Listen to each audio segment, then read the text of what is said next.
bro. Good morning.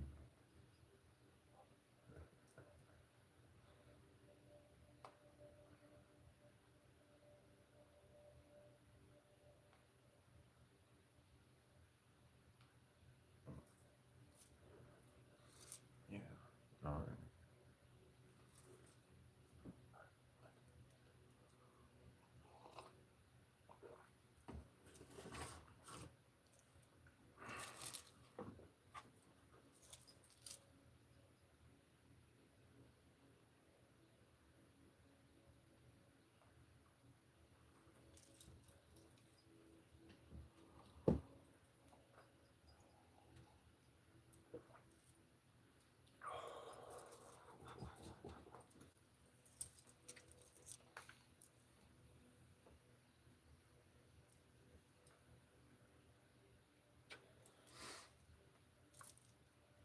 Collaboration.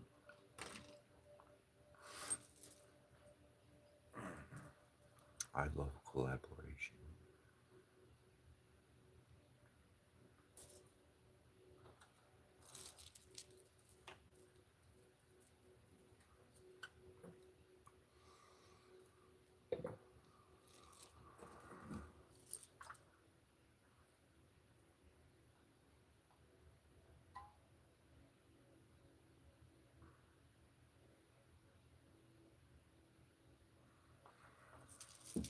We've talked about the storm. We've talked about the spiritual team, becoming a spiritual team member, sending out your energy to individuals who can be protected.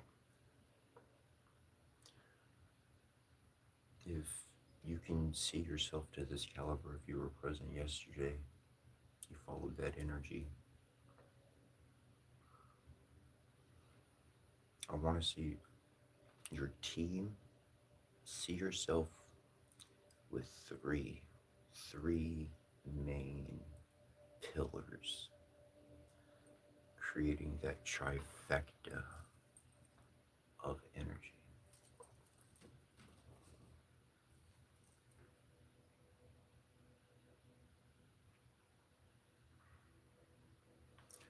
This energy, it grids out into the world because there's many. And in our own dynamics, we can shift and we can adjust and we fit together with other groups of individuals.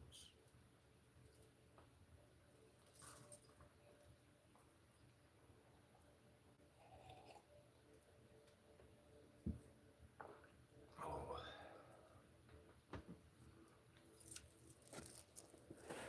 thank you, Michelle. Good to see you.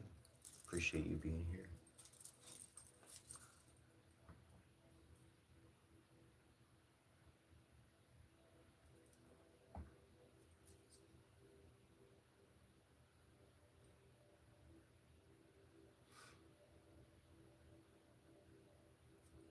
Because what we're seeing, what we're pulling together through the collective is our unities. We're solidifying our connections together. And we cannot do this on a very large scale until we've built a foundation that allows us to access and maneuver and connect even farther.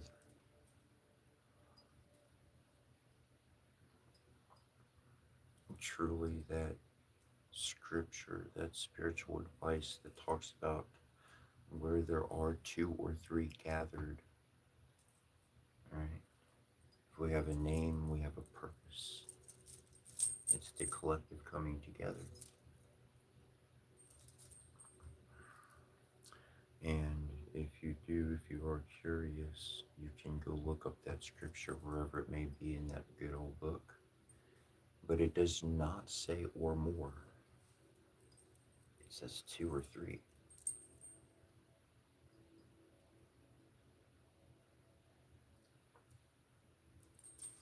That's where I learned early in my journeys that it was not going to be some large grouping that I was going to find and that was going to be my my search? No.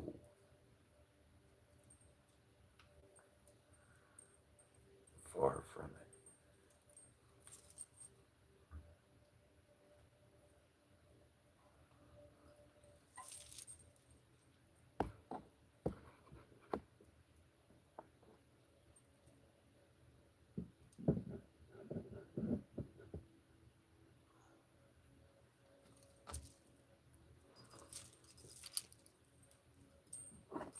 Let's see something right here.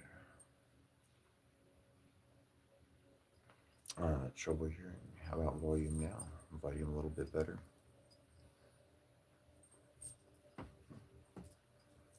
Let's see, maybe we can adjust some things. Try to get some more sound here. All right. Hey Michelle, how's the volume? Is the volume pretty low to you? Am I talking? Do I need to raise?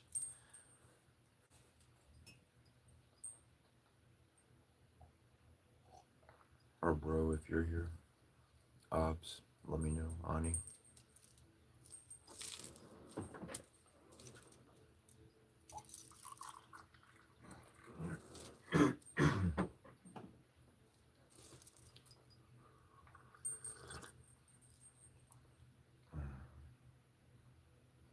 Low. All right. Let's see. Let me adjust it to where normally creative is sitting.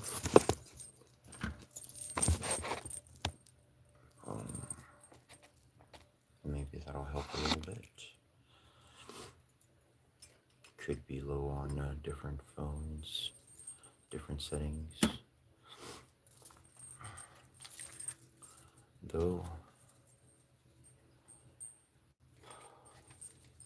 we're always improving, always moving forward. And regardless of the volume, I'm sure people are hearing me just fine. And so I'm happy you're here. I'm happy to share this time with you.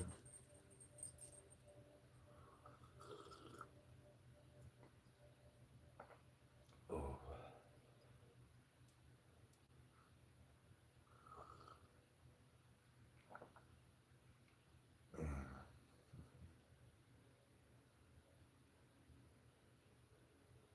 Hare Krishna, indeed. Hare Krishna, indeed.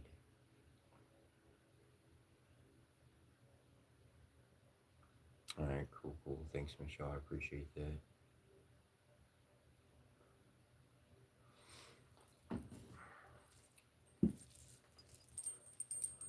Though, seeing yourself as a spiritual team member, okay? If you've been on this journey, quick recap. If you've been on this journey since 2012, or maybe you caught up since 2012, and you've been working and you've been developing meditation, whatever the case may be, in your own system, in your own format. At this point, if you've hit that degree, if you've been working on that, see yourself as a spiritual team member. You know that there's a spiritual team that works with you. See yourself as a spiritual team member. And in this, see yourself as a part of a group of 3.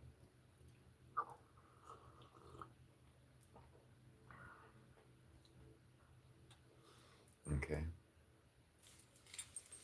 Those 3 individuals are going to create the barrier in which the initiate, the individual, can grow and develop. Now, do you know exactly who it is? No. Have you ever met them? No. There's no official person.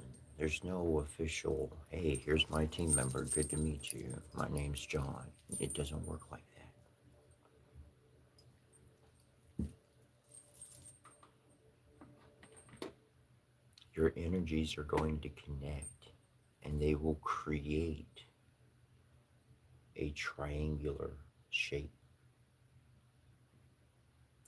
An area that's protected, in which the Divine Mother is matter, and in Mother's matter, an initiate can create. And that's what we as spiritual masters, teachers, guardians see yourself this way. And you'll be helping individuals beyond the extension of the reach of your hands. That's who you're going to be helping.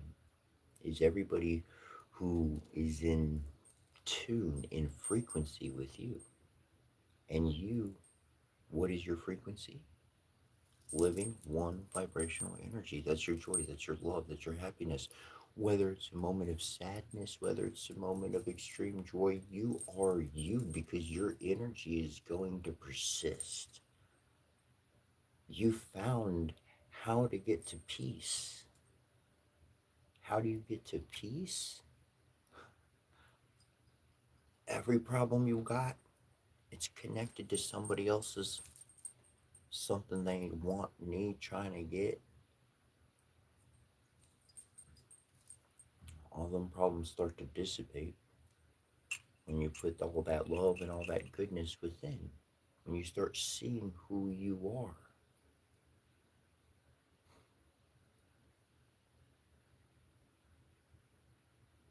That's when your soul starts to feed back. That's when you start to hear that echo in the universe come back to you. Because your soul, your frequency, your energy, your mind, body, and spirit unified as one. That is your resonance. That is what's speaking into the cosmos. And that energy goes farther and farther and farther. The more one learns how to meditate and develop their own energy to align their own chakras.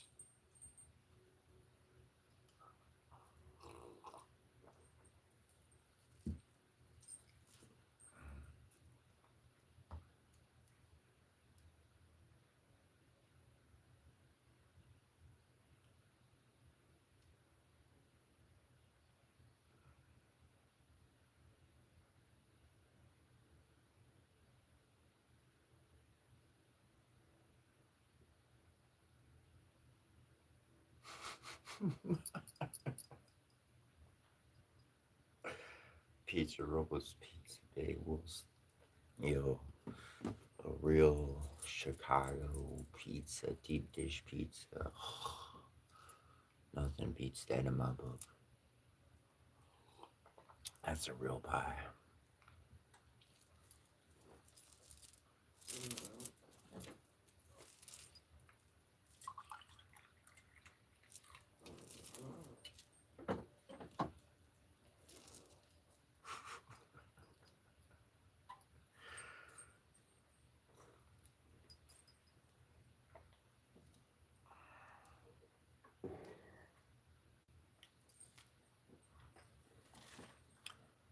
Now let's talk about Loki for a little bit. Loki is a very interesting character which winds up connecting across the spectrum, across the board to multiple cultures. Like every culture has their trickster. They have their smart one. There's a lot of individuals that trace it back to a canine or a dog or an animal that is very cunning. I focused on the fox. I was like, I think there's something to the fox. And I found some connections. It's interesting in some legends, I still think to this day, in some legends it is believed by many individuals that Loki is Odin himself. He's Odin. They are one and of the same. And I think this is fascinating because this is exactly what the ancient Egyptians taught, that one was able to become one or the other. They were able to shift between these energies, that if the chakras are lined up, if the mind is focused, If the right and left hemisphere of the brain is unified, if the masculine and the feminine is accepted into union within the own flesh of oneself, they can shift those energies at will, truly at the desire. That's when one has free will. Until one learns how to master their own emotions, how to master their own cravings and desires, until that moment comes, they're still bumbling around. That's why mistakes happen. That's why irritations happen. That's why you can't teach them nothing, because they still learn it. And as we all know, learning requires study and experience, truly. No experience, all them words don't mean too much.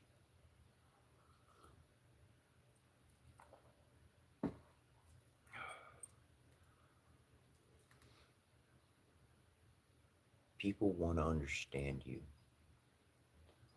They want to be able to calculate when you're going to show up and how you're going to react. Because what you don't see is that people are keeping you on a leash. Because whenever they want to draw that leash in, all they gotta do is put a bad step in where they know they need to. They just need to let the regular character out right at that moment, and they just draw you in. And you go home worried, thinking about somebody else that means nothing to your life, your children, or anything of what you're about. The reality is that my my father, my childhood life, and everything that I witnessed and saw, individuals were not who they were. And still to this day, many of those people are not who I know they are. I played with them when I was a kid, and when they were a kid, before all these notions of power and money and all that other crap got into their mind, I remember who they were. And when I saw them being someone else, I was just like, well, it's time for me to move on.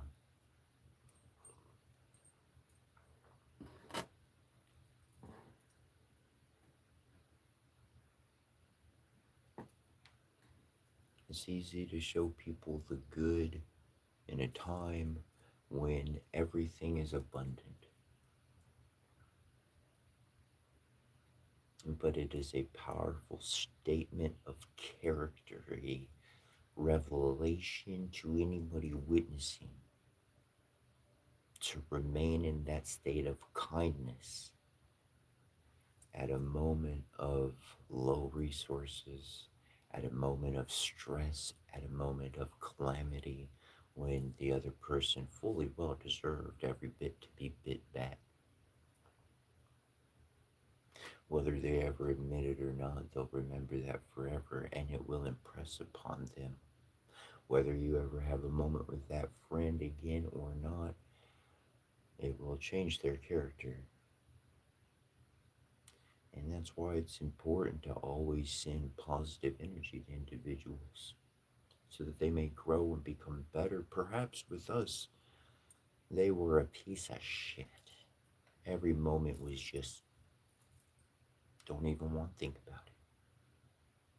But perhaps through our resilience of character, without giving in and settling into whatever fullness would have stopped kindness.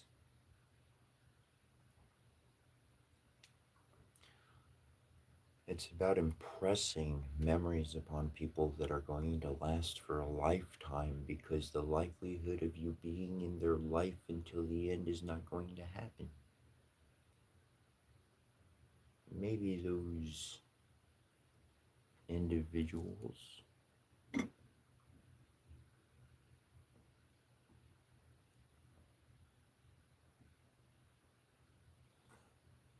maybe those individuals come around a usually what I've seen is that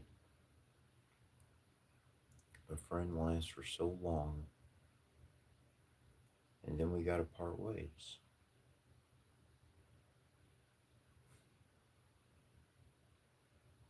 You get to run into other people who are rather nomadic.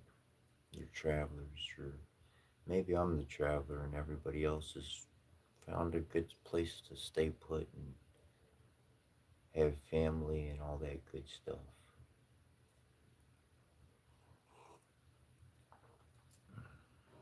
But that's where we learn from each other, is from our diversity, from how we're different.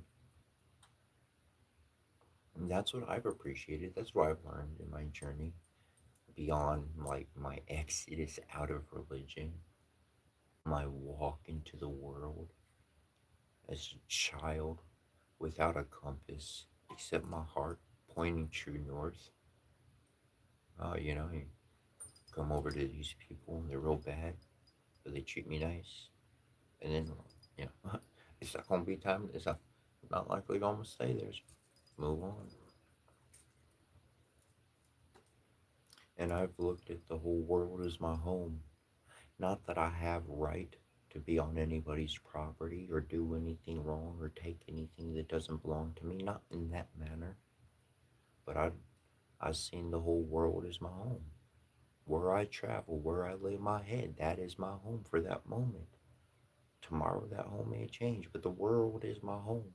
Why? Because if I didn't have this big dome and sky above me and the planet rock, dirt and rock beneath me, well, shoot, I'd be dead.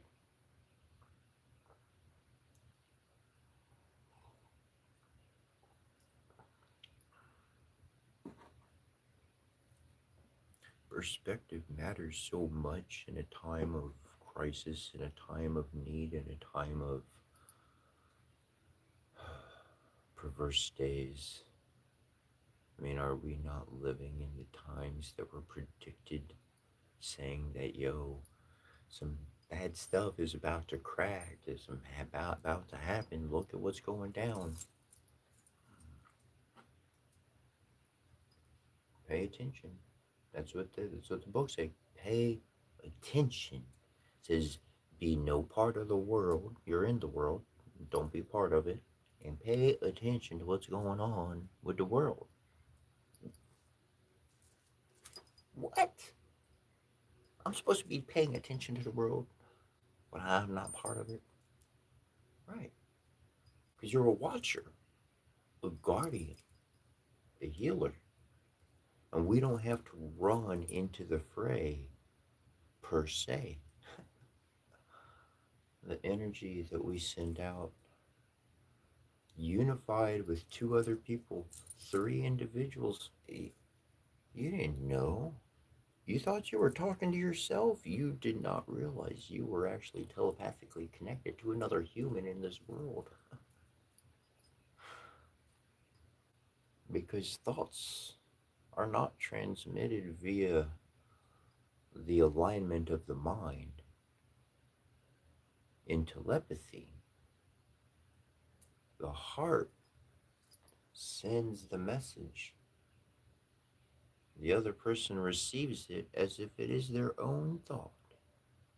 That's why it's very important to get to know who you are and realize what you like and what you don't like and what you're connected to. That's why it's important to build your foundation, because when you start working in magic and shamanism and tarot reading and telepathy and channeling and all of this, you're going to forget who you are. Let's forget demons and angels. Just the thoughts from other people, the uncontrolled thoughts from the subconscious realm. That's what pours through the heart. That's the soul speaking. That's what I listen for.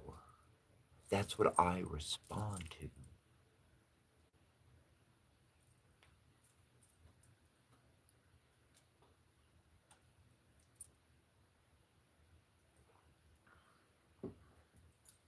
Those you may have heard and may have not been here, but though I'll remind you, the monarch butterflies travel from south to north, whole boom, boom, vast amount of area.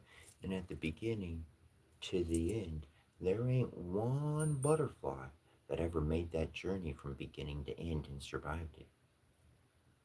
And they're traveling and migrating every single year based upon environmental cues.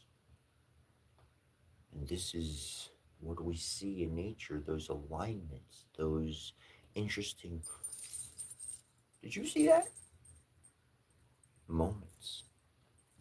People would use the word coincidence, but I trashed that word a long time ago. Those are omens. To me, those are omens. And only the eye of the beholder is going to see those omens. And so when you go try to verify it with somebody else, they're not going to verify it. Because interestingly enough, something you never even thought about, but I tell you, it happens more than not. The other person knows exactly what you're talking about, and they have tried for years in secret, in private, to achieve what you just succeeded in. And you come along not knowing anything. Hey, I had this experience. And the other motherfucker is jealous like a dog over the bone you chewing on. So what can they do? Deny. What can they do further? Try to make you disbelieve your own reality, your own progress on the shamanic path.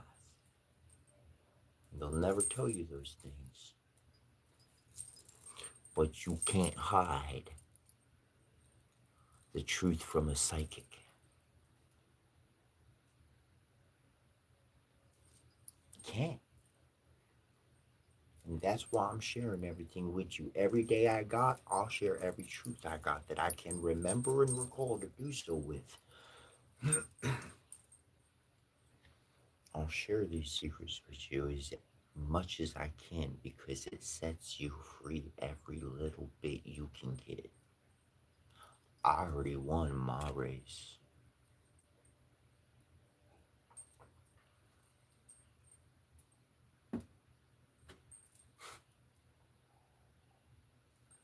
People be chasing popularity or whatever.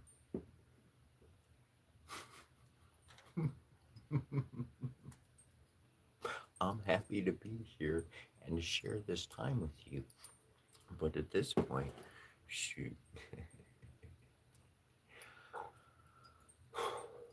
But that's the thing of an adventure, and that's the thing of a journey is you hit your mark. If you stay focused, you're gonna hit your mark. Whatever you're aiming for in life, you're gonna nail it. And when you do, you're gonna be left standing around, looking all around, saying, shoot, well, I did that. See what we wind up doing next. Might as well create a new dream. If you achieve, can you imagine achieving your dreams? And then you're just like, I guess I could have another one.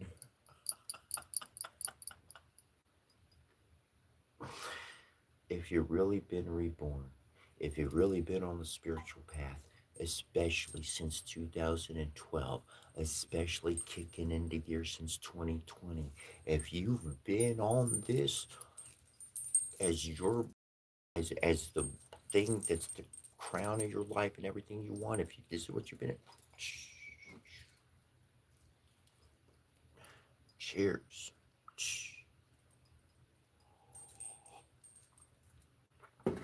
Do not stop. You did not reach the top. Because it's going to envelop the entire world with a layer of gold. What do I mean by that? We're going to bring divine beauty and resonance to the world.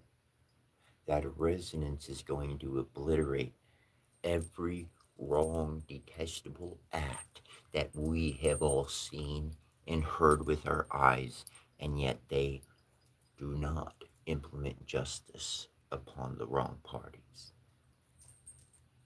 It's about creating the resonance within the world to where that evil is not allowed to exist. And I'm not saying to do anything wrong or bad.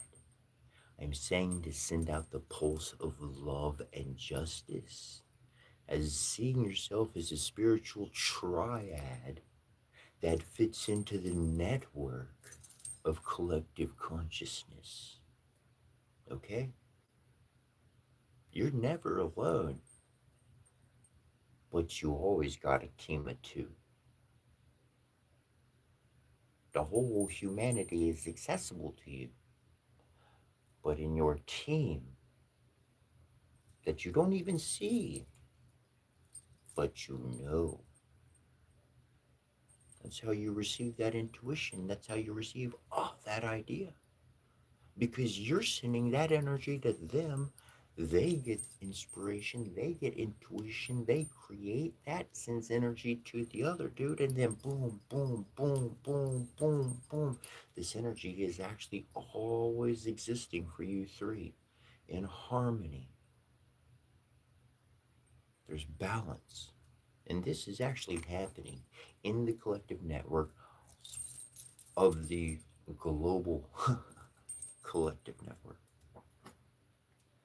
Be aware and be conscious that you are a participant in this. This is your connection that's going to allow your detection from very far away.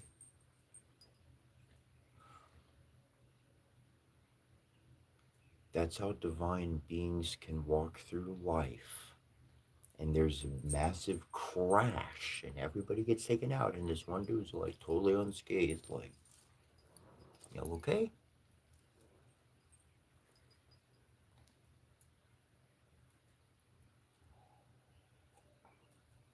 All right, now this next portion, you can believe me or not, but if you've ever actually been in battle, I'm talking about real, if you were a soldier and you were in the heat of real war, either you might have been this individual, or you might have known of this individual, or you might have seen them as they were in your squad, and it just seemed like a grenade got thrown in their direction and it didn't go off.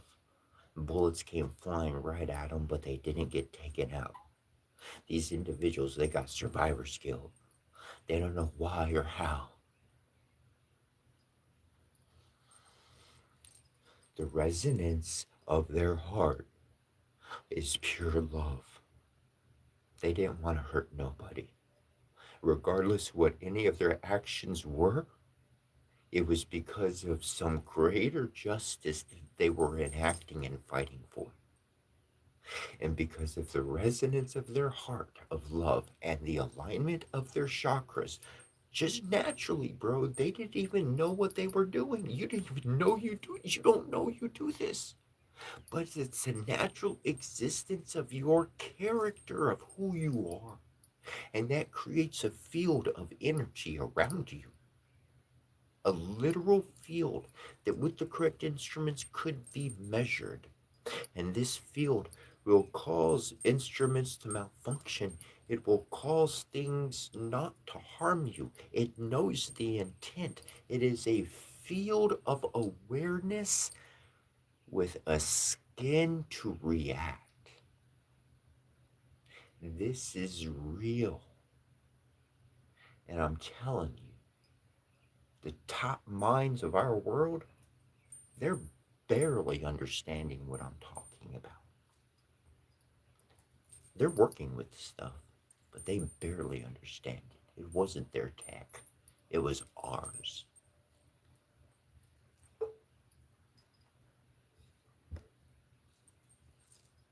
And that's why you possess what you possess, is because you will change the world simply by existing. That individual who survived, they protect the world Simply by existing. They don't have to have a group of people. They don't have to talk to nobody. If they did, oh, it would be increased their impact. But they don't need none of that. Their energy alone creates life and safety, justice and protection. And that's why these valued ones, I tell you, you are not gang stalked. You are watched and protected. That's why you are still free. That's why they haven't messed with thee. Because if anything was to happen, they would roll in and save your ass on the spot. They're there to help you see everything in the world as protection for you. You will change the environment around you. You can, if you haven't, you can align your heart to love. You can align your chakras to justice and goodwill towards your fellow human, and you will create this resonance of protection. And no man or created thing can come against you, just as it is written in many holy books.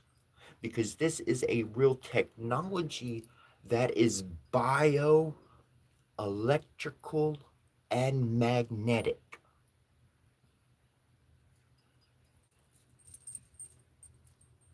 That's your capability and that's your power, and that's what you can actually put into the world.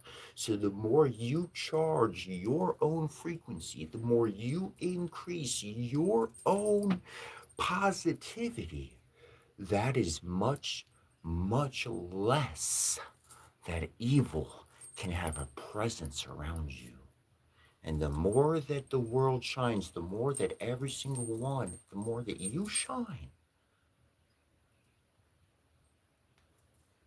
there ain't going to be no dark spots on this world for those kinds of individuals to be around here no more. This is our renaissance.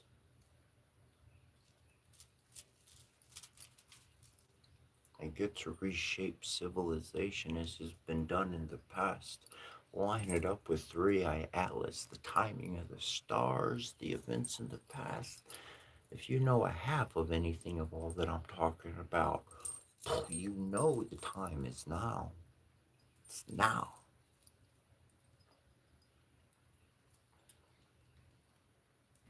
Say your prayers, do your chants, perform your ceremonies, a group or not. Share it online, make a video.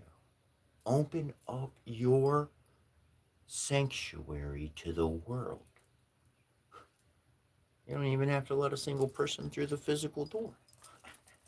Just give them a view and let them in and see how you do. Because they're going to learn from you. They're going to learn from your journey.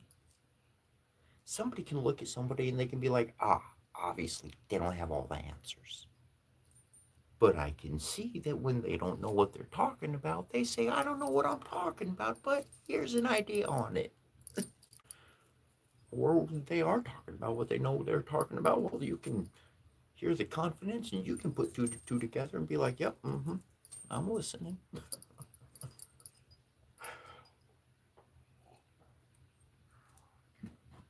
I mean, is it not true that the best gadget or best product is the one that sells the most? So, if I can help you see the charlatans in the world, well, all that fake junk is going to go away and we can start to see some real pillars of our society. We can value them and we can send our energy to protect, to guard, to teach, to water their tree of life, that network of energy that exists within them.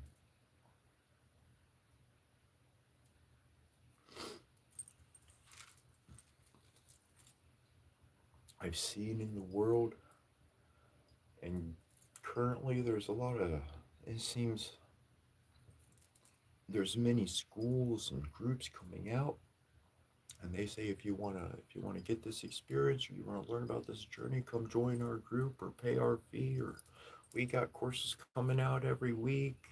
Dotty dotty dotty. Yeah, love you. I'm glad people have resources. But if you really, really want to step forward in your life, you don't need to pay a dime to nobody. You have access to the internet. There's a gajillion books you can pull up for free online and learn from. Old books, researching old books, old philosophers, religions, ancient ways. You can do so much research. It takes the interest of the individual, not a weekend class that you're going to have something nice pictures put up on the wall. Oh yeah, I got this verse. It's part of the weekend. I'm not saying those are bad. Those are awesome. It's great to come together, and it's wonderful that they're putting that out there. I'm totally in like, I love that idea, and I'm happy that's happening. And for some people, that's exactly what they need, and that's what you need, and that's cool. I'm not saying no to it. On my own perspective, and from my own, you really want to move forward. Be curious about it every single day of your life. This is your new hobby. This is what your new happy is. Is the other person not talking about spiritual things and they're going on about building whatever they do with what they like to do? Well, that's okay. You're not telling them not to do what they don't like to do, but that's not what you talk about anymore. You're on a new idea. You're challenging wisdom. You're chasing truth. You're seeing through the world's perspective as far as everything in totality. You're putting it all together. We all live together. You think if there was like,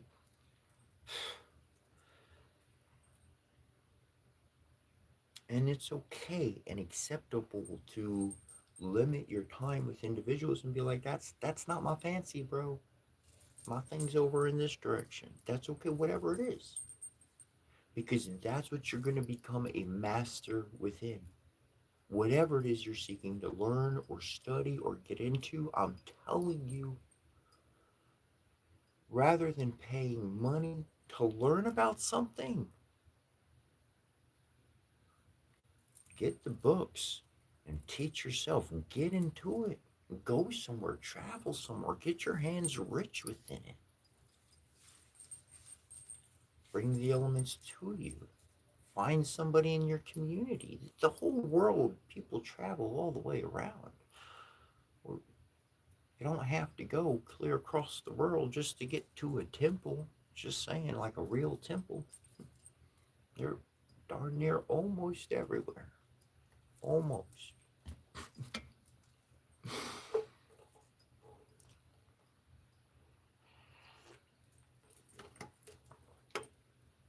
Or you can just decide to create your own fantasy room and get as much experience through the books and the authentic memories and accounts of old. But what I'm getting at here is it is the personal interest that is going to drive you every day. It is that bodybuilder who's going to be at the gym every day. And if he can't get to the gym, well, he's doing his reps in the morning at home or whatever. He's got to do what he needs to do because this is everyday part of their life. It's dedicating yourself to something, not someone. You're not dedicating yourself to someone. You're dedicating your life to a purpose. Because people ask, what is the greatest thing? What one asks, what is my purpose? What's my purpose? What is my unique purpose on this world that I'm valued and that I feel happy and part of society or however it is one may see themselves or want to be? within the network of humanity.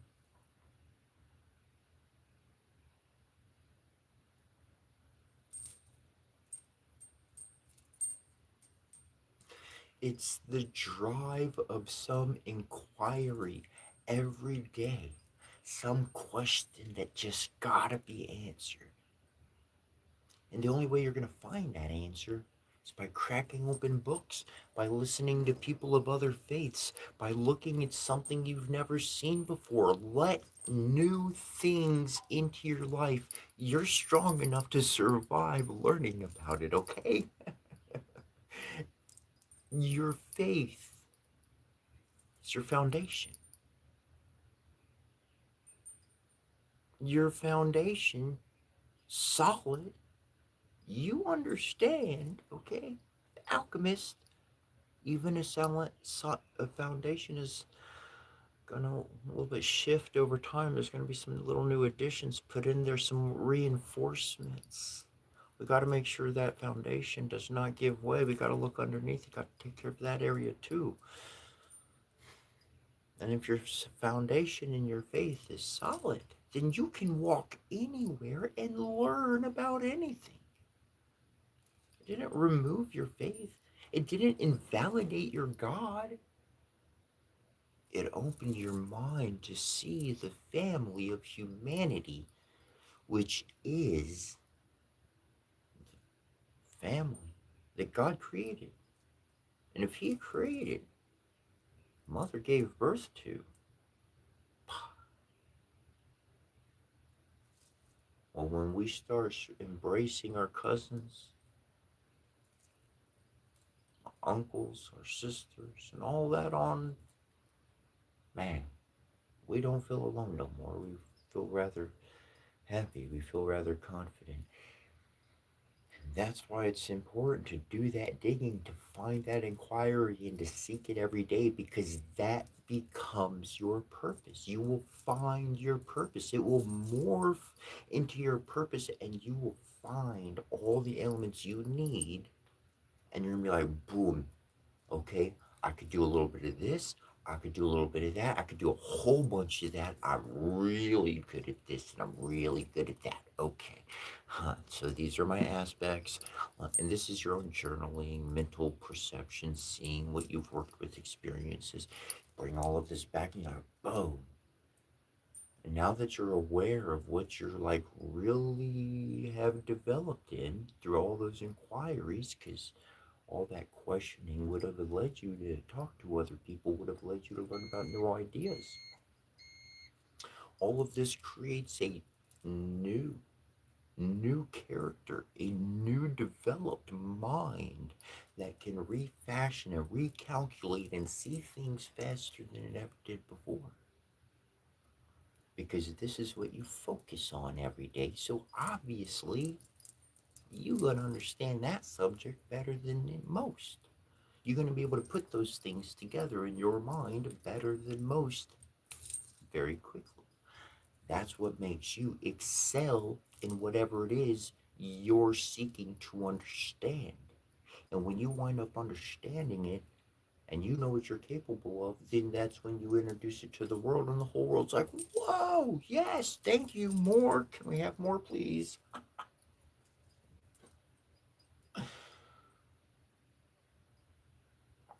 And then you're living your purpose. And when you're living your purpose, everything changes. Everything changes. How and why? Because you actually filled in the blank. What is my purpose? And you went a step further. You actually embodied it and are living your purpose. So shoot, we got some more questions and dreams to create. We got to come up with something fun. We can't leave life right there. What, that's the top? You worked all the way to get to the top? Shoot, I think we're supposed to get some wings or some, I don't know, this glider outfits and jump off and parachute down or something.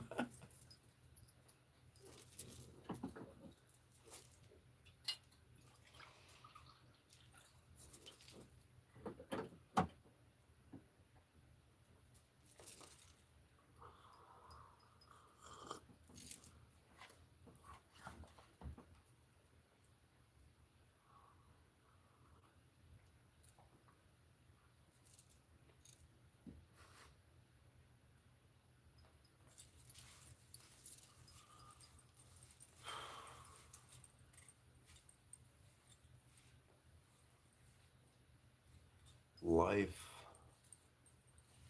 life truly is what you make it.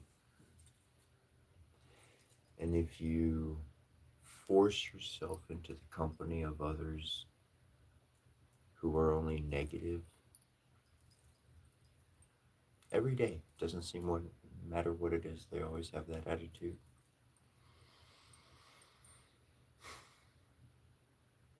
You're not going to reach what you want.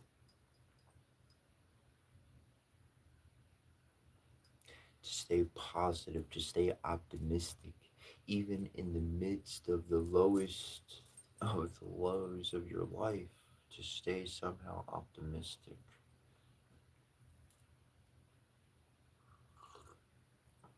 That's a part of resilience. That's some character development. That resilience is something that's very much a part of your dedication to whatever you decide to dedicate your life to. For me, it's important to have a dedication, not to a person. People are fallible. Even somebody righteous today can be a disaster tomorrow, okay? People are fallible. That's why we yearn to have something greater, something more pure out there that we can be dedicated to. And to understand there's a mom and a dad, there's a family, there's a whole system.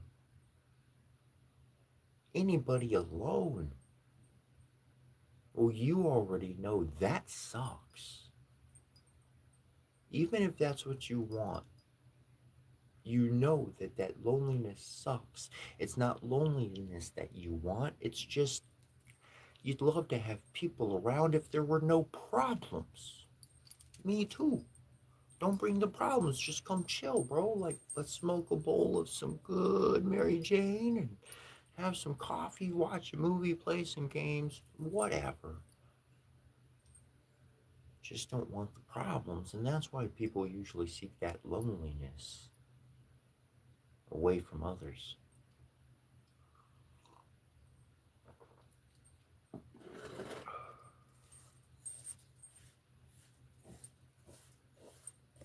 And that's why your presence is so important. That's why your heart is so important.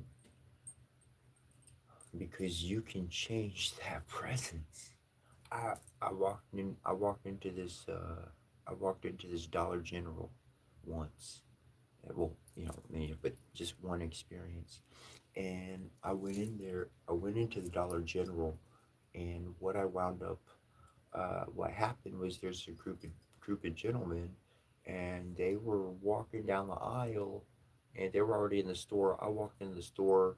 They looked back. They saw me. One saw me, and then all I heard, they all started laughing, like hard freaking laughing. I mean, like they were at a comedy club, and the comedian just fucking killed it. Like they were. It was, and I was pretty darn happy because normally somebody would have to pay for an experience to be able to like go pay for a comedy show or pay to go to a Renaissance festival or pay, for whatever in order, because the idea for the comedian, the idea for anybody on the stage is to help pull the person out of the worldly problems of what they're dealing with at any moment, like to be able to give them some freshness. And at some point in my life, I'm like, why? I don't need a stage. I don't need people to pay to line up to see me. Let me just live this every day. So I was rather happy that these group of individuals were laughing. It made me feel positive because whatever their day was, it just got better. Like maybe their day was good, it just got better. Maybe their day was bad, it just got better to a good day. And to be able to cause these events to happen, to be the cause, especially especially as it's been intuited, lived, understood, meditated upon. This was no random act. This was real life. Your character. Okay, I'm not talking about a character in a video game. It's called character development. Who you are, it's who you will be remembered as.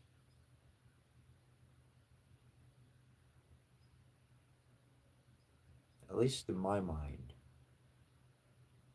At the end of one's life, they are remembered for what they've done. If they had done nothing,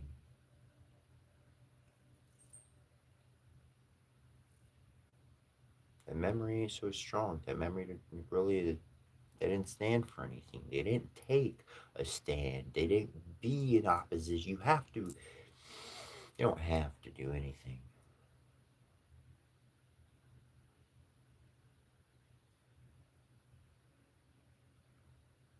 But becoming opposition to something that's going to cause somebody pain or somebody harm.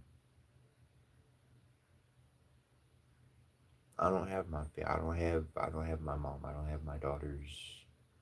I don't have those ones to protect. Not like that. But that's what you can do for your family. You got family. And that's really what a shaman, a magician, it's kind of person that you are.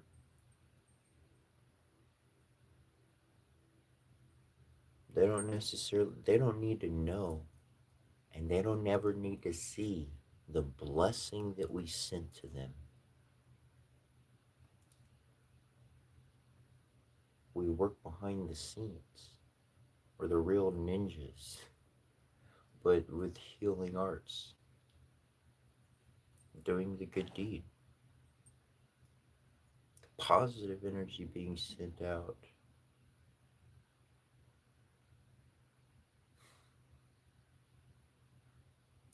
Is going to flood the world's negativity.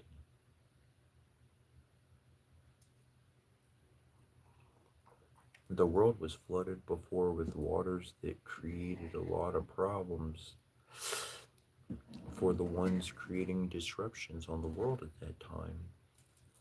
The giants, all right?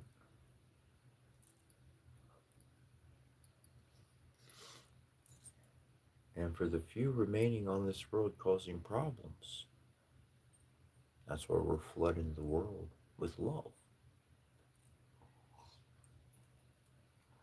We're flooding the energy, the energetical atmosphere.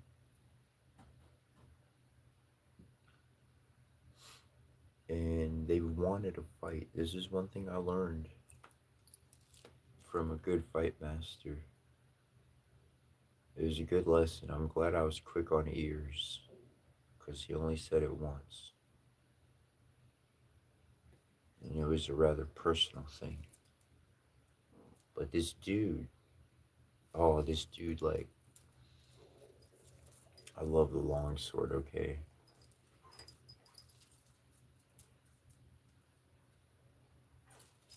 Like, the long sword, like, real, like, sword work, Western martial arts, like, I love this stuff, dude. It's like, the forms, anyways, I love the sword work. Fucking awesome stuff. And the way I like to do my sword work, alright, the other person needs to be trained. They're not just flailing their sword around. They need to be trained in some art, some master, some type of work with the sword. And I don't care to use armor. I want to be free using it. And my blade's not sharp. It's a blunted blade, but it is a legit sword that's going to hold up. The company's called Albion, and I highly recommend them. Albion. I'm going to type it into the chat log if you want to look them up. But they are magnificent pieces of art. And yeah, they sell them sharp. They're historically accurate. But just in your Google search, there you go, Albion swords. Type that into your search, and their stuff is phenomenal. Anyways,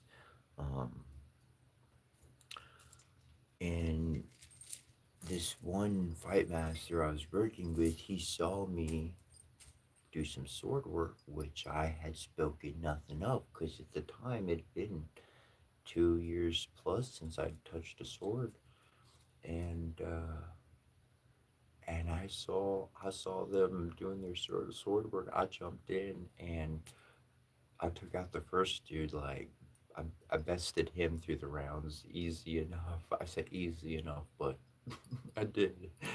And then the fight master, he jumped in the ring because that was his best student.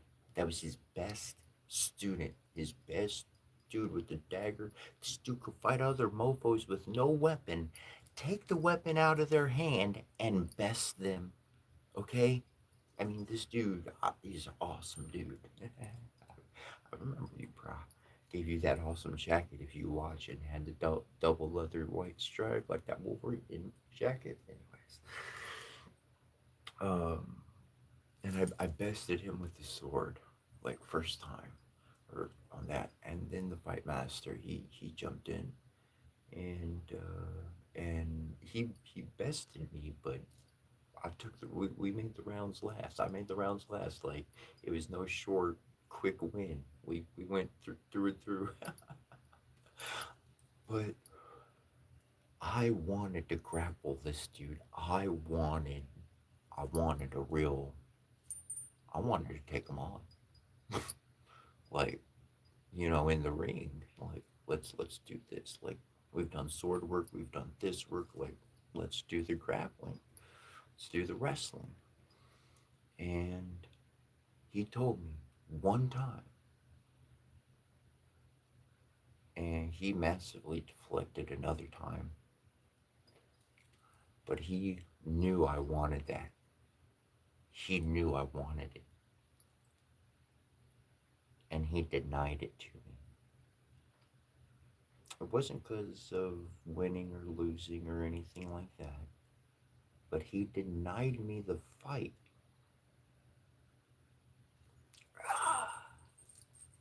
Like the challenge, Like it would have been awesome. It would have been awesome. Win or lose, it would have been awesome. It would have been a cool experience. But he taught me, don't give your opponent what they want. I'll say it again. Do not give your opponent what they want. So, you get close to somebody, you rub shoulders, you rub elbows, you do them good deeds, help them out because you got a good heart. And then you find out exactly what they want. And usually that's why you stop hanging out with them, because what they want is truly not something cool, not good in the world. It's not going to benefit people, it's going to hurt people. What they want is selfish, prideful, or whatever in those regards. And then every moment after that, without even having to declare yourself anything, if they ever come at you because you simply turned your back and walked another direction in life, you know exactly what not to give them. See, the bully, they want the engagement. Just don't give it. Ignore them. You ever seen a kid in the room? Kid starts wanting to talk, starts talking, trying to interrupt everybody. Listen to me, listen to me, listen to me. And everybody just ignoring the hell out the kid on purpose. That kid just gets angry. They feel not part of the group.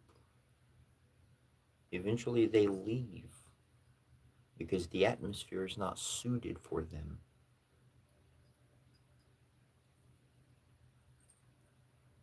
There's your solution.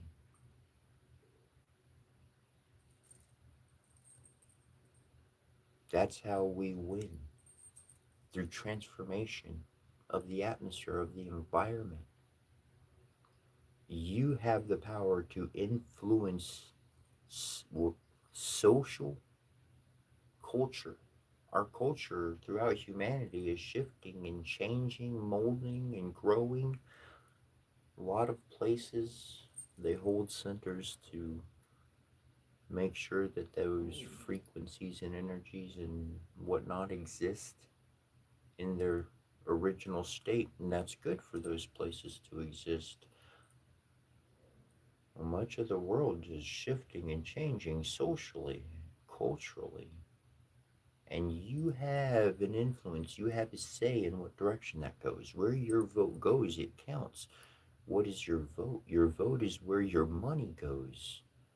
Hold on, what is your money equal? What your actions equal? Is it about paying to learn something? It's your own desire to learn about something. You don't need the money, you just need the desire. Put the put the inquiry, put the interest, put your own self-development. It's your character. You're not playing a game anymore. You are the character. You are the main character. And there's a whole lot of main characters. And there's a lot of viewers out there. They just watch. Let them watch. Be who you are. Populate the world. Give it some character. Give it some flavor. Give it some pizzazz.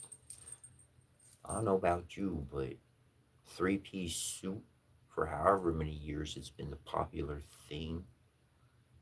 Dang, change it up, yo. I know you like your style and whatnot, but no ascot or something? No, like, fluff? No, like, flavor? We just gonna stick? Anyways, do what you want. Fashion is certainly a beautiful and an amazing thing. You can create, you can make clothes, you can make anything you want.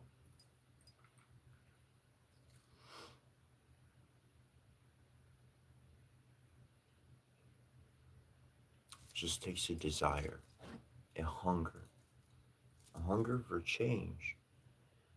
You're the one who's going to change the world.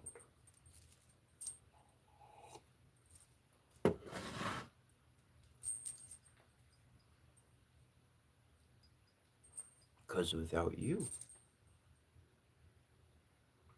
well, that ripple wouldn't continue on. There'd be no waters in the ocean.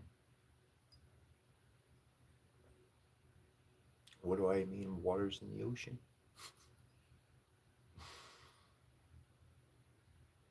Your vibration has an impact, and you count and you matter. Maybe people haven't told you that enough. Maybe you haven't felt like that enough. Maybe everything you see always goes south. It's okay. Sometimes everything needs to be wiped off the foundation so we could build something new. Something I told, something I started saying when I left religion. When I left religion at that time in my life, after 28 years, 27, 28 years, born and raised in it. When I left initially, all the way to today, I've mentioned to people, I tell people the message really is, may your faith increase. May your faith increase. They come tell me, oh, you're not doing the right thing, you're leaving the religion, da da da da da. May your faith increase. And then they said I was saying bad things. I said, may your faith increase. I actually encourage you to follow your faith and your belief. Because if you truly investigate, if you truly reach, if you truly grow to the top, and you discover everything that you can about what you are living within, you're going to want to leave. You're going to see that it's corrupted by men. I ain't saying there's bad people in there.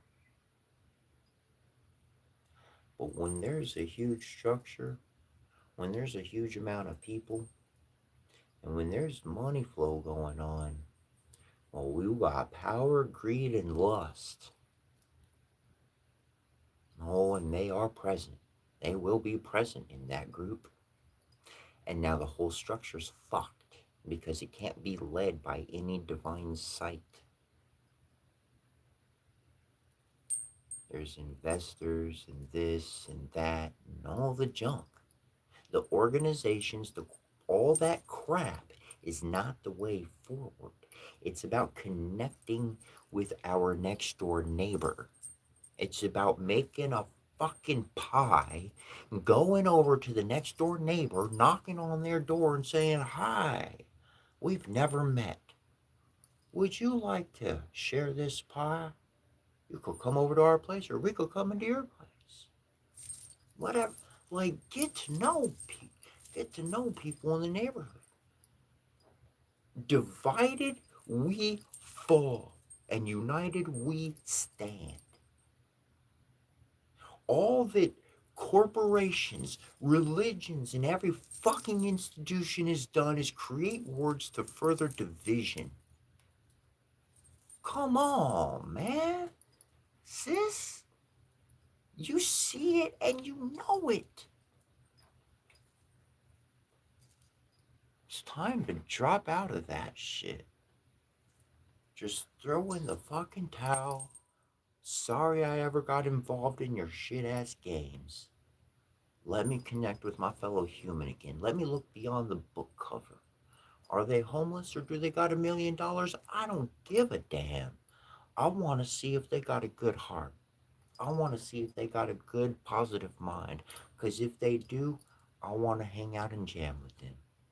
I want to share some drinks. I want to talk. I want to have that's someone we can grow. We can share some positivity, share some wisdom, learn from each other.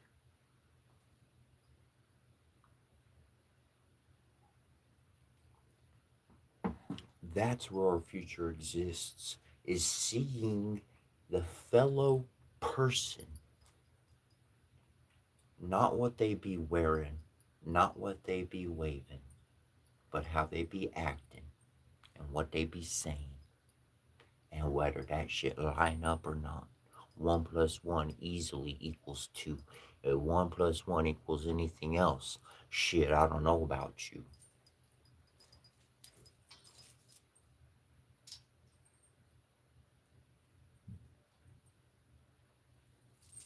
And where one don't know about somebody else, guess what? There's an absence of trust. If there's an absence of trust, whatever the hell you thought was going down is only in your own head. It's only in your own world. It ain't controlling nobody.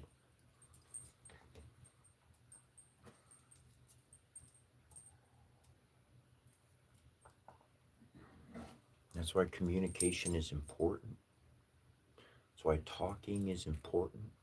That's why seeing beyond financial status is important.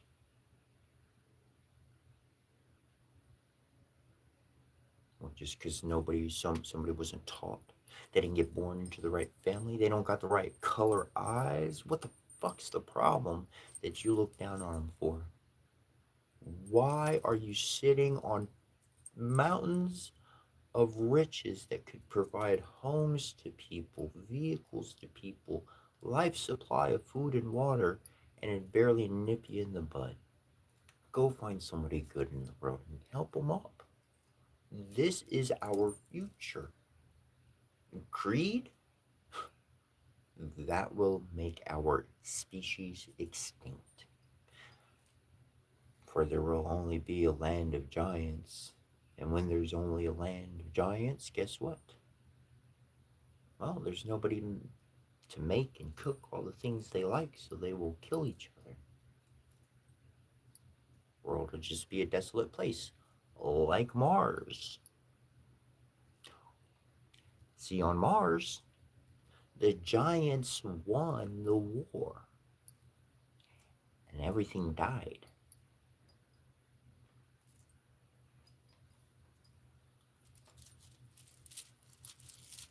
That's why a few of them got to Earth.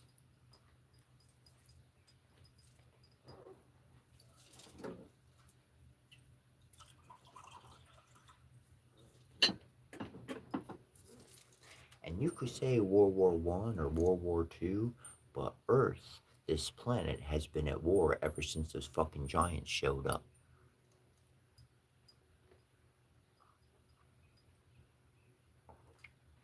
And the only reason why this world is still standing is because there are the good guys that do exist. You're one of the good guys.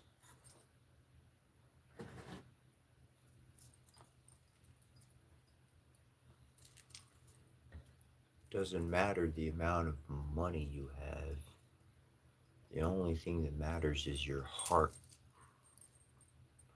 And I tell you what, David did take out that damn giant.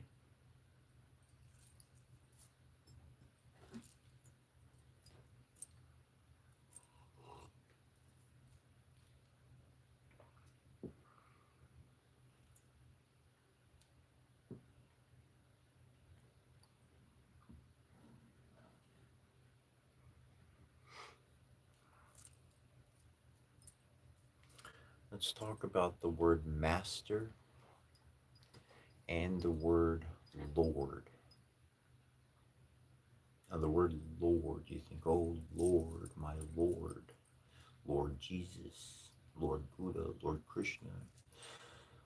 Or, if you're in Europe, you might think more towards like, oh, that Lord, that Count, whatever, a Duke, he's a Lord.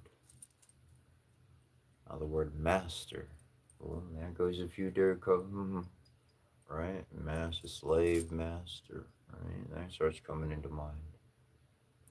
But where I want to take your mind is a master that one knows of themselves.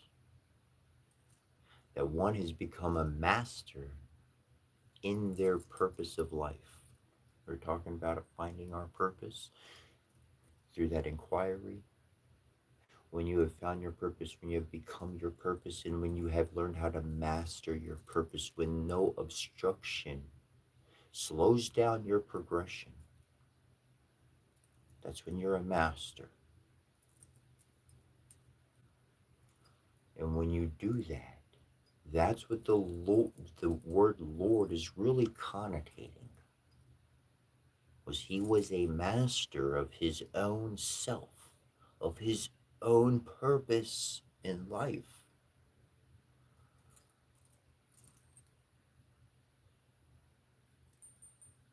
Become the master you're meant to be through seeking your own inquiry every single day, no matter the misery, no matter the happy. Remember, if progress is progress, whether you make this much progress or you make that much progress, okay? Progress is progress. Make progress every single day of your life. Of your inquiry, make progress. Take a little bit more off. Understand a little bit more. Fine, I got more questions. I'm going to set those questions right there. Still looking. Still looking. This creates an insatiable, happily insatiable hunt. A hunger for the hunt. A hunger to hunt for truth, revelation, understanding you've never heard any other person mention. And that's when you mention something to somebody, that's when it goes viral, that's when the moment happens for you. Because you start really tapping in. You're tapping into the collective frequency. We've talked about collective consciousness. Collective consciousness is mind. Now I have a mind. My mind is aware of my body. My body is different from my mind because my body just does things, blood flows. But my mind thinks about things and can tell my body to stop doing certain things. Of course, not telling my blood it's always going to be flowing. I hope. It's not something you can tell your body to do. Your body is a little bit different from your mind. So the mind is thus conscious and aware of its environment. The collective consciousness is the aspect within you that is conscious that there are more people part of this network of this consciousness, okay? Conscious of more consciousness, of that one consciousness, seeing things more. That's the divine eye of Ra, of light, of the sun, of God, however you want to see it. That's the eye, okay? That's the eye that we all have access to. But I'm talking about the collective frequency. That frequency in a state of meditation, in a portal-like structure, stones, using your own mediums, on and on. Through your own focused arrangement, you can actually receive this frequency into your own system.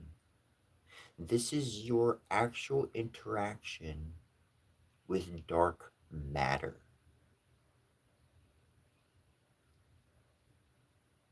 Scientists can only look at dark matter. You can read it.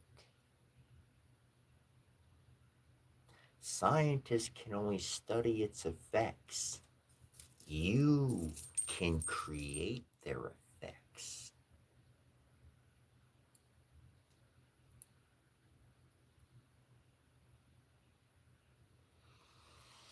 How does one thought transfer from one mind to another mind, but those two minds never talked about, never talk to each other, yet they got the same idea going on. Okay, this has happened in history, scientists, different ideas all the way to today.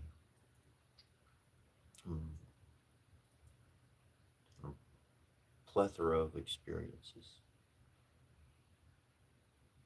Dark matter is very present in quantum mechanics.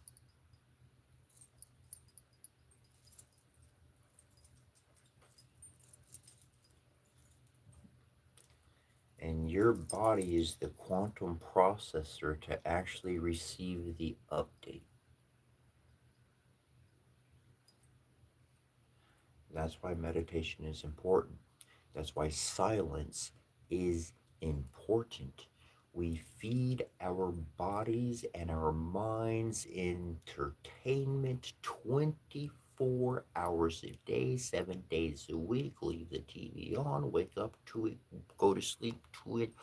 Music for the drive home, gotta be entertained. News, movie, TV, boom, boom, bang, bang, ha, ha, whatever the case. Why cry? I gotta be entertained 24/7.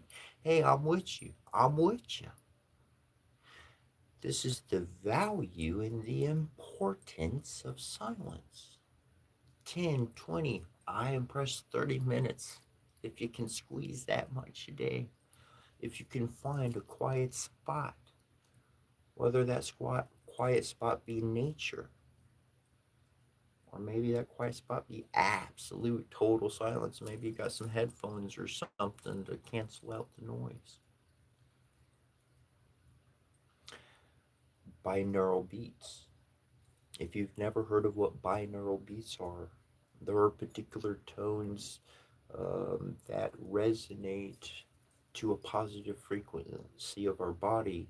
They are theta tones, beta tones, all those different types. You can look them up and find out all their specifics real easily, much more. And when you start looking up these, they take these specific tones that allow us to enter a particular energy state. We talked about meditative states through flow of breath, through speaking words of power. Okay, now we're talking about sound and being able to access those states. Since we did the conscious work to enter those states, to change our energy of what we're connected with, like our archetype energy of what we're doing, the divine connection. In that frequency, we can change from theta to beta to gamma to whatever the different ones are. You can look them all up. They take that sound and they match it with something natural, something harmonious, something pleasant. And so it has two different tones that are playing. They're called binaural beats. You can find these, you can download them, YouTube, so forth and so on, by playing these sounds while you sleep, during the day, during your moments of silence. It's allowing you to enter other states of the mind, of the body, regenerative states, and all the sort. This counts as silent time. The silence is nature, things that would be productive and soothing to your body, and not so much a working of thoughts. That's what the silence is really getting at, is a silence of thoughts, silence of the mind. Because that silence brings peace. Peace. Things could be really happy and super buzzing with so much excitement. Everybody's super happy, but you're like, whoa, that's too much for me. Guess what? Even though all that's going on, peace can exist. Peace is a state of being. Peace is not an emotion. So, peace as a state of being can replace any emotion, whether it be negative at the bottom or super positive at the top. That's why peace is important. Peace is found in silence. And when you do this each and every day, this could be one of your inquiries, something you're wondering about. What can I learn from science, from silence? Do a little study and whatever dialogue, whatever the case. But I encourage that as you do this, you're going to develop into the point that no matter what's happening and no matter what's going on,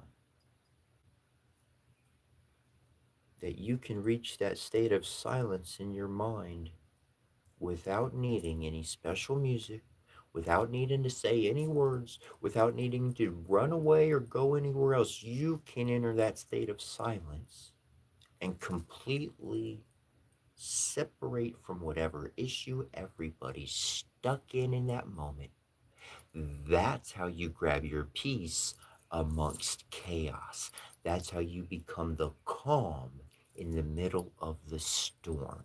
And your calm will help everybody that's there. Because a fight that would have happened, somebody becoming injured that would have happened, when we started mentioning at the beginning, we mentioned a field of protection, that your aligned chi and chakras and your heart of love literally is what God said, that nothing will harm you, nothing will take your life. You're protected because you're aligned with the frequency of divinity, and nothing has over that authority. That's why and how that survivor will exist. That survivor is not just a survivor, they can cause any atmosphere they're in to go from chaotic bad shit's cops being bad, bad, bad. They can drop that energy level to, oh, it was just an argument, easy dissipation. It's okay, no bad harm reached. They can create that energy in an atmosphere through their peace. That's what you can do. And you never even had to get involved in the situation. You just needed to be present And in the room, you needed to drop the fear of getting hurt and recognize how many times you've been saved by the Divine Almighty to bring that energy knowingly and consciously into the physical room of the 3D and allowing people to feel it throughout the world in the 5D.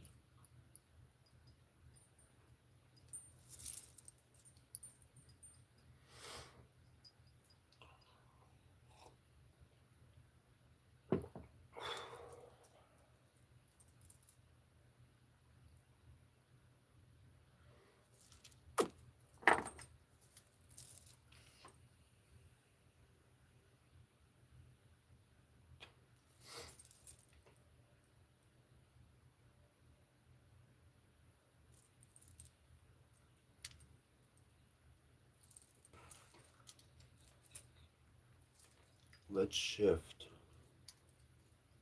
to how we view people in our personal lives, to comments in the chat.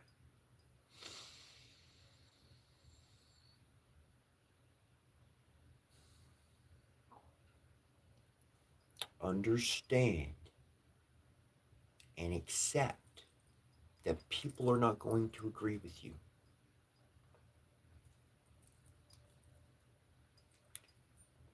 Follow me here for a moment. Accept that people will not agree with what you have come to believe.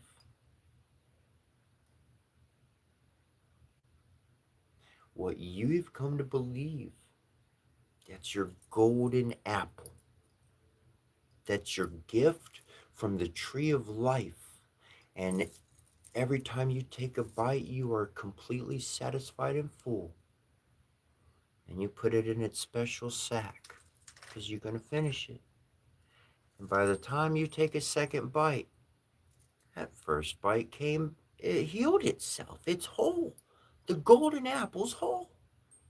And you take another bite, satisfied, can't even take another bite, completely full. Completely full. Put it in your pouch. And the same thing happens over and over and over. It's important to keep that apple for yourself. That's for you. That understanding, that sight, and that perspective, that's yours. And when you share with other people all that you receive from that golden apple, because it gives you sustenance, it gives you ideas, it brings you to life every day. So as you share from your overflow with others, they're going to put together their sight of divinity. They're going to formulate their own divine golden apple. And that's what's important for them. It's not important to make or cause people to say, this is how I see it, this is what I believe. My God is 1, 2, 3, 4, 5. You need to follow 1, 2, 3, 4, 5. That's not how you learned.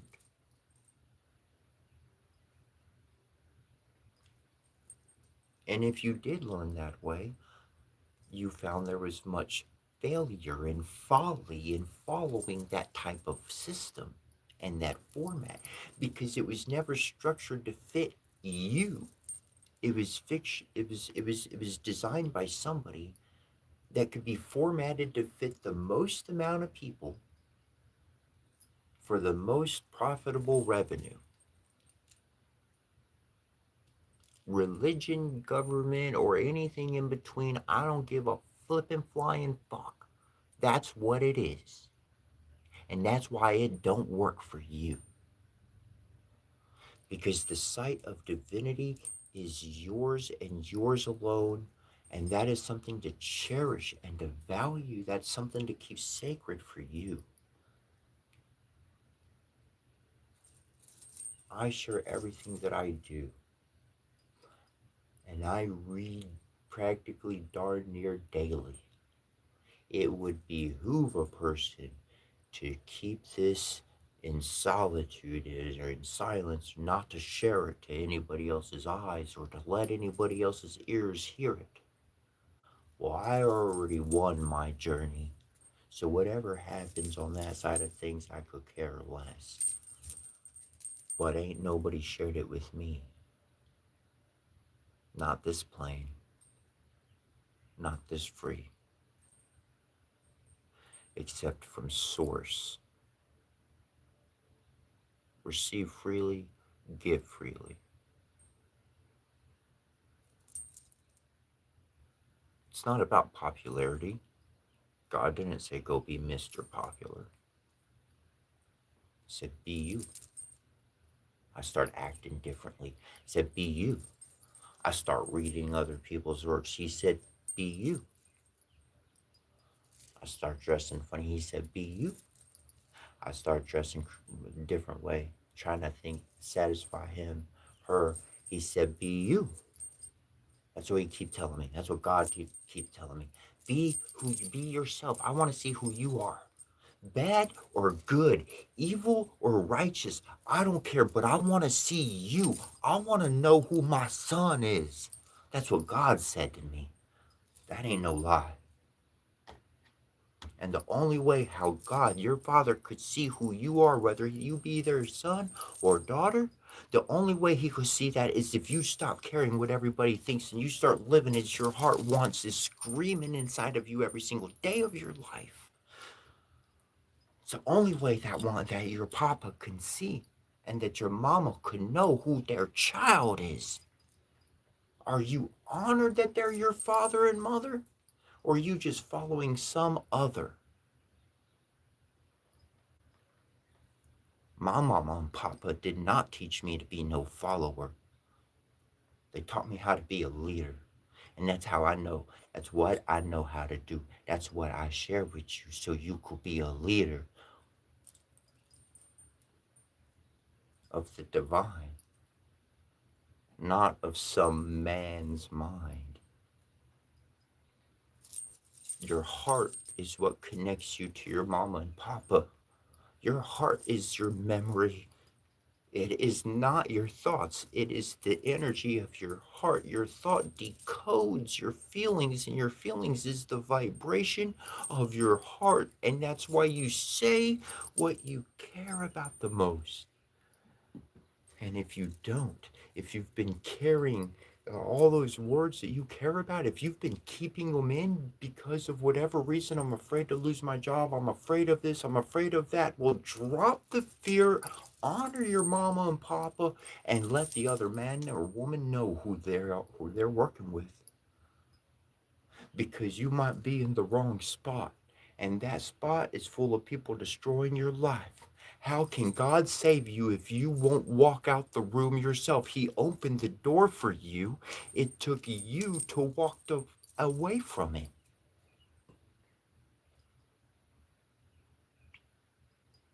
How have you grown up? Did you learn from man? Or did you learn from mom and dad?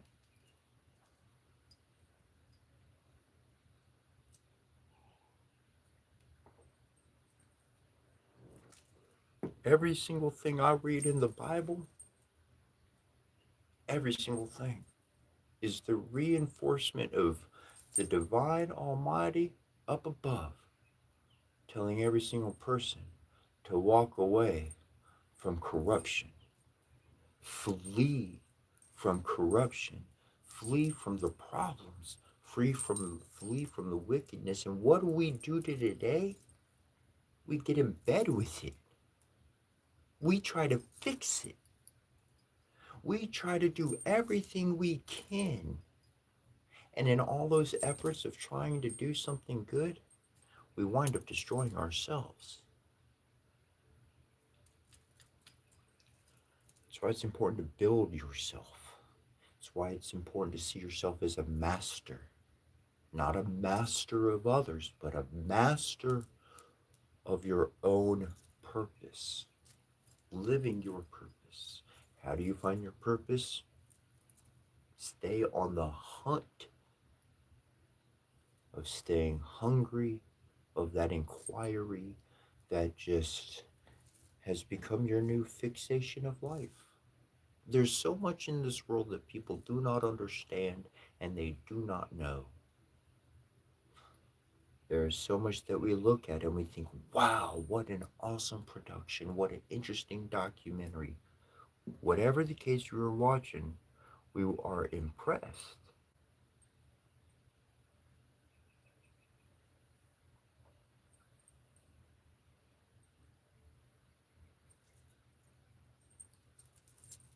Impressed divinity.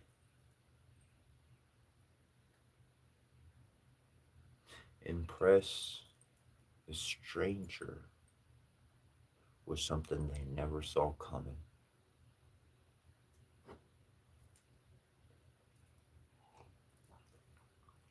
Change up the world,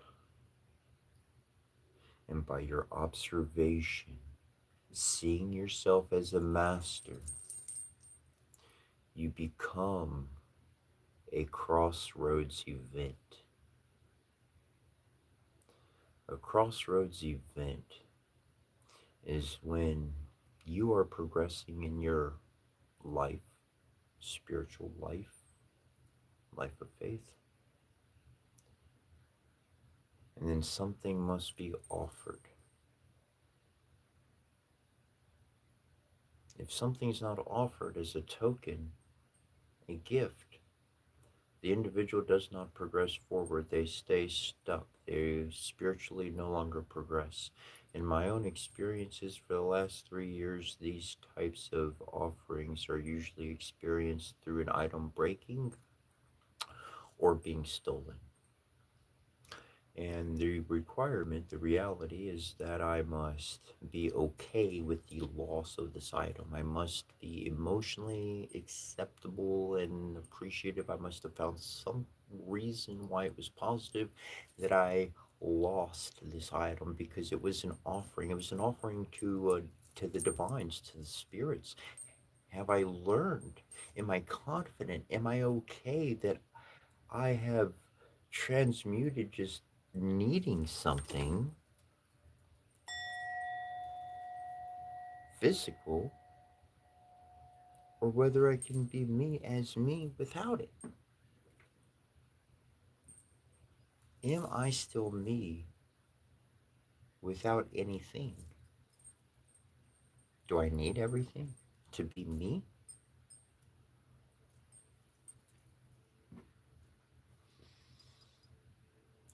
And over the years and through all of that loss, I've passed through many crossroads situations and events. This is a part of Jacob's ladder. This is a part of ascension, ascension in the flesh. You don't wait to die to ascend. It's actually happening now while you're living. There's some sacred text I've come upon, and I read it at particular times. And what it mentions is that the heart, the spirit, the heart exists in the heavens while the flesh is still on the world. The heart is the source of all knowledge. That's where energy is felt, and that's where reality resonates. Thoughts could be happening, but the energy the heart is resonating, that's what you're sending out. Okay? With focus, the mind can impact the heart for the proper resonance to go out. I'm not going to get into it, but things do get a little complicated in that direction. It takes effort to know what you're doing in there to create that. It's like a reverberation of energy, because your heart is sending out the energy first. Your mind is processing the thoughts second. So in order to cause the thoughts to impact the vibration of the heart, that it is first, it gets a little complicated.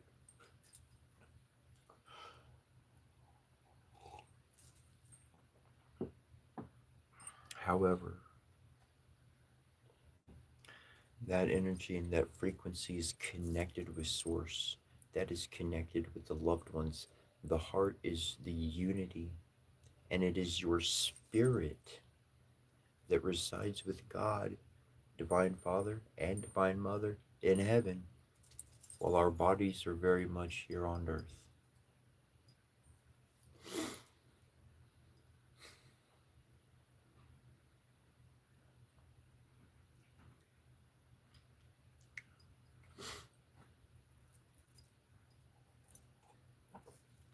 That's why at the end of life, the soul is going to go right where the spirit's residing. That's where the intuition comes to us, is from a heavenly place where no moth or rust can consume. This is where the treasures are. If greedy man could get to it with their physical fingers, it wouldn't be heaven now, would it? This is a place where you must elevate your own chi, your own chakras, your own raw, your own energies, your own heart, your own mind. Mind, body, soul, unified as one. Heart lighter than a feather at the time of death, meaning no weight, no burden. Burden, worry, concern, gravity is going to hold you to the earth.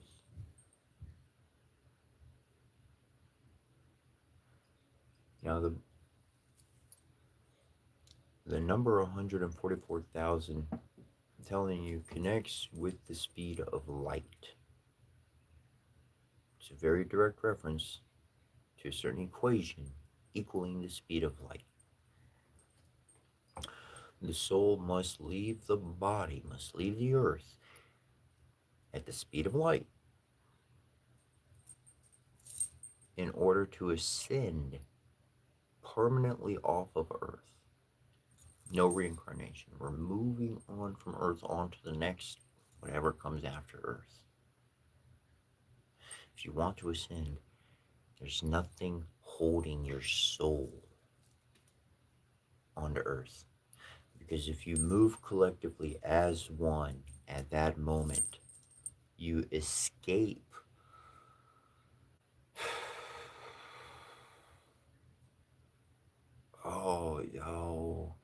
what do they call it? You escape the real barrier. You escape the real. I have a word in mind. It's not the word I want to use. You really escape the firmament.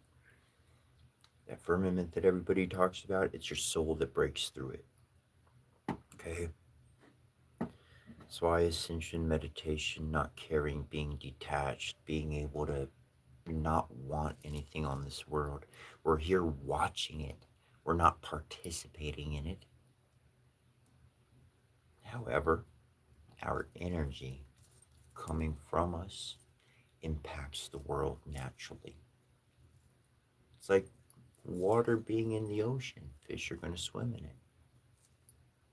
We're creating an atmosphere for life to exist, and that life is the tree of life within each person, that they may know how to shift between archetypes within their own energy systems, and they can actually have true free will. For until you can shift your own archetypal energy within, you do not have free will. You are an effect from the causes around you. I implore and share daily that you may find your purpose, that you may become the master of embodying and living your purpose without distraction, without interruption, that you may get to ascension and truly in your divine connection when the flesh is done with, that soul is going right where it knows home is. Some people want another go around on earth. Some people enjoy staying here on earth. Perhaps their soul contract is got more lives signed up. Absolutely, there's that group that does.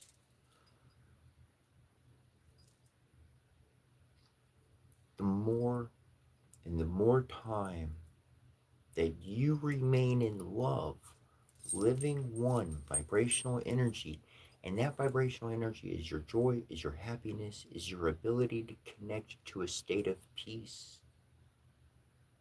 And again, a state of peace isn't while you're happy, it can be present while you're sad. Peace can exist on beyond any element that's happening. It's much more powerful. It's a state of being, not just an emotion. And that peace is your stability. That stability is your continued connection of intuition. And now you got information 24/7 at any moment you'd like. And in case you're worried, in case you're wondering, and you're like, man, I never done this magic thing, is that I don't want that. I don't want my mind bothered 24/7. You can turn it off at any moment. You can say no, and it stops flowing. That's the nice thing about it. But I tell you, you've been dealing with people's flow of negative thoughts. And when you start getting a flow of positive energy, positive frequency, every single day looks bright. Regardless of what's going on, regardless of what's happening, things just seem to line up. Things just seem to be getting better. Somebody must be in prayer. It's our connection to each other. Our divine connection is with each other. We may see a God, Divine Father, Divine Mother at the top, but they keep encouraging me. The Spirit keeps telling me, look at the family of humanity, connect with every human, with every divine person. This is what we want. This is what we want to see for you. This is what we want for the world, is for them to see each other as gods and goddesses in the most loving, respectful, honorable way of thinking. Not to bow to them, but to respect your fellow human. To truly change our mentality of poor or rich. If they're poor, let us make them rich. If they're rich, go find some poor to enrich in.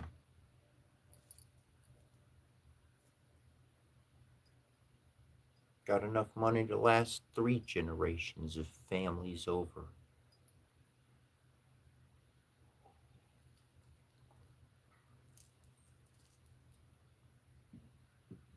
Money or my fellow human?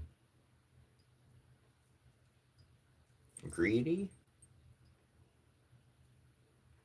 Caring?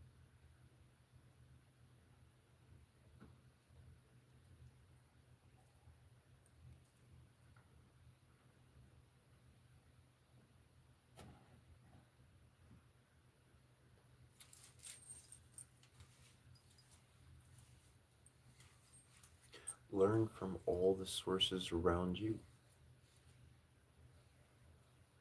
and increase the beauty in your environment. People notice it and people feel it.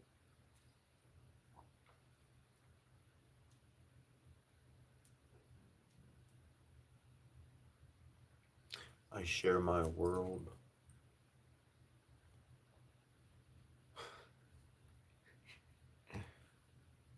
And it's what I've been instructed from many years ago, was to open my doors to the world, to share my little sanctuary with others. And as I've been inspired and I've been encouraged.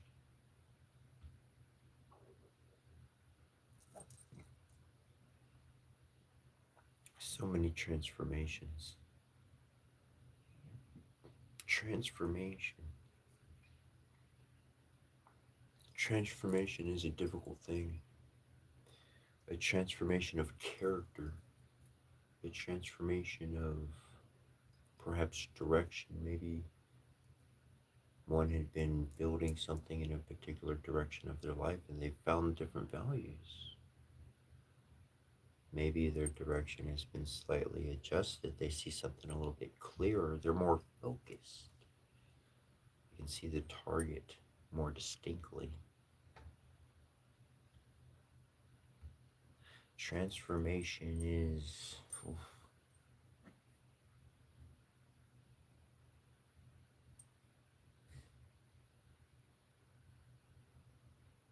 it will shape you in ways that no person can deconstruct. They won't be able to unstruct. They won't be able to destroy your foundation. They won't be able to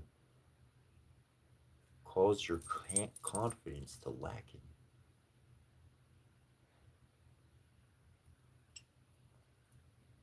When you've been through enough crossroads situations, you're going to identify when other people are going through those crossroads situations.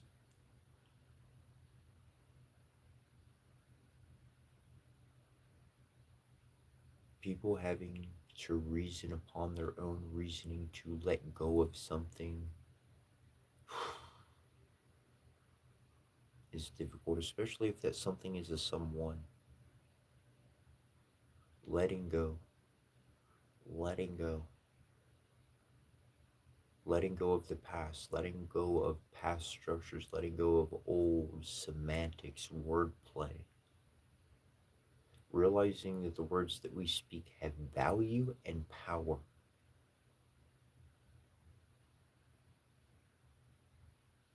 There are young ones and they don't understand the power of the words they speak. Others do. And they encourage so many individuals.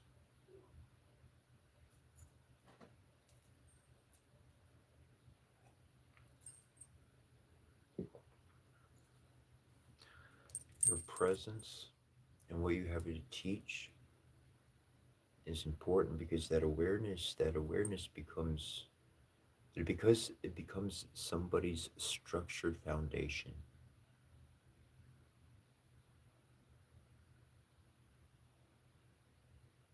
You're always being watched. There's always somebody observing the behavior of a person. Whether that is energy being felt across time and space or whether that's somebody else in the room. To be aware of this and to choose to be an influence, to choose to to give of your heart in a way that in before had been hidden, had been held back for whatever reason. These these are moments at night. You may be by yourself and you don't need nobody else's pat on the back. You don't need nobody coming up and telling you anything. You know what you did changed somebody's life for the rest of their life, for the better. And that purpose fulfilled,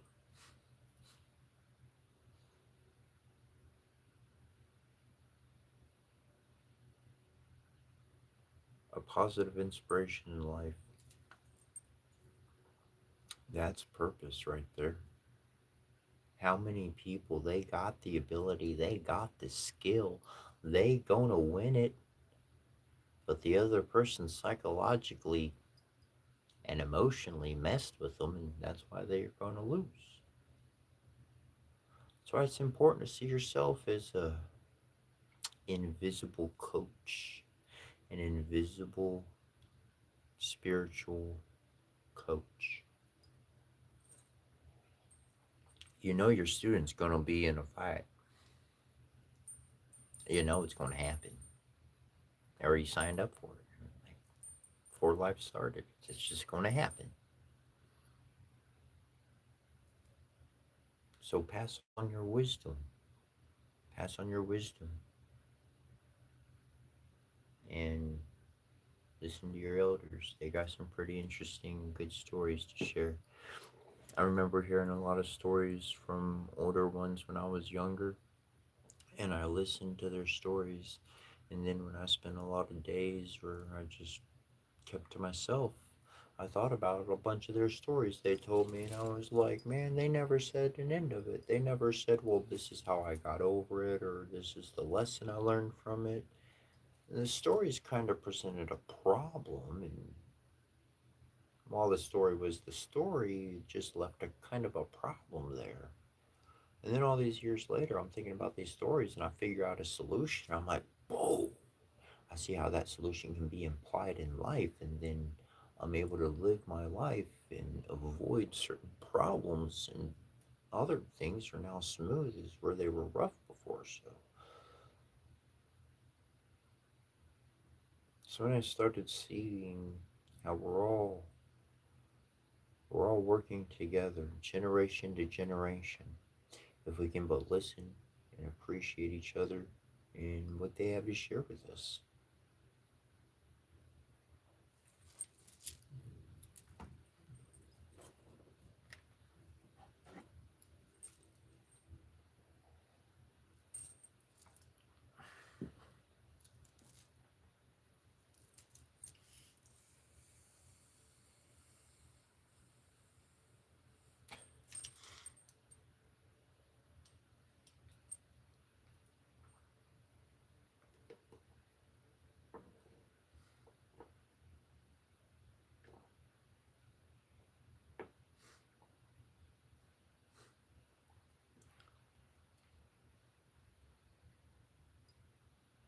Living every single day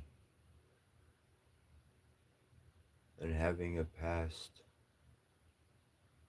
that was full of family, all the way into today and all the experiences I've personally been through,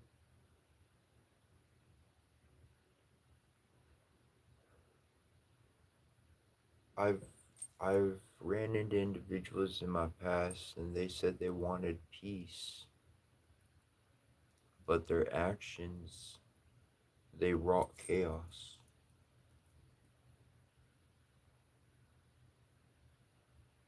I've been around these kind of individuals. And many people in the world are very desirous of things that they have not yet attained. That's why they speak much of it.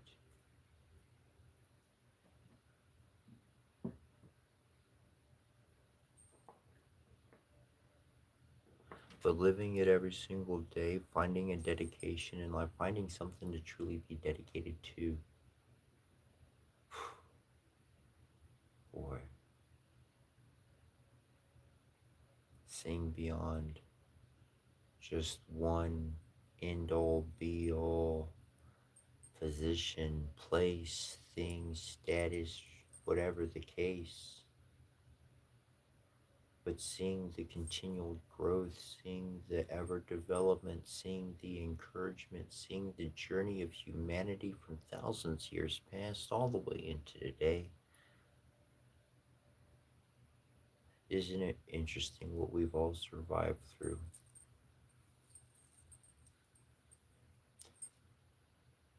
In that survival, we had experiences and moments of community. We had those when we were younger. We know what those days were like. And in many, I'm not saying all over, but in many places in the world, that type of hospitality, that type of community, it doesn't exist. Perhaps they come together for special events here or there.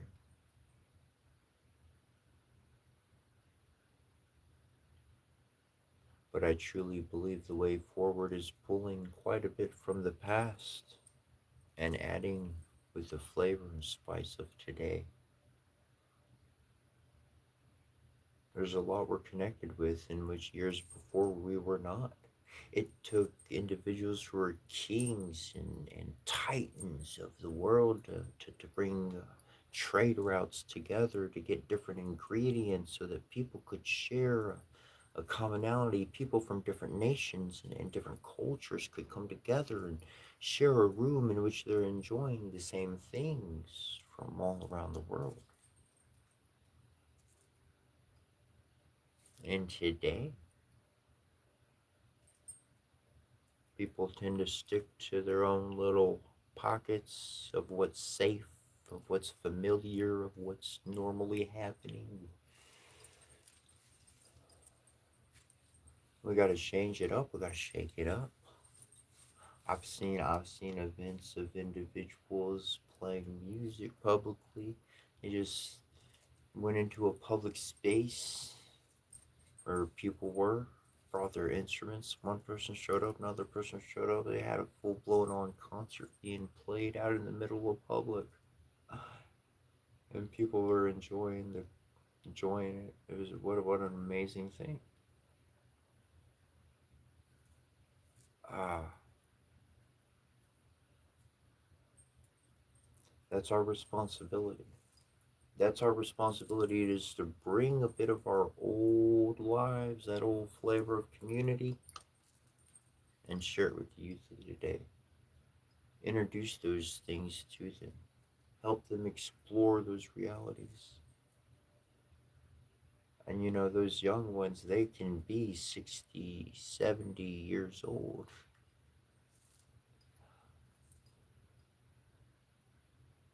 Surely that young one is one young in heart. The body, it will age. It was young. The soul, psst, it was spry as ever. Never lost it. Never lost. It was the body that just couldn't keep up with that soul anymore. That's why on to the next one.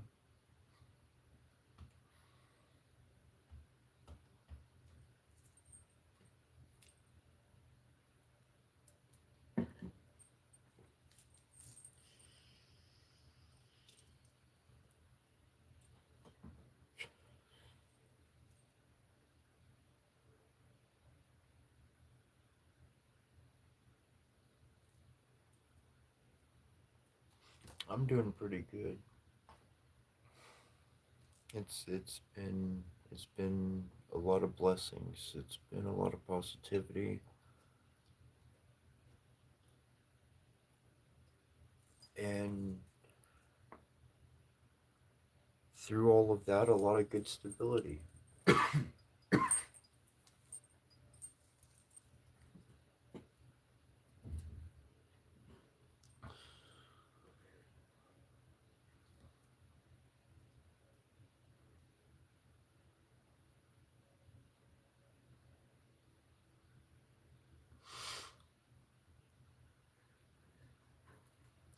It's one thing I love about frequency. Frequency don't lie.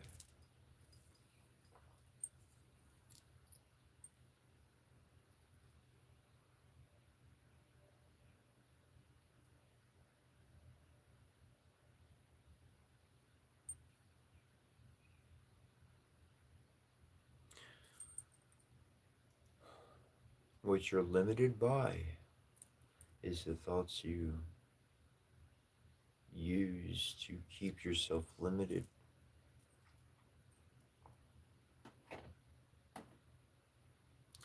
Used to be in a certain place, and everybody I was around, I would think of different things, freer thoughts, different things than anybody else thought about, and they all shut me down for it.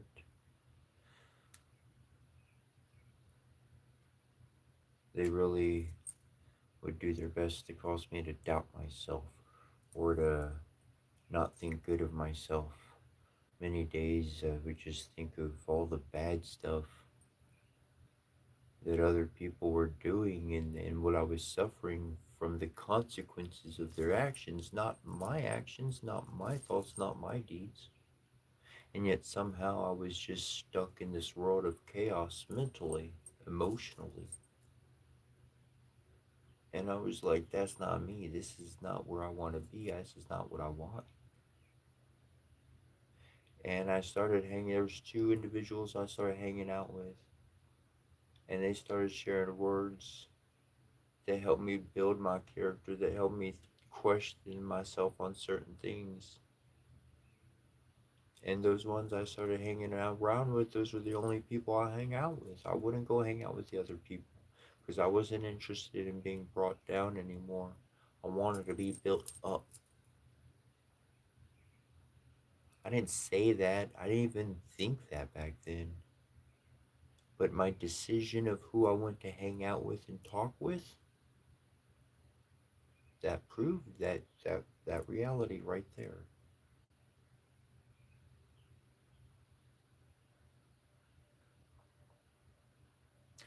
Who you hang out with, what you hang around, you're going to copy its vibration, you're going to mimic its frequency.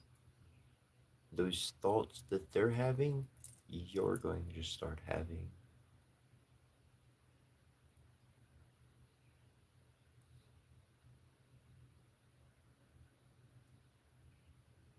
What we associate with is what we're going to become attuned with. And so choosing that environment, creating that environment, becoming that environment on a regular basis through whichever method that you perform and do, when you wind up doing that and then you take it out the backyard, you take it out the house, you take it into the world, now you're providing that frequency for others to learn from, for them to connect to. You're becoming a hotspot as a calm in the storm of energy, a calm that the other person can learn from. Learn just by proxy, let alone if they come ask you a few questions. I'm going to use the restroom real quick. I'll be right back.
Morning.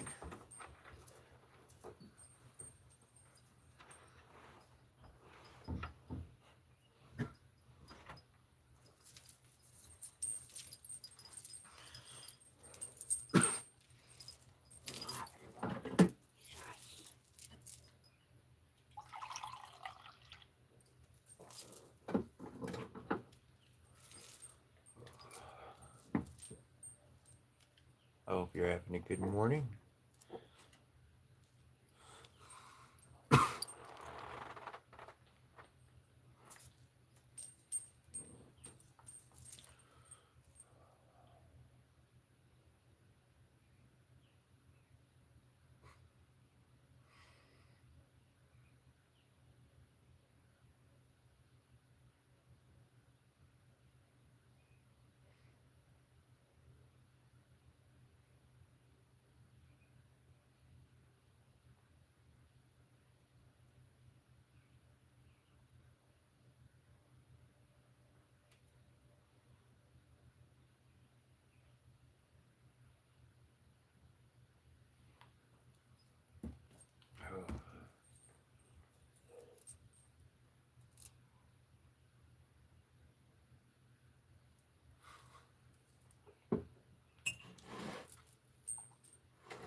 Thanks to everybody commenting and having a good time and so forth and so on. Appreciate your presence.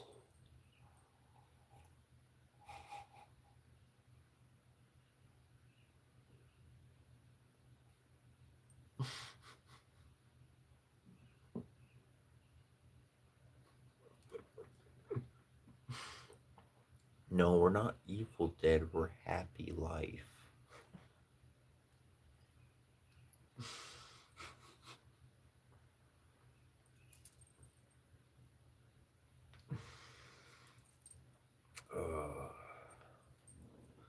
Don't make me laugh too much.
It's my grapes. They turn to raisins.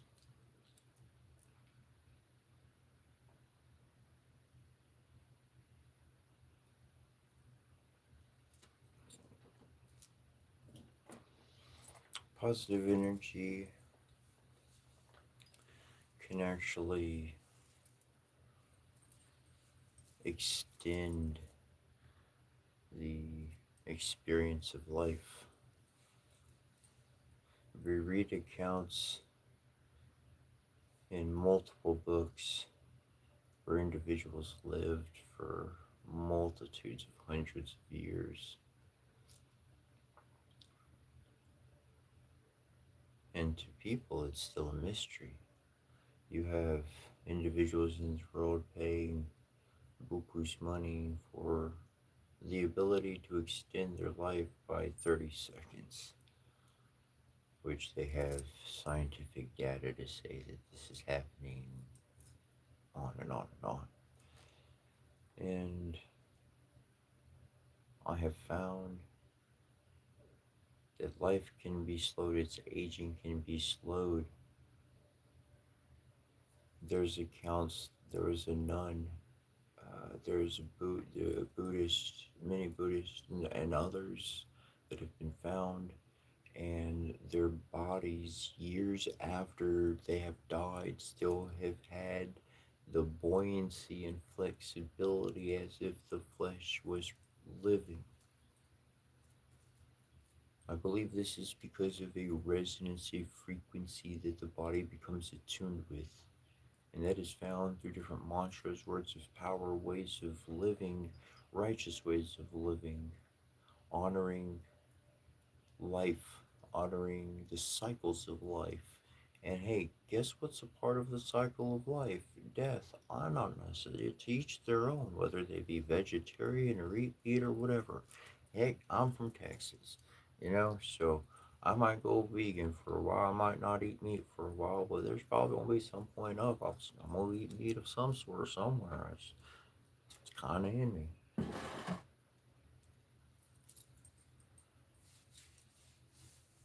But to each their own is what I'm putting forth. whatever their journey, whatever the portion of a journey, and however so you see one your own path. To honor another person's journey is a massive aspect of character that normally causes people to have fights. That normally causes people to control a friendship or dominate a situation in any given situation. Because they want the other person to submit and be a copy of themselves. Last I checked, the way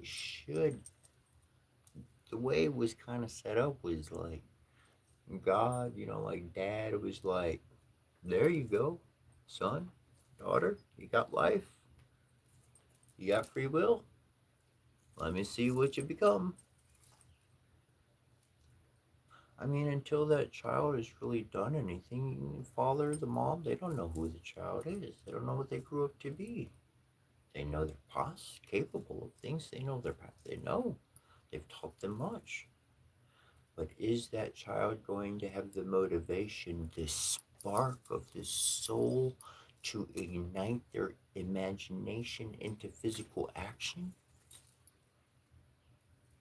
This is where we get into, like, if you're into baseball at all, scouting. They scout for players, especially in baseball. You could have an individual, whatever their position, and they are excellent. Right before they get to the major leagues, they are excellent.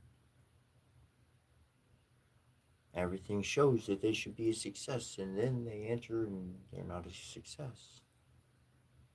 That spark was not there.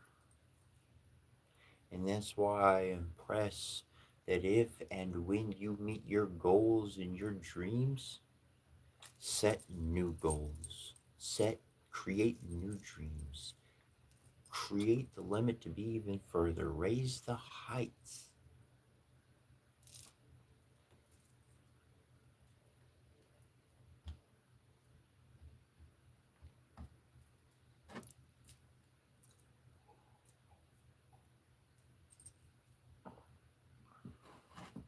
Aren't people able to keep up with you? It doesn't matter. Go at your speed. That's what I was taught. Any runner in a race, they run at their speed. They find where their speed is comfortable, and that's their speed essentially from beginning to end. They've learned what they can maintain and at that rate.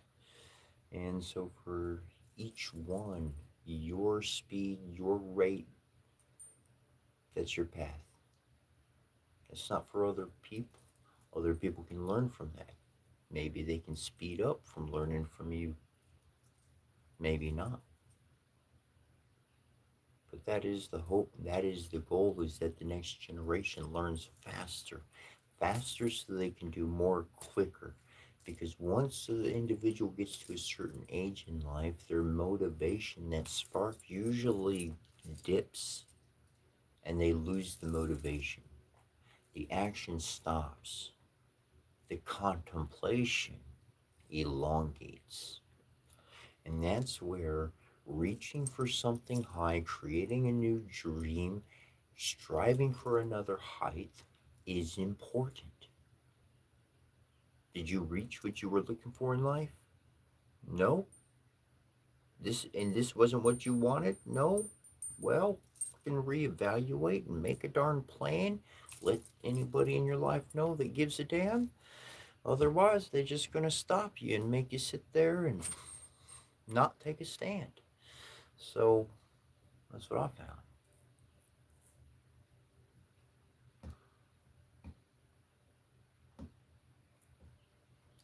It's your decision to live your life, and it's your decision to make your choices. Nobody else's. That's your power. That's your gift. That's your freedom. You could buy any gift, gadget, or anything. But a choice to do something is yours.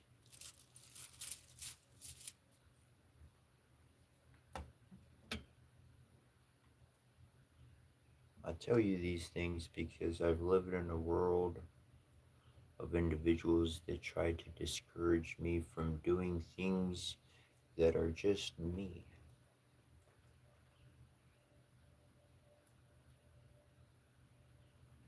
And I've left those kind of places. I've said no to those kind of places. And the universe will hear you and they'll respond to you. The universe will shape what you will accept and what you will reject. I've said it the past couple of days, and I've said it before that, and it is the truth. You are an electromagnetic being. You can draw to you or push away anything you want to. If you're aware of it, you're going to have an effect on it. If you're not aware of it, it's going to impact your life and you're just going to experience the effect. When that happens, that's when emotion usually flares up. Bad action happens in that moment. Life goes south for a bit. It's all about avoiding going south for a bit, metaphorically speaking, on that emotional side of things.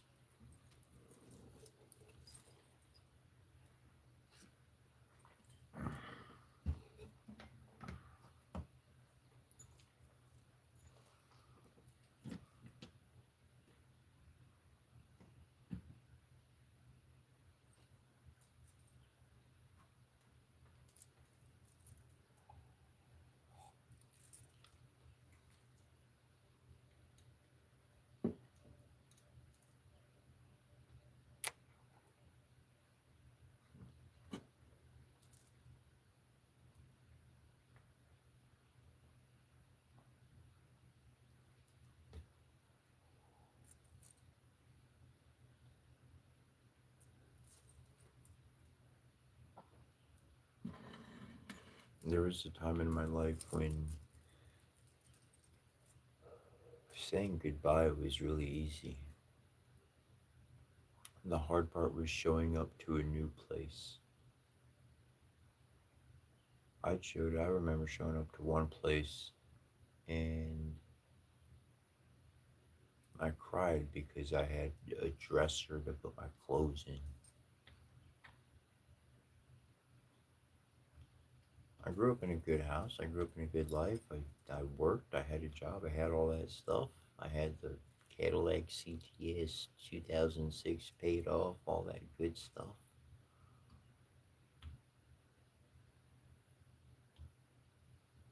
But it was like I reached the top of one life and it got taken away.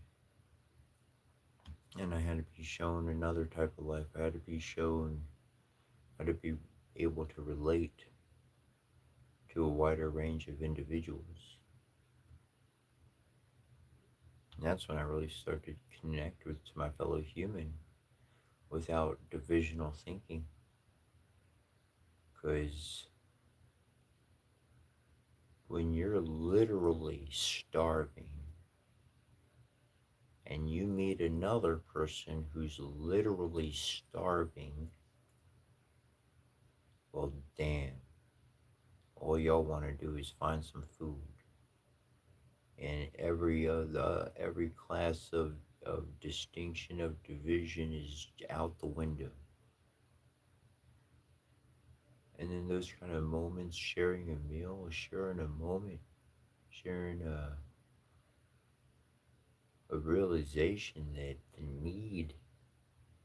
need of some basic rights of food, water, and housing is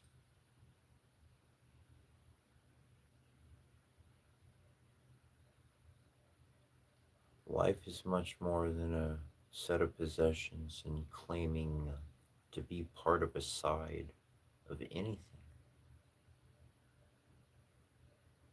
The division, the hate.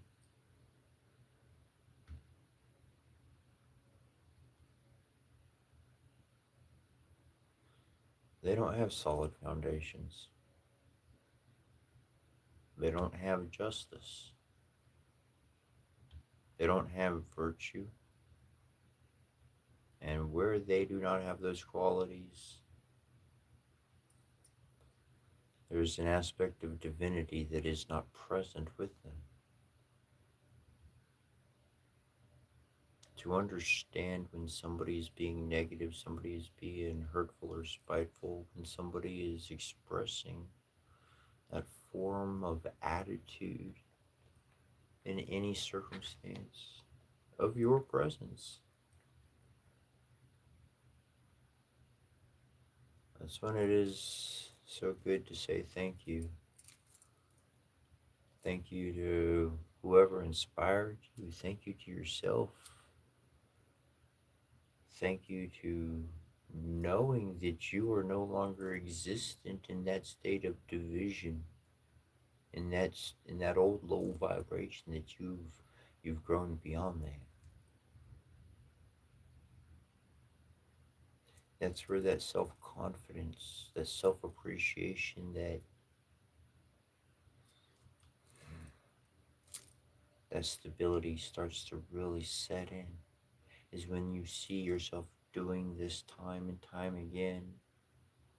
Like, oh, I did that before. Yeah, happy to do that again.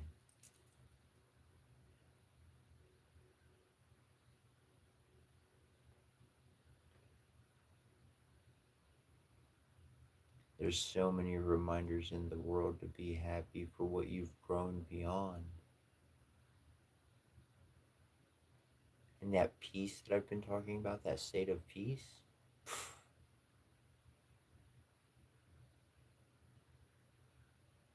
it's kind of interesting. I've received some of the worst uh,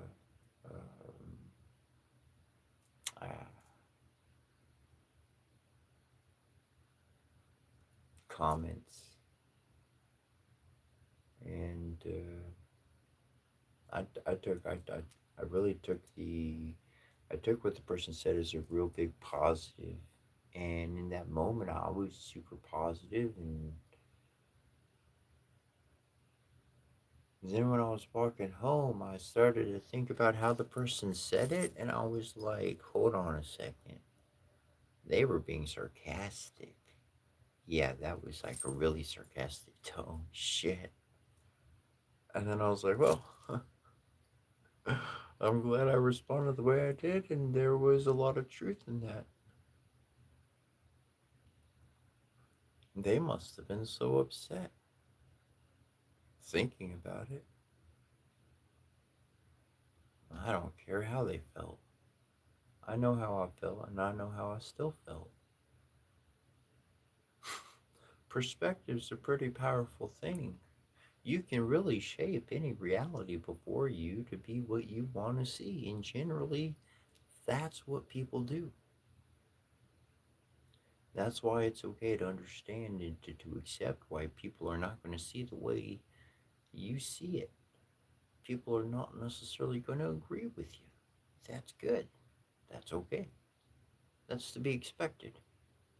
I find it interesting that people get so frustrated with opposition or conflict.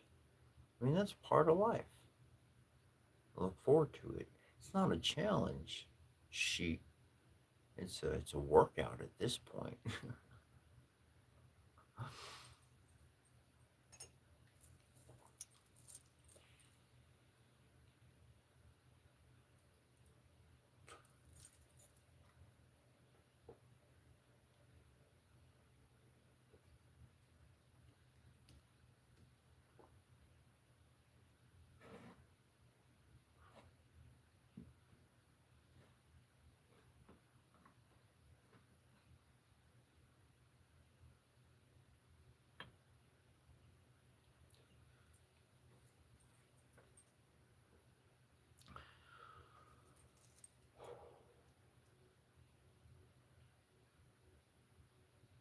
I want to read a story, but all I can hear is, no, just talk.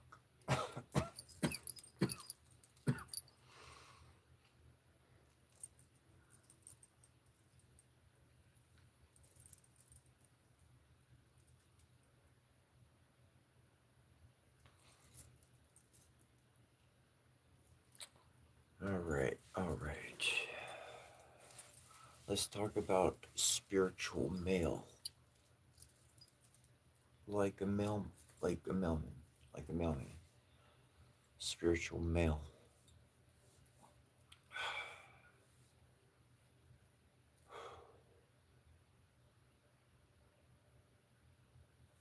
In the old days, generally speaking,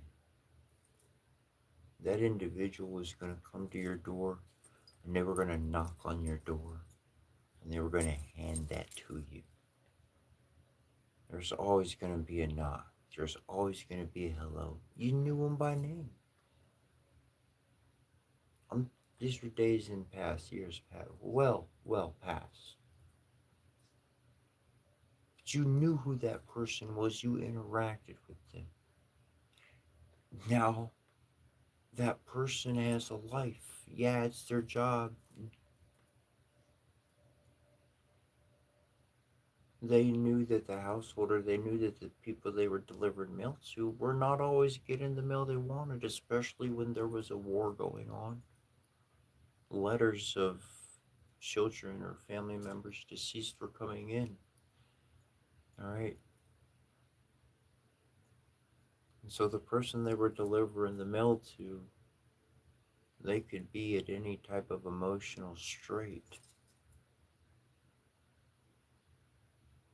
They could be angry the next day. They could be vicious the next day. They could be there's such a plethora of possibilities of existence,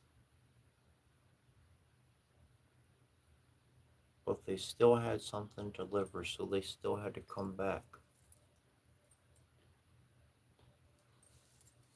That's what we do with energy, and that's what a lot of us do with our interactions.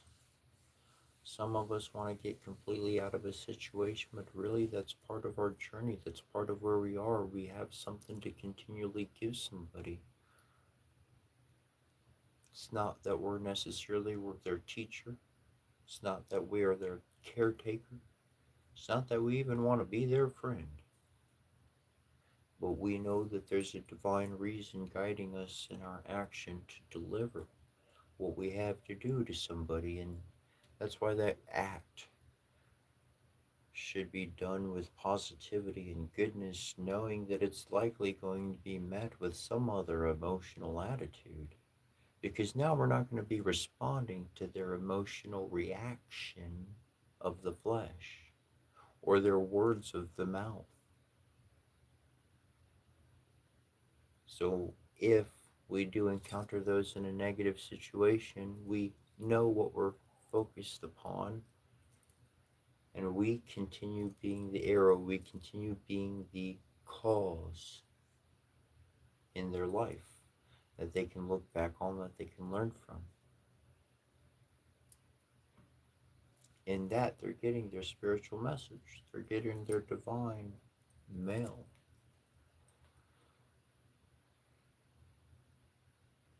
In other forms and ways, I've lived in communities and with individuals, and as a shaman, I would be in contact with the spirit that was at that house. One particular experience, I was staying in this one room. It was down in New Mexico, and I started perceiving this spirit of a little girl.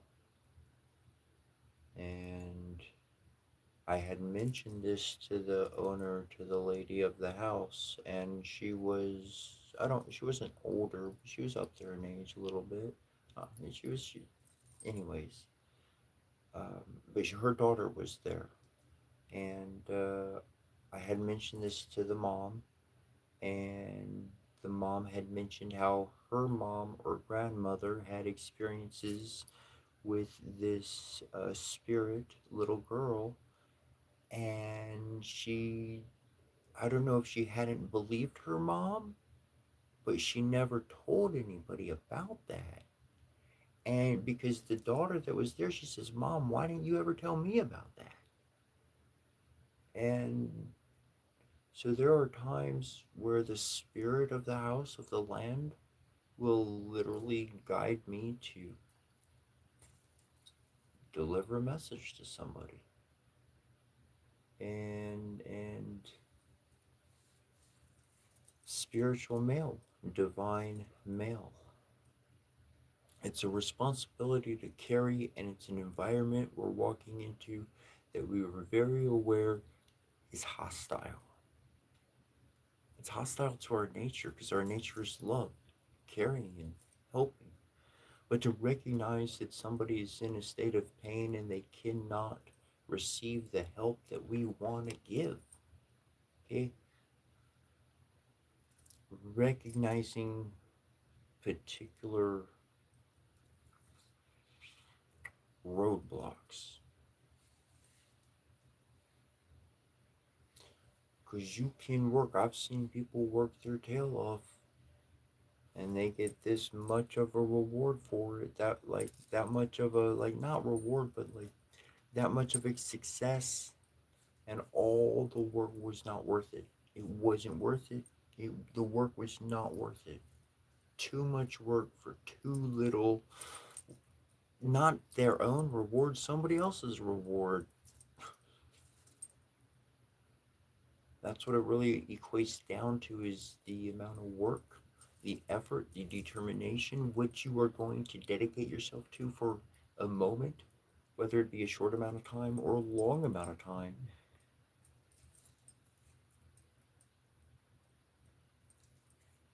And really giving that your focus, staying attuned in that direction, and never losing sight of your purpose, yet always embodying your purpose. And if you were not present earlier, how do you find your purpose? What is my purpose in life? What was my meaning of life? To embody something, to embody who you are. And the way you embody who you are, the way how you find what your purpose is to follow the inquiries that you have in life, the curiosities, to delve into that. The internet is vast and powerful. You can download free books. You can look up the name of a book and literally type in free PDF plus the name of the book. If it's an older book, it's generally available right there within one or two at the top. Boom, boom, download, got the whole book. Whole complete works of Edgar Allan Poe. Boom, boom, free thing. All that reading, all that studying, all that information. You have pen and paper, you have a laptop, you can take notes. You don't need a teacher to spur you on.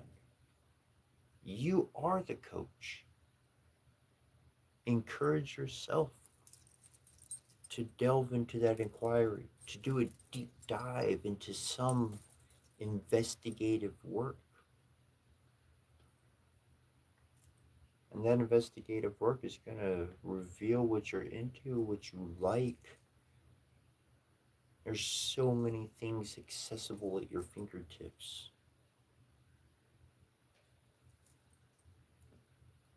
That's what I started doing. Many years ago, that's what I started doing.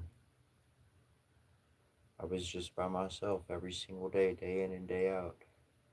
And one thing I learned how to do is how to crack open a book and how to look for information.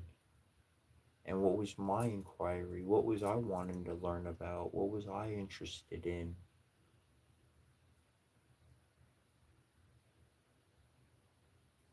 It was God. Originally, it started with God.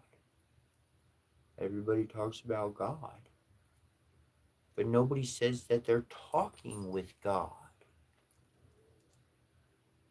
Well, it happened in the past. Why can't it happen today? Why not? They had omens in the past. Why don't we look at those omens today? And as I started looking into it, I started finding out there's some people that actually do.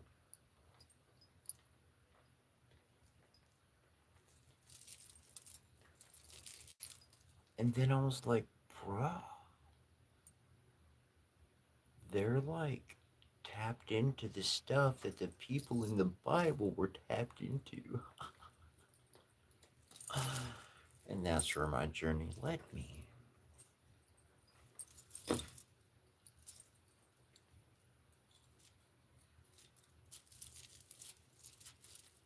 And those type of people truly,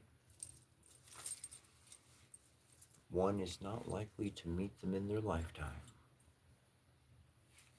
But somehow, some way, like as I've been talking about becoming a spiritual master, seeing yourself as one of a triad, as of a spiritual team, helping an individual at the center, that initiate.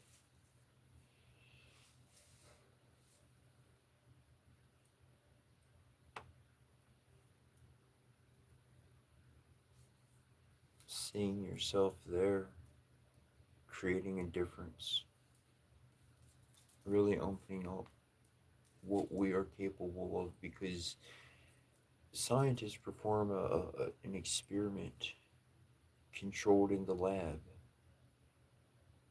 Is not society continuing on as it is? One vast social experiment? Free play experiment, seeing what's happening, seeing what culminates, what comes together, seeing what pushes away from each other, seeing what unites.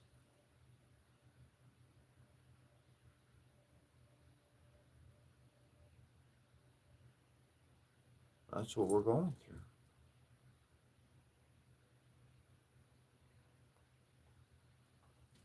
It's like a Renaissance 2.0, a transformation of mind, of sight, of how we see and interact with the entire world.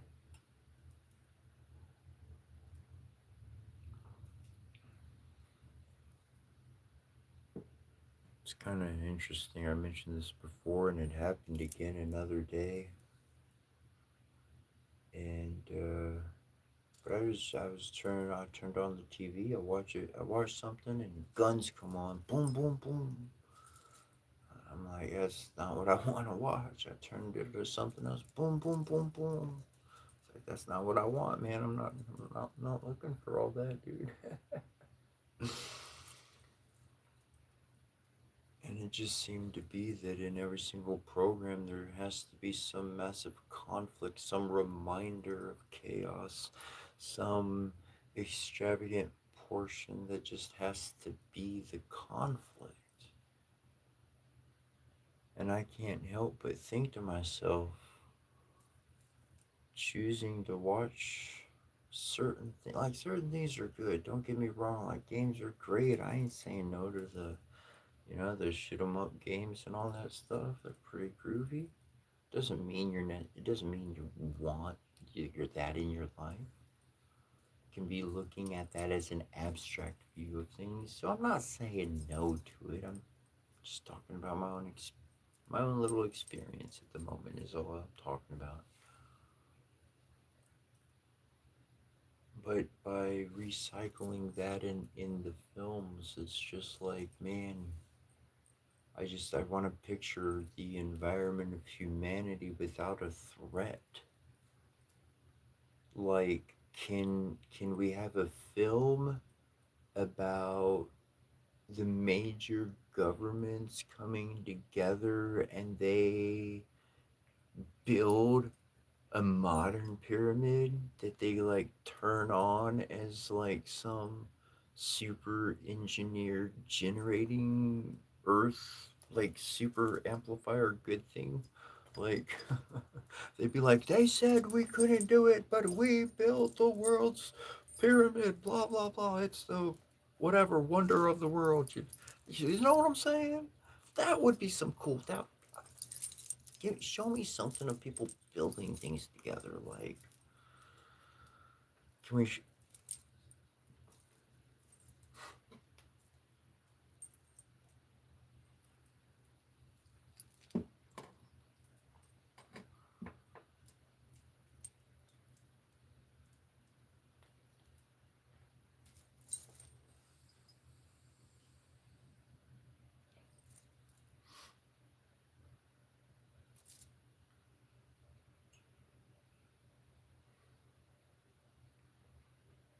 It is the importance of what we choose to focus upon.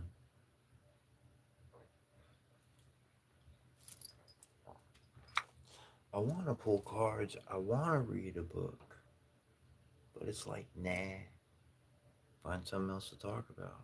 Alright, I'll keep digging. I'll keep digging somewhere here.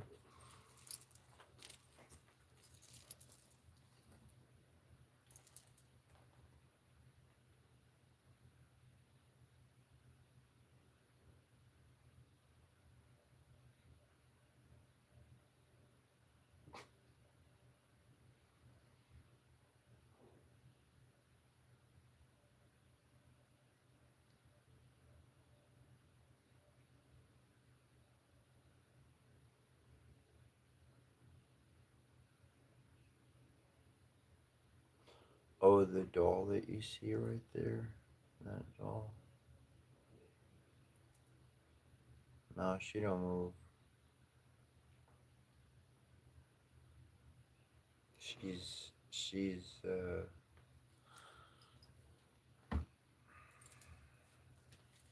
protection. I was walking home this one day, and I guess somebody got kicked out of their unit or apartment or whatever, and this doll was sitting outside of the trash, the dumpster, and I was like, "Yo, a porcelain doll. That's just something special. Shouldn't just let something like that go to the trash."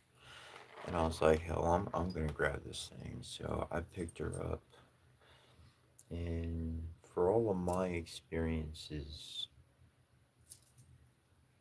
a dog will charge you and attack you if you're not looking at them. But if you move your body, if you are facing them, if they see your eyes, that dog is not likely to bite you. I'm some dogs might be trained for different things, but from my experiences, that's my experience. That's reality of a dog versus a human. But you stare them in the eyes, they ain't gonna touch you. When they see your fear and they see the back of your head, that's when they'll bite. They really actually full of a lot of fear. All that barking and everything else, a bunch of junk, distraction. Just like humans. Just like humans. Anyways, I had picked this doll up and I was carrying her, and their dog charged me. I was about 2 houses from being home, and the dog had charged me, and it had stopped within about 3 to 5 feet behind me. And that's when they started barking. And that's when I heard them, and that's when I turned around. That dog was fully charged by its sound, by its stance, by how fast it got onto me, because it had obviously ran, sprinted, got to me that fast before I realized it was there. Saw the eyes of this dog and stopped and started barking. So for me, she's my guardian. She always looks out for me.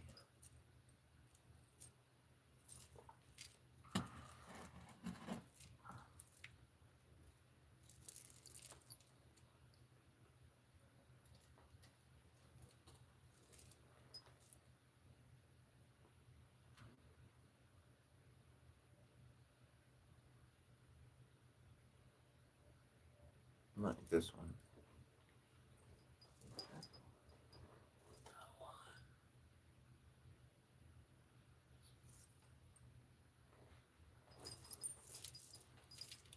Yup. Yup, yup, yup.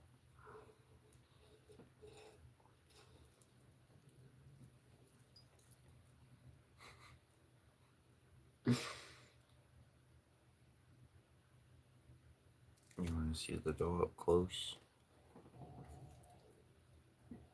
Okay, I'll show you the dog. I gotta turn the flashlight on. I need more lights. If I had more lights, the whole place would be lit up. It wouldn't be so dark.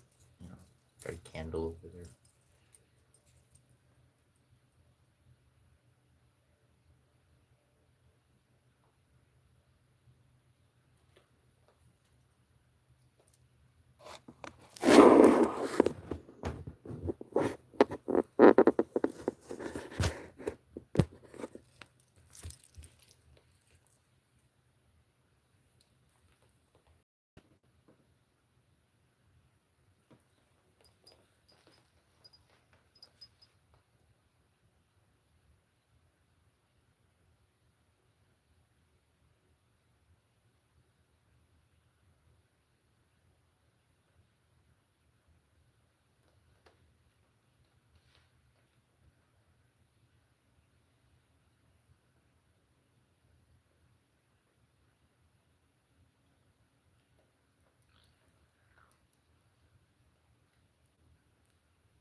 See, I think that's really interesting about Ra, because here you could see his feathers are going down, and here you can see the Indian father with his feathers going up. I really see them as the same. The tribal aspects are very impressive. This is Set over here on the left, and he's chaos. And this is Ra over here on the right, of course, order. And they are creating, not just crowning, but creating a king, so that one may be able to balance both dark and light energies. This is the responsibility of divinity. This is the responsibility of a shaman or anybody upon that kind of a course of life.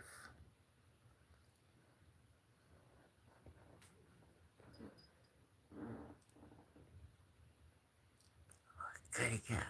It's my kitty cat.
Yes, that is a Blue Eyes White Dragon Yu-Gi-Oh card.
Alright, somebody said floor.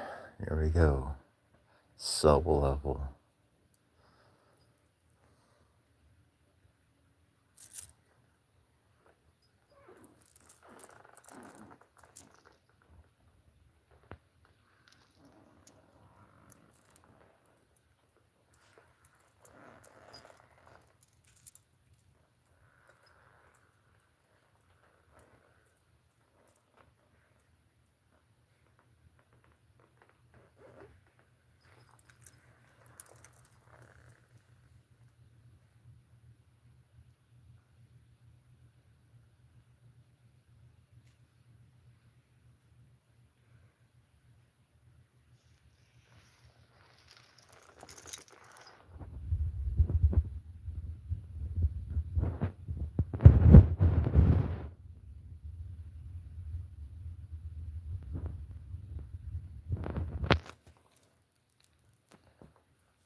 I had went to a temple, and when I found the temple, I didn't think I'd ever go to a real temple in my life. I never even imagined it happening.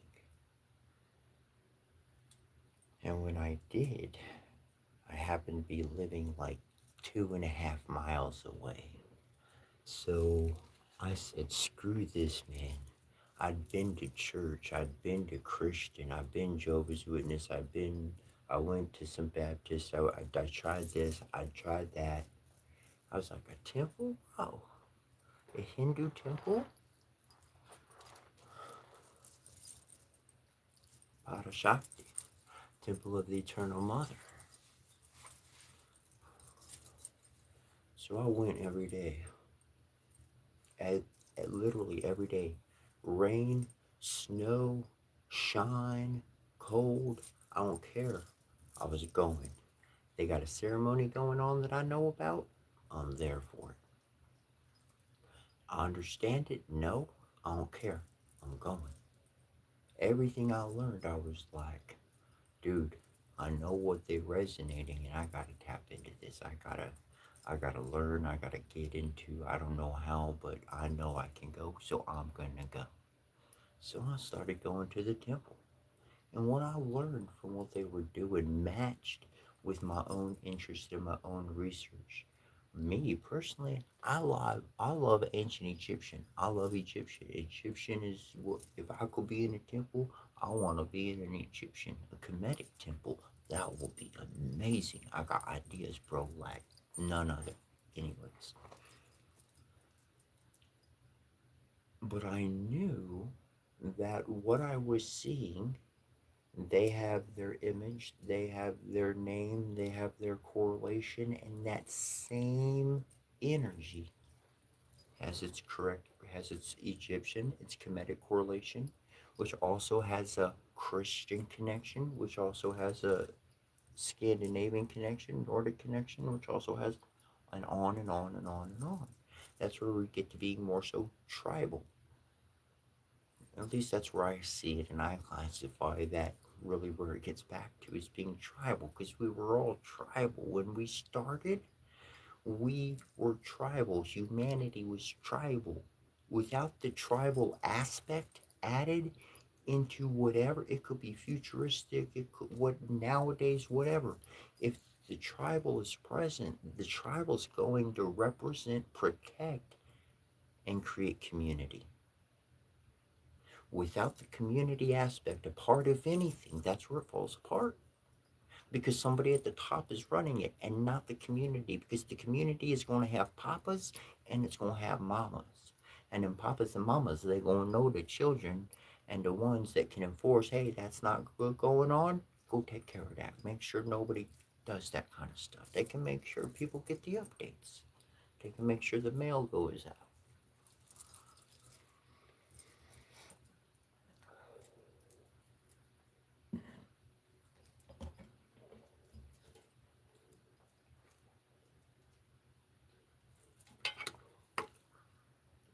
But that's where I really appreciated the temple, was because there was someone, there was something that I was able to walk to each and every day and learn from of what I was seeking. And I learned, and I got to be a part of, and it was beautiful.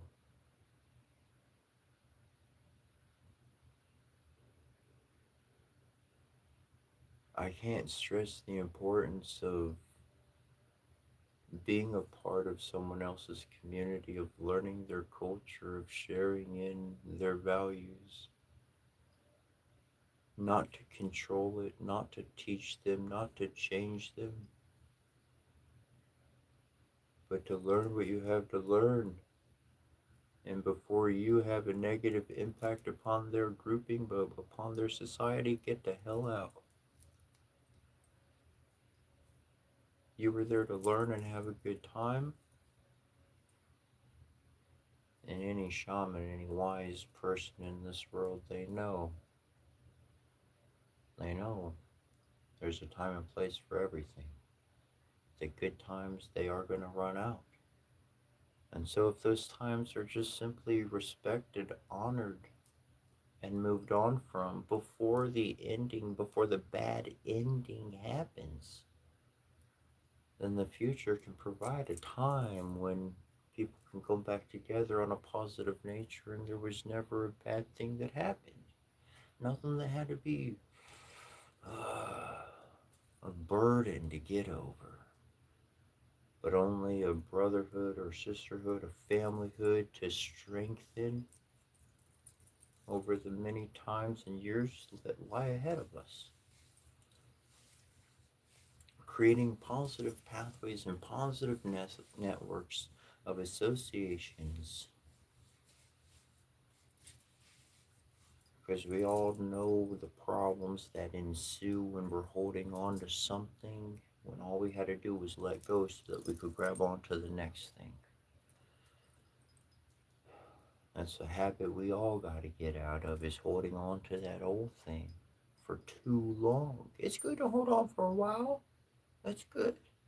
Maybe we need to recover, have a good few moments, whatever the case. But we got to let go to move forward. We're always moving forward.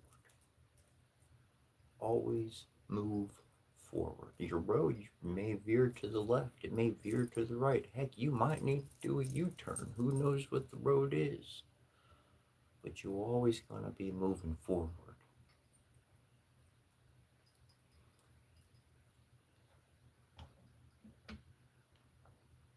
And when you see someone, they're full of frustration, it's because they ain't been able to move forward. They've been stuck in the same spot way too long.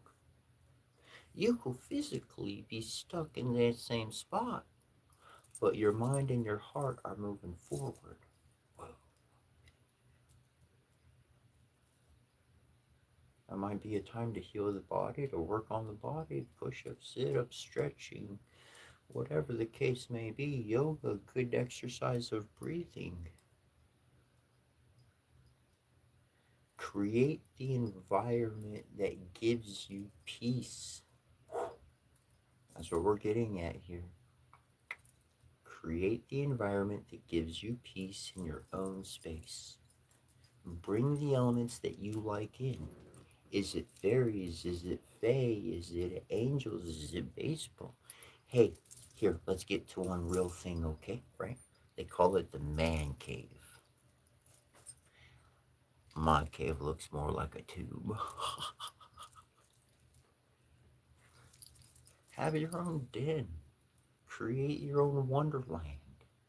Masculine or feminine, whoever you are, bring in the elements that you like, that you enjoy. Surround yourself in that peace. And when you walk out of that room, take the peace with you. Take that state of calm, of relaxing, of I'm in the environment I love. Take that with you. Don't leave that energy where it. Continue to be that energy, be that room, be that residence when you walk into the world, because then that's what people are going to connect with. That's what's going to pick people up. And the less people that can poke at you and get a reaction, the more stable that you actually are, the more confident you become in your own abilities to overcome any obstacle that comes before you. And if you can't overcome it, you'll find a way to go around it. Even if you do gotta make a U-turn somehow to get beyond it.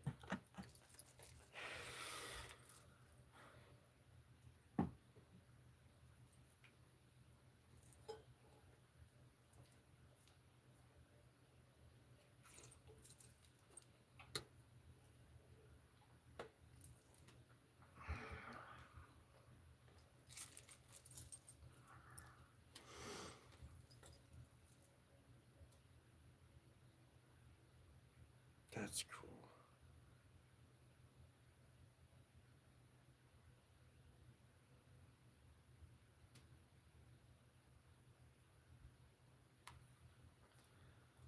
I remember at the beginning of my spiritual journey, I had two teachers. I had two individuals, and they never referred to themselves as teachers or masters or anything like that. But they were these two cool dudes I knew, and I look at them. I learned a thing. They taught me a thing or two. And ultimately, they taught me how to find that state of peace, that state of calm. I didn't even know.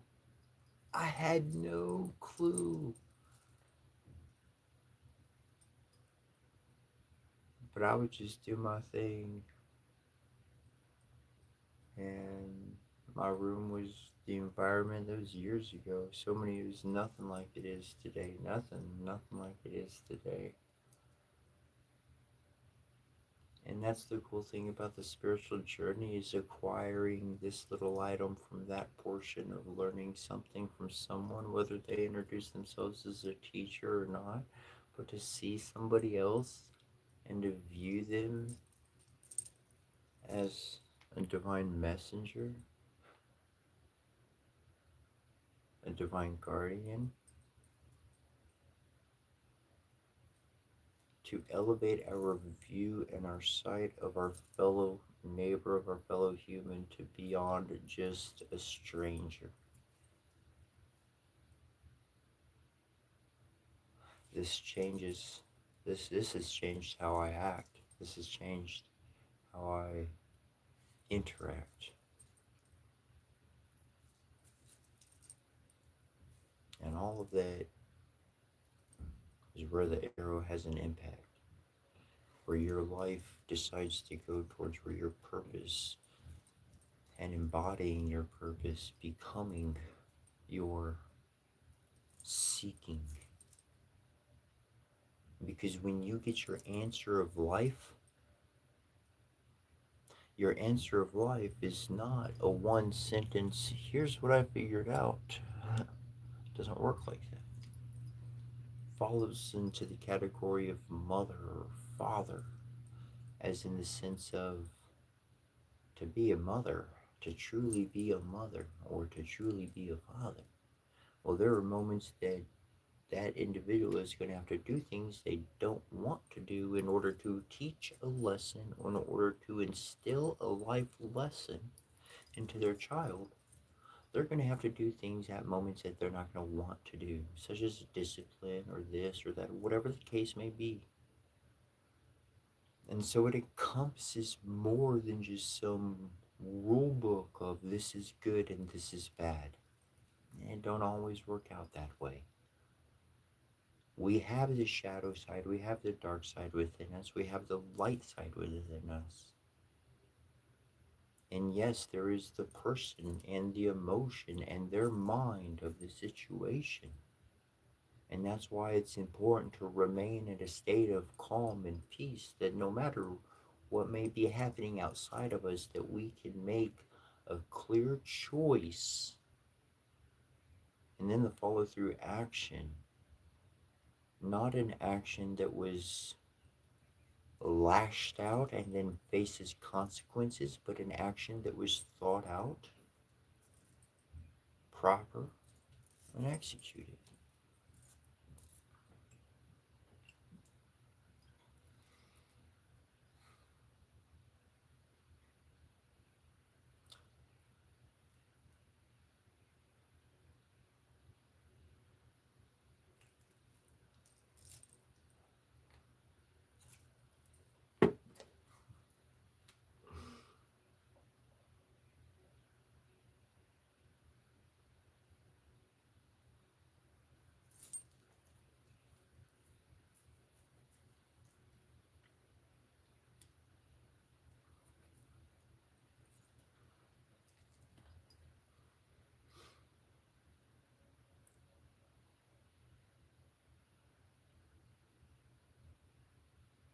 Remember that by watching, you're analyzing.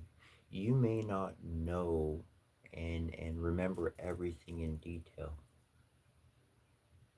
but everything you choose to pay attention to is stored into the memory of your soul. It's recorded. It's known. It is data that is existent within your memory. And that kind of gets stored in that subconscious memory for most people. Trust that that memory exists, and when you need to know it, when you need to recall it, it'll come back. You ever watch a movie, you watch it the first time, boom, pretty awesome and everything. The second time you watch it, you go, whoa, I didn't see that. I didn't see that. And then the third time you go, whoa, I didn't hear that. I didn't hear that. Whoa, I didn't see that either. And it seems like every single time you watch the movie for so many times, you see new things. This is what happens when you start becoming the observer of life,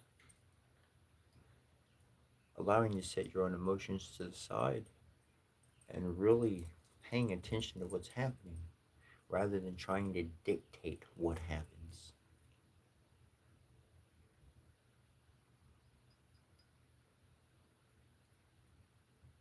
So you experience in your findings of experience. You become stable. So no matter what comment, no matter what happens in your life, you're observing. And when you need to transform and become something, to adapt, to outmaneuver, outsmart, move beyond, move under, move around, well, then you can do that when you have decided to, when you have seen would be the precise moment to.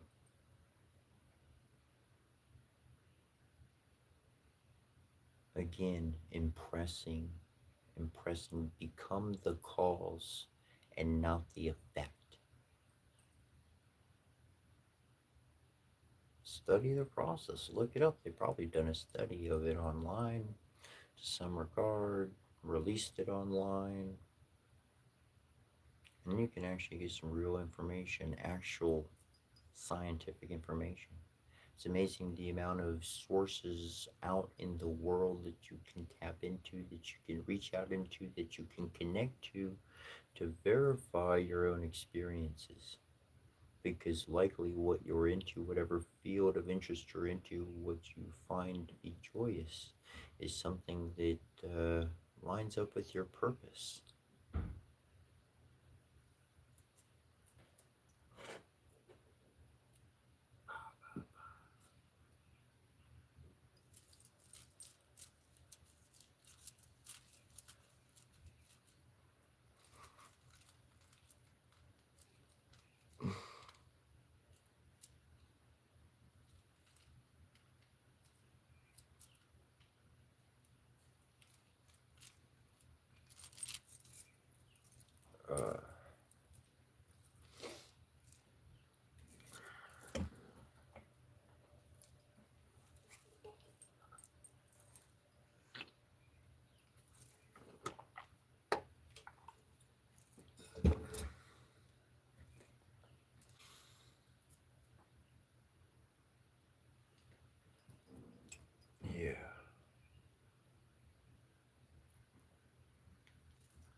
stories.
Sometimes I have been streaming on TikTok. Um, though I have not been the past couple of days. My video quality is not all that great, and I don't know why, but I guess I say things that on TikTok they say I get like video restrictions or some crap to different countries or whatever. I get violations, so I'm just like, I don't know what the hell I'm saying or doing wrong on TikTok, but obviously, and in all reality, like, it was however long ago that somebody had recommended that I put videos up on TikTok, that I start posting on TikTok, and I was like, okay, sure, and I did, and then I was able to go live on TikTok, and I was like, awesome. And then at the same time, I was able to go live on Instagram, and I was like, okay. Or I found out about that later. I was like, cool. And then I realized I could go live on YouTube, which I started on YouTube well long before this TikTok or Instagram stuff. And it was always on YouTube. I wanted to really like make the impact. And so what I wound up doing was somehow, some way, I developed enough of a base on TikTok, and I got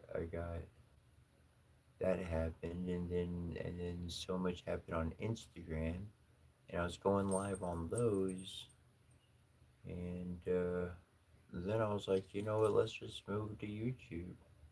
So I kept telling everybody, come to YouTube, and I kind of don't care too much about going live on Instagram or TikTok. I mean, I guess if I had better phones or better video recording equipment, maybe some tripods, so things weren't falling down or so fragile and more, like placeable. So like each one could be a different view. You know what I'm saying? Like TikTok could be a view from over there, and Instagram could be a view from over there, and whatever. And but for now at least, YouTube was the one I originally had sights on. So, but no, we do wind up going back on there from time to time.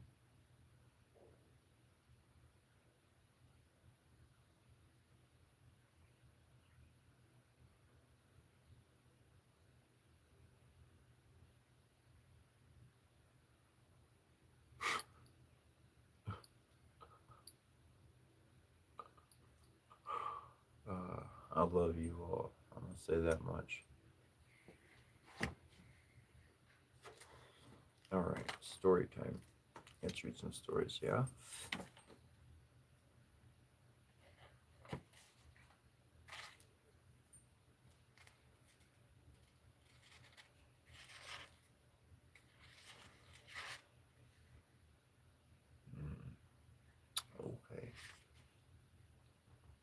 The Three Spinners. There was once a girl who was idle and would not spin, and let her mother say that she would. She could not bring her to it. At last the mother was once so overcome with anger and impatience that she beat her, on which the girl began to weep loudly. Now at this very moment the queen drove by, and when she heard the weeping she stopped her carriage and went into the house and asked the mother why she was beating her daughter so that the cries would be heard out on the road. Then the woman was ashamed to reveal the laziness of her daughter and said, I cannot get her to leave off spinning. She insists on spinning forever and ever, and I am poor and cannot produce the flax. Then answered the queen, There is nothing that I like better to hear than spinning, and am never happier than when the wheels are humming. Let me have your daughter with me in the palace. I have flax enough, and there she shall spin as much as she likes. The mother was heartily satisfied with this, and the queen took the girl with her. When they had arrived at the palace, she led her up to the three rooms, which were filled from the bottom to the top with the finest flax. Now spin me this flax, she said, and when thou hast done it, thou shalt have my eldest son for a husband, even if thou art poor. I care not for that. Thy indefatigable industry is dowry enough. The girl was secretly terrified, for she could not have spun the flax, no, not if she had lived till she was 300 years old, and had sat at it every day from morning till night. When therefore she was alone, she began to weep, and sat thus for 3 days without moving a finger. On the third day came the queen, and when she saw that nothing had been spun yet, she was surprised. But the girl excused herself by saying that she had not been able to begin because of her great distress at leaving her mother's house. The queen was the queen was satisfied with this, but said when she was going away, Tomorrow thou must begin the work. When the girl was alone again, she did not know what to do, and in her distress went to the window. Then she saw three women coming towards her, the first of whom had a broad flat foot, the second had such a great under lip that it hung down over her chin, and the third had a broad thumb. They remained standing before the window, looked up, and asked the girl what was amiss with her. She complained of her trouble, and then they offered her their help, and said, If thou wilt invite us to the wedding, not be ashamed of us, and wilt call us thine aunts, and likewise wilt place us at thy table, we will spin up the flax for thee, and that in a very short time. With all my heart, she replied.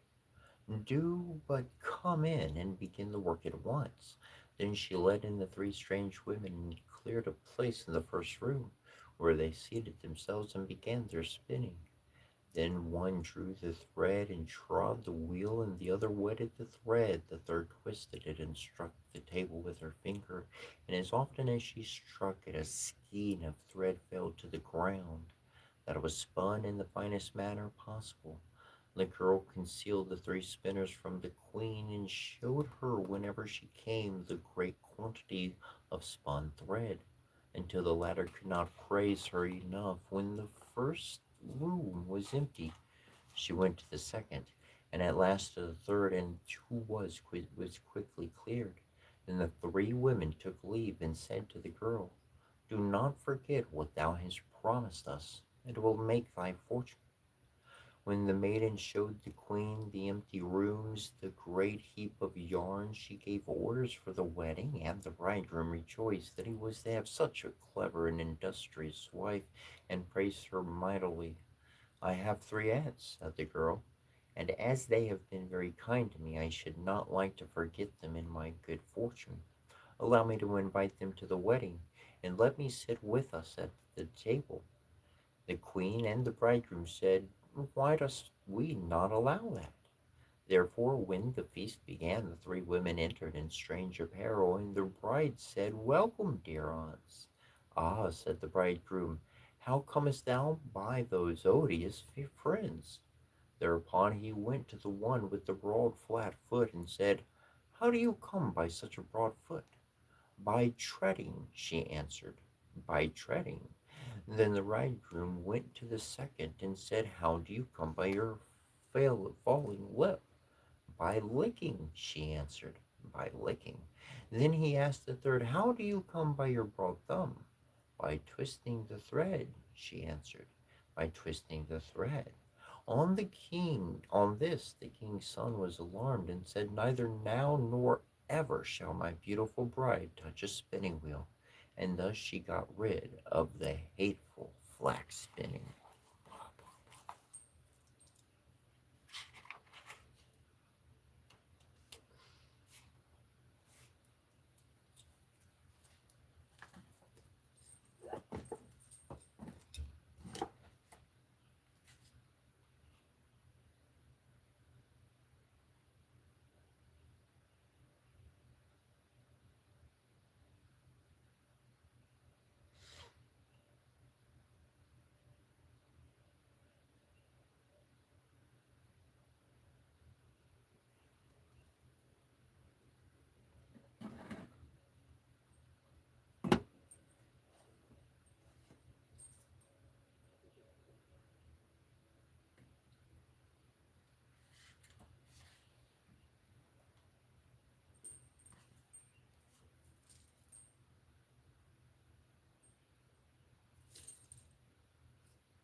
Next, we have Hansel and Gretel.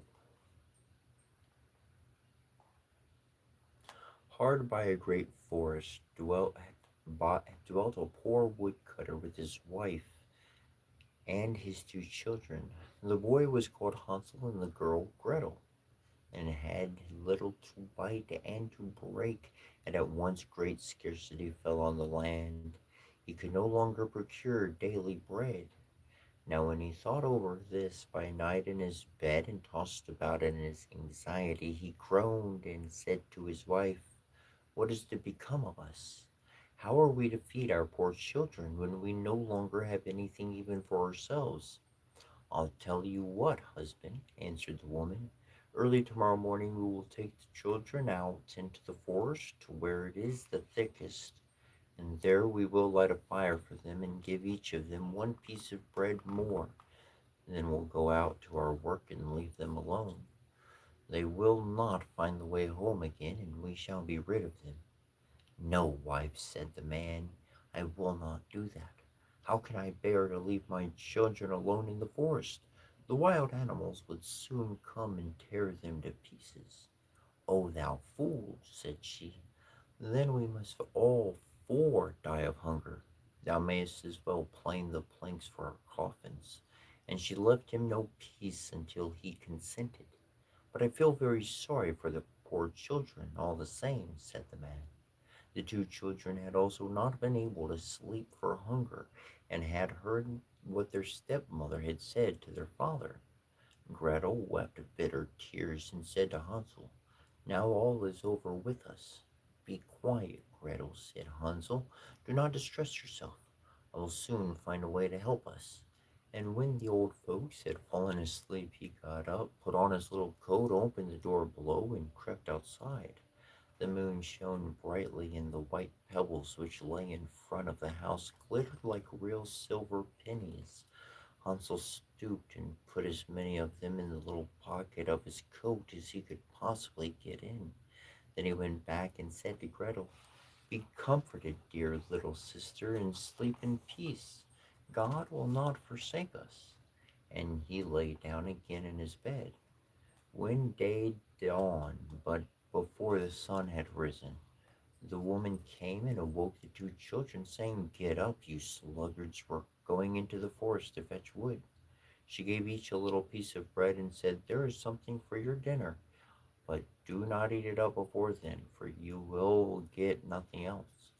And Gretel took the bread under her apron,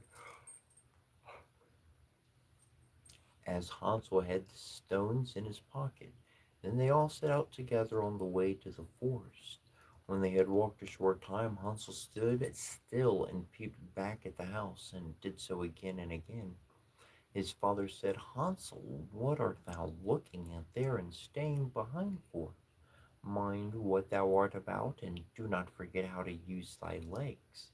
Ah, father, said Hansel, I'm looking at my little white cat, which is sitting up on the roof, and wants to say good-bye to me. The wife said, Fool, that is not thy little cat, that is the morning sun which is shining on the chimneys. Hansel, however, had not been looking back at the cat, but had been constantly throwing one of the white pebble stones out of his pocket on the road. When they had reached the middle of the forest, the father said, Now, children, pile up some wood, and I'll light a fire that you may not be cold. Hansel and Gretel gathered brushwood together as high as a little hill. The brushwood was lighted, and when the flames were burning very high, the woman said, Now, children, lay yourselves down by the fire and rest. We will go into the forest and cut some wood. When we have done, we will come back and fetch you away. Hansel and Gretel sat by the fire, and when noon came, each ate a little piece of bread, and as they heard the strokes of wood axe, they believed that their father was near. It was not, however, the axe, it was a branch which had been fastened to a withered tree which the wind was blowing backwards and forwards, and as they had been sitting such a long time, their eyes shut with fatigue, and they fell fast asleep.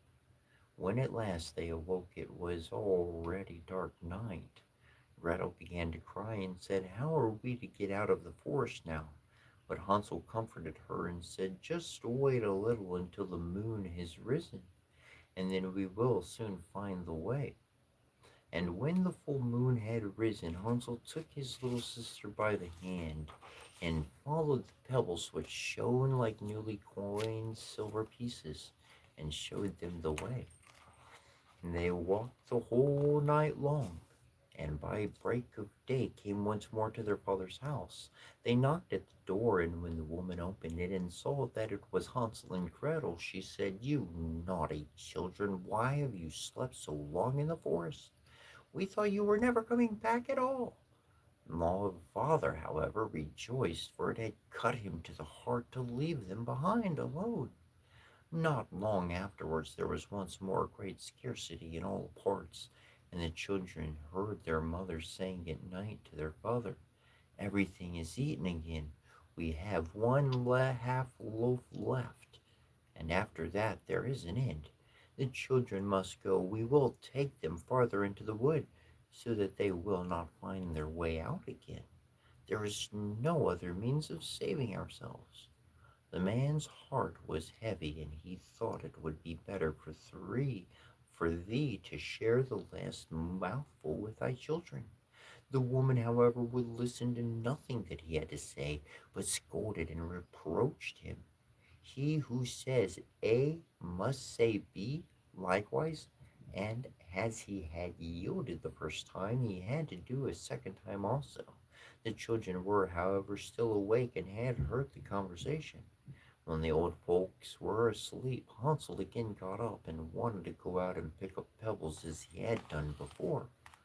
But the woman had locked the door, and Hansel could not get out. Nevertheless, he comforted his little sister and said, Do not cry, Gretel. Go to sleep quietly. The good God will help us. Early in the morning came the woman, and took the children out of their beds. Their bit of bread was given to them, but it was still smaller than the time before. On the way into the forest, Hansel crumbled his in his pocket and often stood still and threw a morsel on the ground. Hansel, why dost thou stop and look round? Said the father. Go on. I am looking back at my little pigeon, which is sitting on the roof and wants to say good-bye to me, answered Hansel. Simpleton, said the woman, that is not thy little pigeon, that is the morning sun that is shining on the chimney. Hansel, however, little by little threw all the crumbs on the path. The woman had led the children still deeper into the forest, where they had never in their lives been before. Then a great fire was again made, and the mother said, Just sit there, you children, and when you are tired, you must sleep a little. We are going into the forest to cut wood, and in the evening, when we are done, we will come and fetch you away." When it was noon, Gretel shared her piece of bread with Hansel, who had scattered his by the way. Then they fell asleep, and evening came and went, but no one came to the poor children. They did not awake until it was dark, and Hansel comforted his little sister and said, "Just wait, Gretel, until the moon rises, and then we shall see the crumbs of bread which I have strewn about. They will show us our way home again." When the moon came, they set out, but they for the many thousands of birds which lay about in the woods and fields had picked them all up. Hansel said to Gretel, "We shall soon find the way." But they did not find it. They walked the whole night and all the next day too, from morning till evening, but they did not get out of the forest, and were very hungry, for they had nothing to eat but two or three berries which grew on the ground. And as they were so weary that their legs would carry them no longer, they lay down beneath a tree and fell asleep. It was now 3 mornings since they had left their father's house. They began to walk again, but they always got deeper into the forest, and if help did not come soon, they must die of hunger and weariness. And when it was midday, they saw a beautiful snow-white bird sitting on a bough, which sang so delightfully that they stood still and listened to it. And when it had finished its song, it spread its wings and flew away before them, and they followed it until they reached a little house, on the roof of which it alighted. And when they came quite up to the little house, they saw that it was built of bread and covered with cakes, but that the windows were of clear sugar. "We will set to work on that," said Hansel, "and have a good meal." "I will eat a bit of the roof," said thou Gretel. "Canst eat some of the window? It will taste sweet." Hansel reached up above and broke off a little of the roof to try how it tasted, and Gretel leant against the window and nibbled at the panes. Then a soft voice cried from the room, "Nibble, nibble, gnaw, gnaw. Who is nibbling at my house?" The children answered, "The wind, the wind, the heaven-born wind," and went on eating without disturbing themselves. Hansel, who thought the roof tasted very nice, tore down a great piece of it, and Gretel pushed out the whole of one round window pane, sat down, and enjoyed herself with it. Suddenly the door opened, and a very, very old woman, who supported herself on crutches, came creeping out. Hansel and Gretel were so terrible frightened that they let fall what they had in their hands. The old woman, however, nodded her head and said, "Oh, you dear children, who has brought you here? Do come in and stay close with me. No harm shall happen to you." She took them both by the hand and led them into her little house. Then good food was set before them, milk and pancakes with sugar, apples and nuts. Afterwards, two pretty little beds were covered with clean white linen, and Hansel and Gretel lay down in them, and though they were in heaven, they thought they were in heaven. The old woman had only pretended to be so kind. She was in reality a wicked witch who lay in wait for children, and had only built the little house of bread in order to entice them there. When a child fell into her power, she killed it, cooked, and ate it, and that was a feast day with her. Witches have red eyes and cannot see far, but they have a keen scent like the beasts, and are aware when human beings draw near. When Hansel and Gretel came into her neighborhood, she laughed maliciously and said mockingly, "I have them. They shall not escape me again." Early in the morning began the children. When the children were awake, before the children were awake, she was already up, and when she saw both of them sleeping and looking so pretty with their plump red cheeks, she muttered to herself, "That will be a dainty mouthful." Then she seized Hansel with her shriveled hand, carried him into a little stable, and shut him in behind a grated door. He might scream as he liked, that was of no use. Then she went to Gretel, shook her till she awoke, and cried, "Get up, lazy thing, fetch some water and cook something good for thy brother. He is in the stable outside and is to be made fat. When he is fat, I will eat him." Gretel began to weep bitterly, but it was all in vain. She was forced to do what the wicked witch ordered her. And now the best food was cooked for poor Hansel, but Gretel got nothing but crab shells. Every morning the woman crept to the little stable and cried, "Hansel, stretch out thy finger that I may feel if thou wilt soon be fat."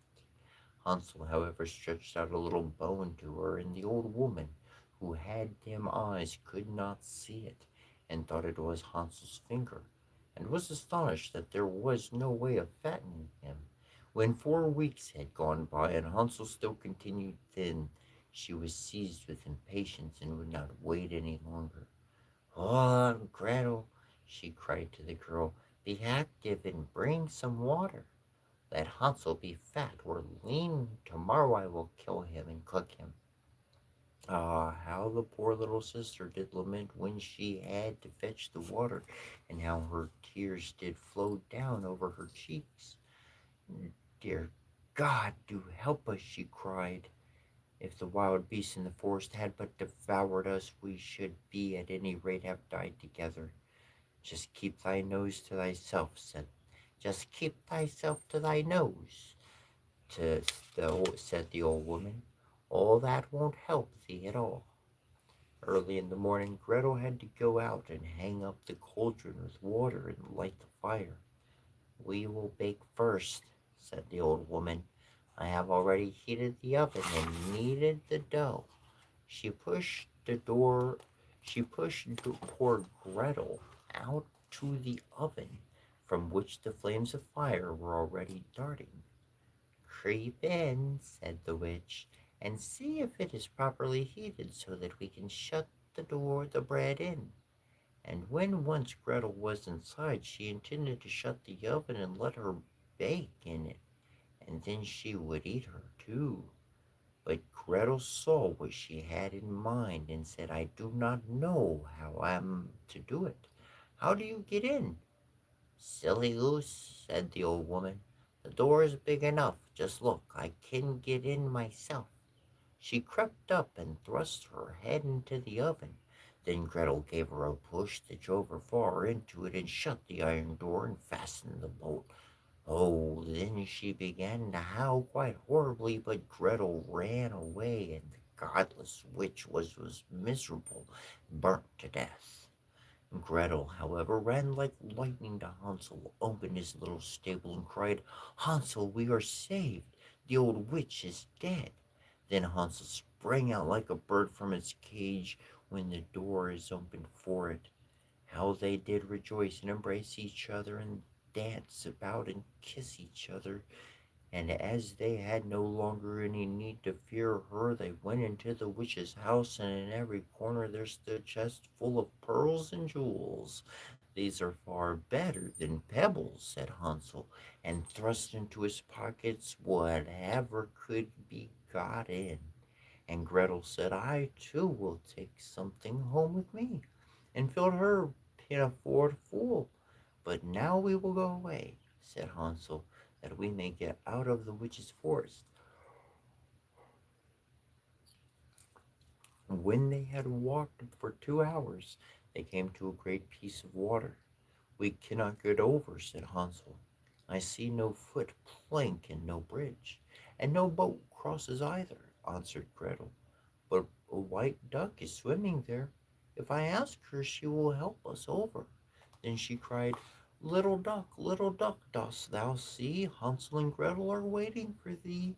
There's never a plank or bridge in sight. Take us across on thy back so white."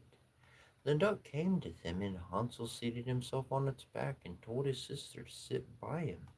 "No," replied Gretel, "that will be too heavy for the little duck. She shall take us across one after the other." The good little duck did so, and when they were once safely across, they had walked for a short time. The forest seemed to be more and more familiar to them, and at length they saw from afar their father's house.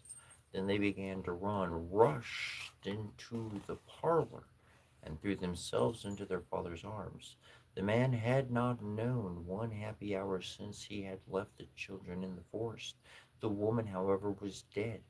Gretel emptied her pit of water until pearls and precious stones ran about the room, and Hansel threw one handful after another out of his pocket to add to them. Then all anxiety was at an end, and they lived together in perfect happiness. My tale is done. There runs a mouse, whosoever catches it may make himself a big fur cap out of it.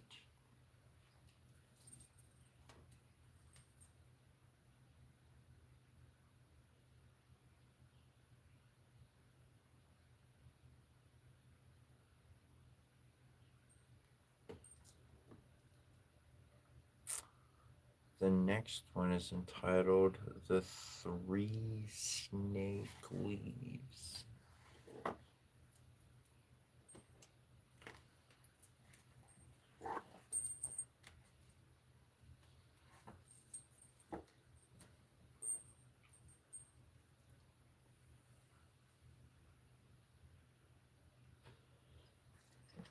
Hansel, man, Hansel and Gretel.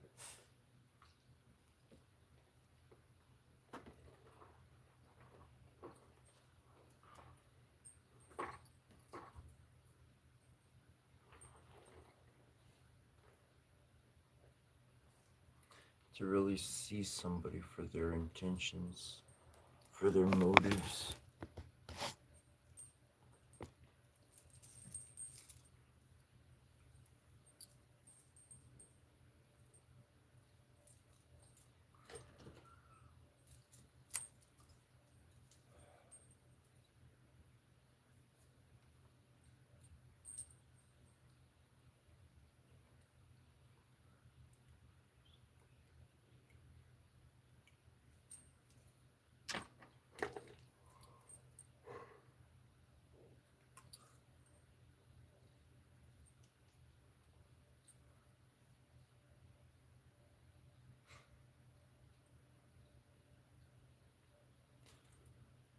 The awesome thing about the spiritual path, about truly following your curiosity of what's true beyond what you've been taught by whatever group or organization or singular book.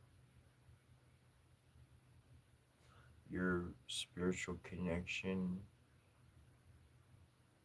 is the source of your intuition. And whether you need to see that connection as something you're connecting to outside of yourself or connecting to within yourself, well, then that's acceptable. Be that, live that, accept that.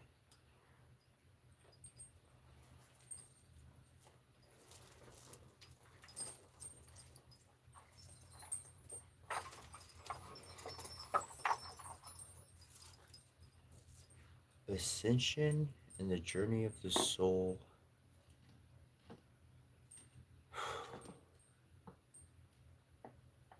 is ever adaptable and growing. It's ever expansive. It's ever developing. The world that one is used to working with has limitations. They have boundaries. They need boundaries. They need limitations. They need these structures because without them, large groups of people wind up falling into a state of disharmony, which ultimately ends in chaos and destruction. So, limits and rules are required for large groups of people. Whereas when there's only two or three people, those rules and those structures are not required because we do not have those types of dynamics occurring.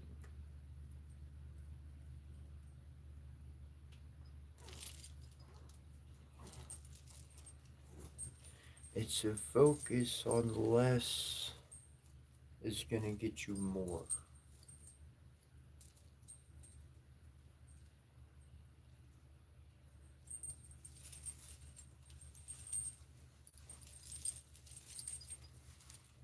It's like one time I lost a bunch of stuff in life and I was left with very few things. And that allowed me to decide what I wanted to focus on, what like, because what I had in front of me is what I could work with. I didn't have a big plethora of things. And in all reality, I was at a standstill in life. I stopped doing anything except a normal kind of repetitive behavior.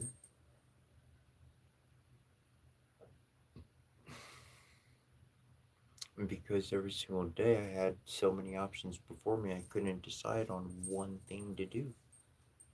So I was constantly stuck. And by losing things, by getting rid of things, by helping other people with one's own things, by making them gifts, offerings, donations, however one may see it to be, by helping out somebody else and lightening one's own load, one can be more focused on what's important in their life. And that is really a stressor, that is really a focus of today's what's important to you. That's where value, that's where structure, that's where determination, that's where dedication becomes involved.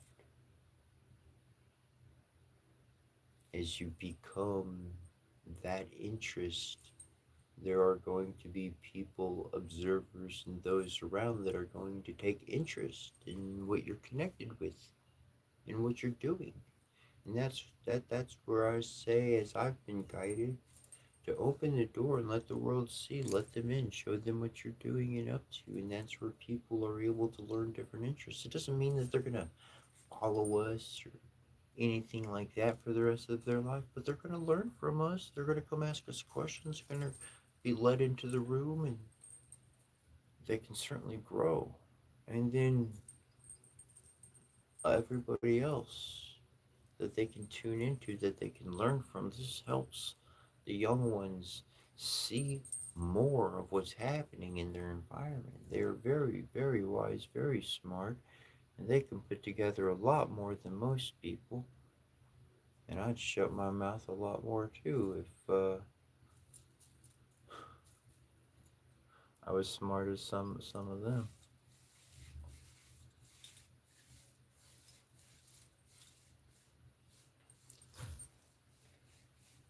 But that youthfulness is maintained throughout life. And that's what helps one to continually learn and to continually develop.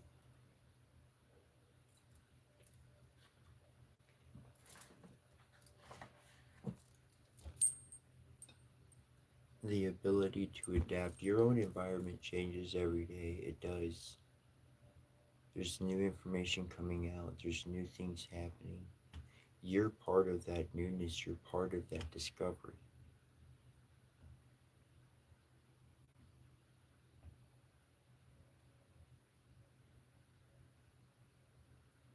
You can pray through dance,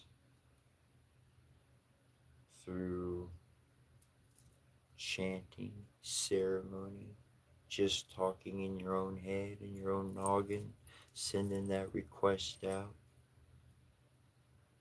But I implore to look beyond a prayer and see it as sending energy forth. Not just a request, but sending energy forth with the explicit idea that it's going to benefit somebody in the world, somebody that hasn't had a help, somebody that hasn't had a big brother, somebody that hasn't had a sister, or mom, or dad, or somebody in their corner. Send energy out that it may come down into somebody that needs it, somebody who is got a strong heart, somebody who hasn't had that support. People can be in the middle of a family and have all the material things they need, and yet the heart, the emotion is lacking, and the mind knows it. Just because somebody looks like they have everything doesn't mean they're any better or less. To recognize that my greatest pain is your greatest pain that you've ever experienced. It was different reasons, it was a different cause, but in knowing how much that we've both suffered by accepting that reality, that you've been through that, it really says when we come together, as one person did tell me, when we come together, we are stronger. It is important to instill, inspire that confidence, be that confidence as much as one can be for their environment.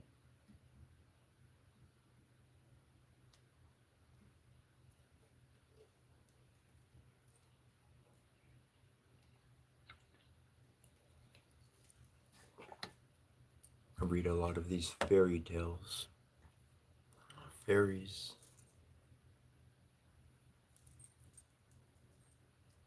mentalities, cultures, ways of thinking, understandings.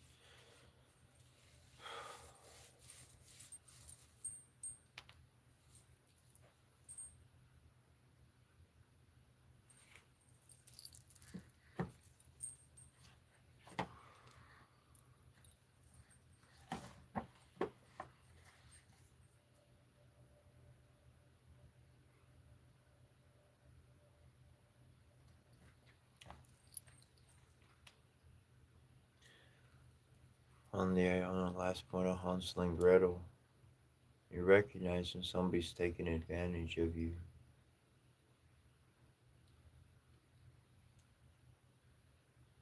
Most people won't be so plain, like this story. That witch, she was pretty plain. She told the little girl exactly what's happening. That's how powerful she thought she was. But love of family changed all that.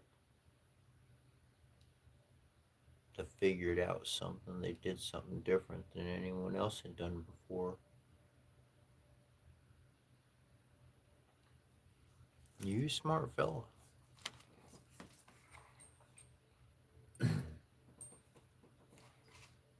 The three snaked leaves. There was once upon a time a poor man who could no longer support his only son. Then said the son, "Dear father, things go so badly with us that I am a burden to you. I would rather go away and see how I can earn my bread." So the father gave him his blessing and with great sorrow took leave of him. At this time the king of a mighty empire was at war, and the youth took service with him, and with him went out to fight. And when he came before the enemy, there was a battle and great danger, and it rained shot until the comrades fell on all sides. And when the leader also was killed, those left were about to take flight. But the youth stepped forth, spoke boldly to them, and cried, "We will not let our father be ruined." Then the others followed with him, and he pressed on and conquered the enemy. When the king heard the owed victory to him alone, he raised him above all others. He gave him great treasures and made him the first in the kingdom. The kingdom had a daughter who was very beautiful, but she was also very strange. She had made a vow to take no one as her lord and husband who did not promise to let himself be buried alive with her if she died first. "If he loves me with all his heart," said she, "of what use will life be to him afterwards?" On her side, she would do the same, and if he died first, would go down to the grave with him. This strange oath had up to this time frightened away all wooers, but the youth became so charmed with her beauty that he cared for nothing, but asked her father for her. "But dost thou know what thou must promise?" said the king. "I must be buried with her," he replied, "if I outlive her, but my love is so great that I do not mind the danger." Then the king consented, and the and the wedding was solemnized with great splendor. They lived now for a while happy and contented with each other. Then it befell that a young queen was attacked by a severe illness, and no physician could save her. And as she lay there dead, the young king remembered what he had been obliged to promise, and was horrified at having to lie down alive in the grave. But there was no escape. The king had placed sentries at all the gates, and it was not possible to avoid his fate. As the day came when the corpse was to be buried, he was taken down into the royal vault with it, and then the door was shut and bolted. Near the coffin stood a table of which were four candles, 4 loaves of bread, and 4 bottles of wine, and when his provision came to an end, he would have to die of hunger. And now he sat there full of pain and grief, ate every day only a little piece of bread, drank only a mouthful of wine, and nevertheless saw death daily drawing nearer. While he thus gazed before him, he saw a snake creep out of a corner of the vault and approach the dead body. And as he thought it came to gnaw at it, he drew his sword and said, "As long as I live, thou shalt not touch her," and hewed the snake in 3 pieces. After a time, a second snake crept out of the hole, and when it saw the other lying dead and cut in pieces, it went back, but soon came again with the 3 green leaves in its mouth. Then it took the 3 pieces of the snake, laid them together as they ought to go, placed one of the leaves on each wound. Immediately the severed parts joined themselves together. The snake moved and became alive again, and both of them hastened away together. The leaves were left flying on the ground, and a desire came into the mind of the unhappy man who had been watching all this, to know if the wondrous power of the leaves which had brought the snake to life again could not likewise be of service to a human being. So he picked up the leaves and laid one of them on the mouth of his dead wife, and the 2 others on her eyes. And hardly had he done this than the blood stirred in her veins, rose into her pale face, and colored it again. Then she drew breath, opened her eyes, and said, "Ah, God, where am I?" "Thou art with me, dear wife," he answered, and told her how everything had happened, and how he had brought her back again to life. Then he gave her some wine and bread, and when she had regained her strength, he raised her up, and they went to the door and knocked, and called so loudly that the sentries heard it, and told the king. The king came down himself and opened the door, and there he found both strong and well, and rejoiced with them that now all sorrow was over. The young king, however, took the 3 snake leaves with him, gave them to his servant, and said, "Keep them for me carefully, and carry them constantly about thee. Who knows in what trouble they may yet be of service to us?" A change had, however, taken place in his wife after she had been restored to life. It seemed as if all love for her husband had gone out of her heart. After some time, when he wanted to make a voyage over the sea to visit his old father, and they had gone on board a ship, she forgot the great love and fidelity which he had shown her, and which had been the means of rescuing her from death, and conceived a wicked inclination for the skipper. And once, when the young king lay there asleep, she called in the skipper and seized the sleeper by the head. And the skipper took him by the feet, and thus they threw him down into the sea. And when the shameful deed was done, she said, "Now let us return home, and say that he died on the way. I will extol and praise thee so to my father, that he will marry me to thee, and make thee the heir to his crown." But the faithful servant, who had seen all that they had did, unseen by them, unfastened a little boat from the ship, got into it, sailed after his master, and let the traitors go on their way. He fished up the dead body, and by the help of the three snake leaves which he carried about with him, had laid eyes on the eyes and mouth. He fortunately brought the young king back to life. They both rowed with all their strength day and night, and their little boat flew so swiftly that they reached the old king before the others did. He was astonished when he saw them come alone, and asked what had happened to them. When he learned the wickedness of his daughter, he said, "I cannot believe that she has behaved so ill, but the truth will soon come to light," and bade both to go into a secret chamber and keep themselves hidden from every one. Soon afterwards the great ship came sailing in, and the godless woman appeared before her father with a troubled countenance. He said, "Why dost thou come back alone? Where is thy husband?" "Ah, dear father," she replied, "I come home again in great grief. During the voyage, my husband became suddenly ill and died, and if the good skipper had not given me his help, it would have gone ill with me. He was present at his death and can tell you all. The king said, 'I will make the dead alive again,' and opened the chamber and bade the two come out. When the woman saw her husband, she was thunderstruck and fell on her knees and begged for mercy. The king said, 'There is no mercy. He was ready to die with thee and restored thee to life again, but thou hast murdered him in his sleep, and shalt receive the reward that thou deservest.' Then she was placed with her accomplice in a ship which had been pierced with holes and sent out to the sea, where they soon sank amid the waves. The next one is entitled The White Snake.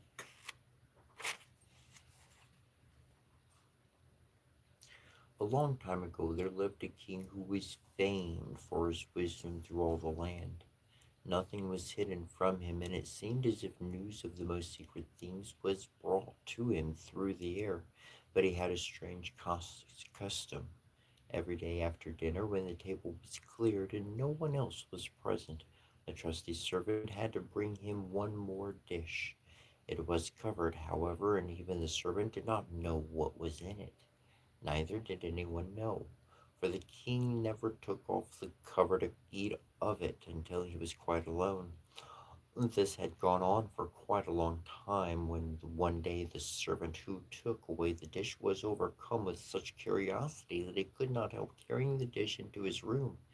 When he had carefully locked the door, he lifted up the cover and saw a white snake lying on the dish. But when he saw it, he could not deny himself the pleasure of tasting it. So he cut off a little bit and put it into his mouth. No sooner had he touched his tongue than he heard a strange whispering of little voices outside his window. He went and listened, and then he noticed that it was the sparrows who were chattering together and telling one another all kinds of things which they had seen in the fields and woods.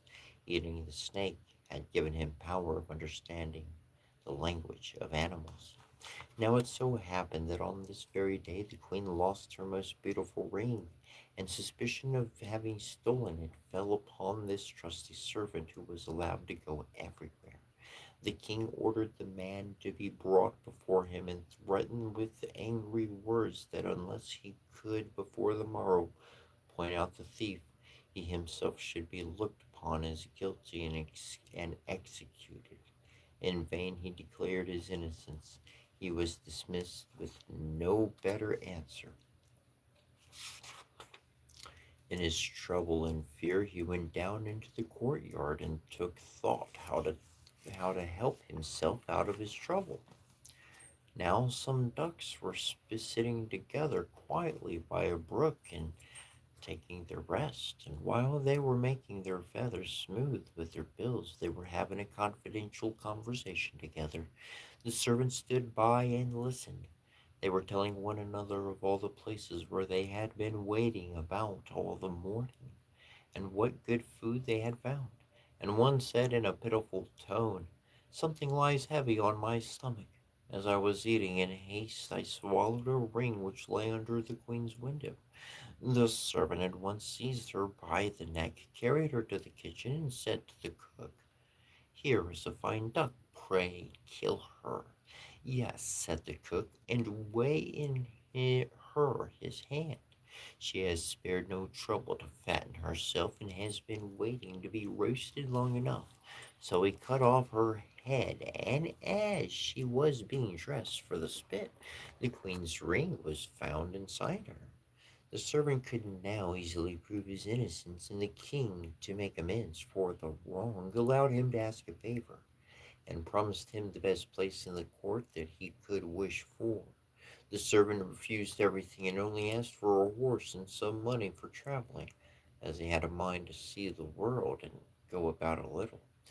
When his request was granted, he set out on his journey, and one day came to a pond when he saw three fishes caught in the reeds, and grasping for water, now through it, as said that fishes are dumb, he heard them lamenting that they must perish so miserably, and as he had a kind of heart, he got off his horse and put the three prisoners back into the water.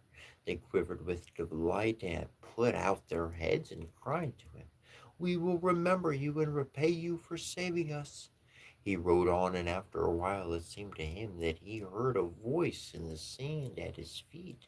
He listened and heard an ant king complain, "Why cannot folks with their clumsy beasts keep off our bodies? That stupid horse with his heavy hoofs has been treading down my people without mercy."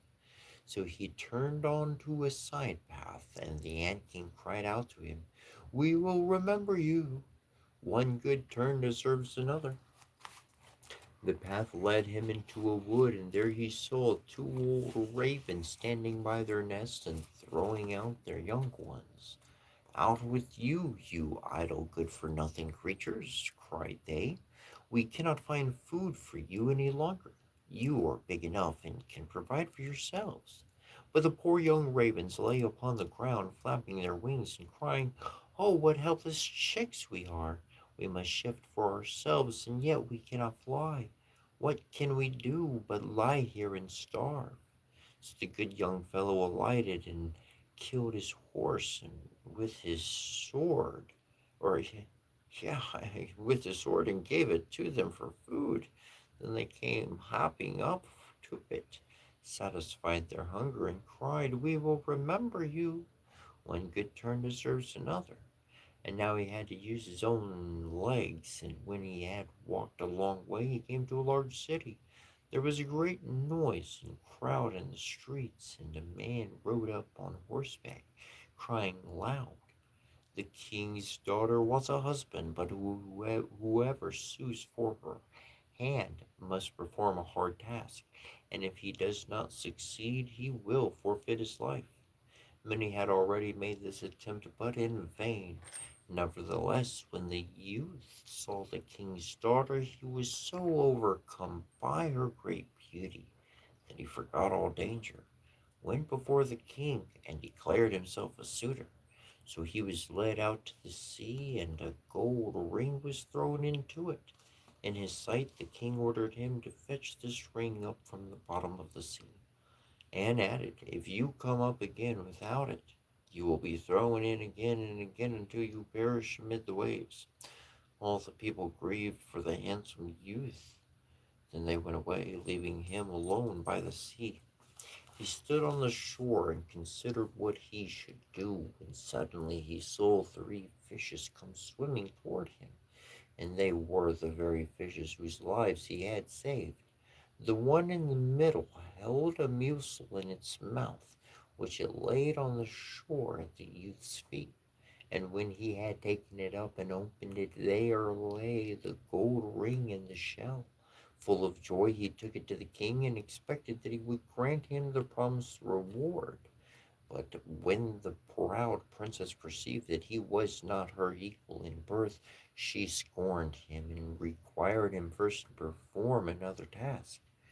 She went down into the garden and strewed with her own hands 10 sacks full of millet seed on the grass. Then she said, "Tomorrow morning before sunrise these must be picked up, and not a single grain be wanting. The youth sat down in the garden and considered how it might be possible to perform this task. But he could not think of nothing, and there he sat sorrowfully awaiting the break of day, when he should be led to death. But as soon as the first rays of the sun shone into the garden, he saw all the 10 sacks standing side by side, quite full, and not a single grain was missing. The ant king had come in the night with thousands and thousands of ants, and the grateful creatures had, by great industry, picked up all the millet seed and gathered them into the sacks. Presently, the king's daughter herself came down into the garden and was amazed to see that the young man had done the task that she had given him.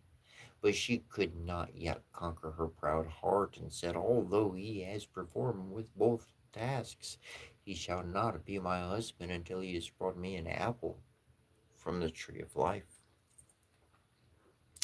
The youth did not know where the tree of life stood, but he set out, and would have gone on forever, as long as his legs would carry him, though he had no hope of finding it. And after he had wandered through three kingdoms, he came one evening to a wood and lay down under a tree there to sleep. But he heard a rustling in the branches, and a golden apple fell into his hand. At the same time, 3 ravens flew down to him, perched themselves upon his knee, and said, "We are the 3 young ravens whom you saved from starving. When we had grown big, we heard that you were seeking the golden apple. We flew over the sea to the end of the world where the tree of life stands, and have brought you the apple." The youth, full of joy, set out homewards and took the golden apple to the king's beautiful daughter, who had no more excuses left to make. They cut the apple of life in two and ate it together, and then her heart became full of love for him, and they lived in undisturbed happiness to a great age.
No, actually, that's a pretty good topic.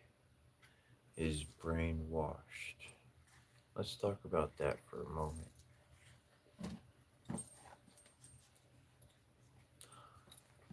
washing.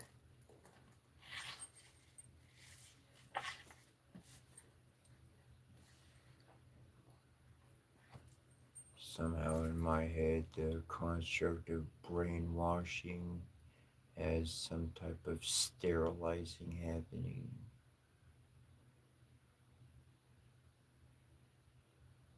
And then they reprogram their own interests into somebody, hijacking their spirit and their soul.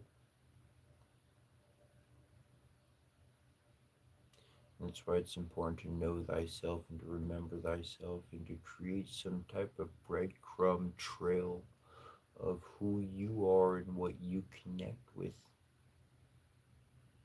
Because this world, if you decide to take a stand for good, if you decide to do the righteous deed on a spiritual path, whether you be in hermit mode individually or you be out in the public in the community,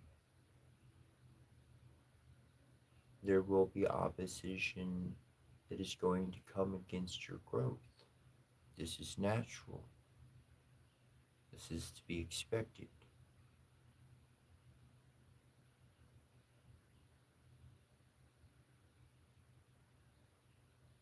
To know who you are, to know what you like, to know what you are at your core, well then no matter what happens, that's going to come back to life.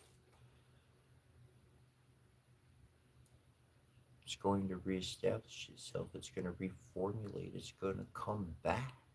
It can't be destroyed utterly. That energy will live and it will breathe through you.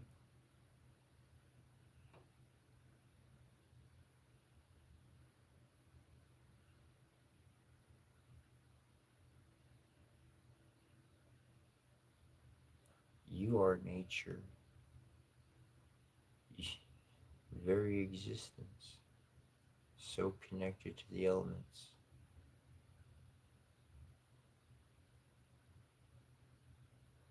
And that means you're magic.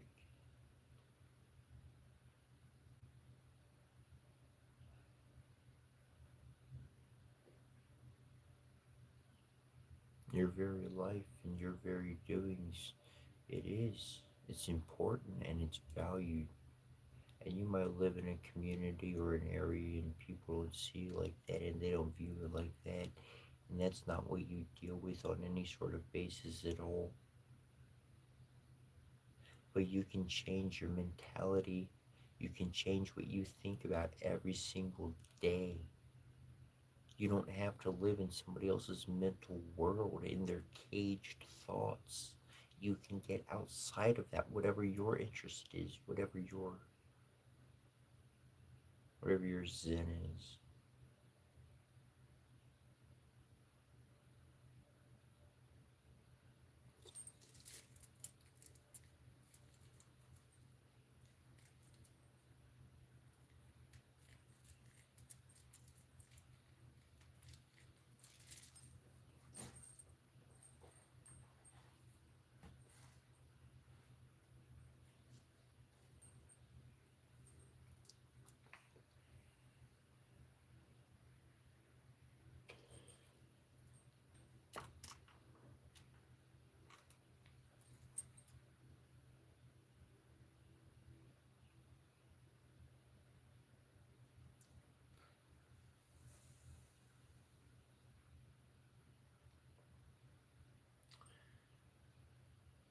In life, you're going to see what you want to see. You're going to create that lens and that view. I had two people, and I knew they weren't lying to me. This was one particular time, and they had said something, and I responded, and they were like, "That's not what I said. This is what I said." And I know I heard what I heard very clearly. And it is true that where our mind is thinking, whether it be positive or negative, whether it be creative or destructive, our mind, what it sees, is going to create our perception on life. That's going to be our golden apple of truth.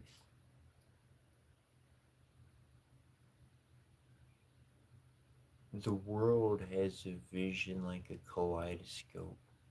Everybody sees reality just a little bit different. It exists as it is.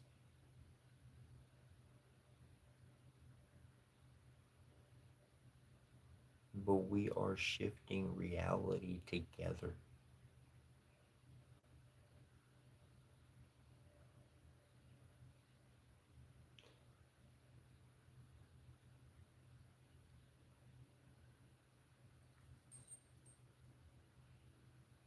Your faith will increase your reach to your fellow human, your reach to your community.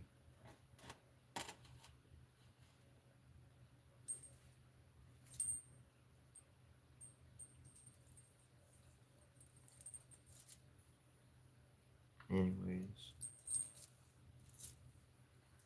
I got another story here. The straw, the straw, the coal, and the bean.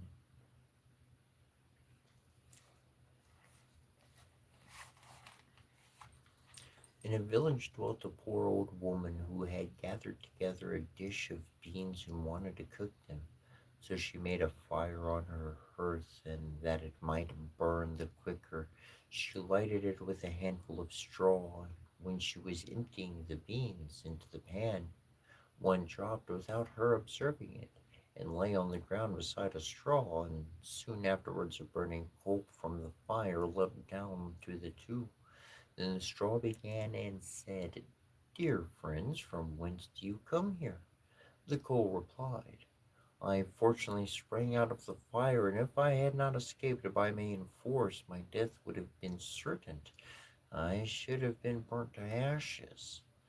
The bean said, "I too have escaped with a whole skin, but if the old woman had got me into the pan, I should have been made into a broth without any mercy, like my comrades, and would have been a better fate have fallen to my lot," said the straw.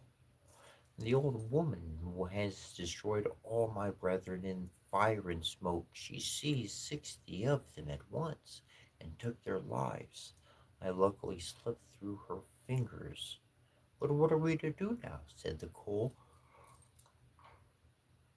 "I think," answered the bean, "that as we have so fortunately escaped death, we should keep together like good companions, and lest a new mischance should overtake us here, we should go away together and repair to a foreign country." The proposition pleased the two others, and they set out on their way in company. Soon, however, they came to a little brook, and as there was no bridge or footplane, they did not know how they were going to get over it. The straw hit on a good idea and said, "I will lay myself straight across, and then you can walk over me as though on a bridge." The straw therefore stretched from one bank to the other. The coal, who was of an impetuous disposition, tripped quite boldly on to the newly built bridge. But when she had reached the middle and heard the water rushing beneath her, she was, after all, afraid, and stood still and ventured no further. The straw, however, began to burn, broke into pieces, and fell into the stream. The coal slipped after her, hissed when she got into the water, and breathed her last. The bean, who had prudently stayed behind on the shore, could not but laugh at the event, was unable to stop, and laughed so heartily that she burst. It would have been all over with her.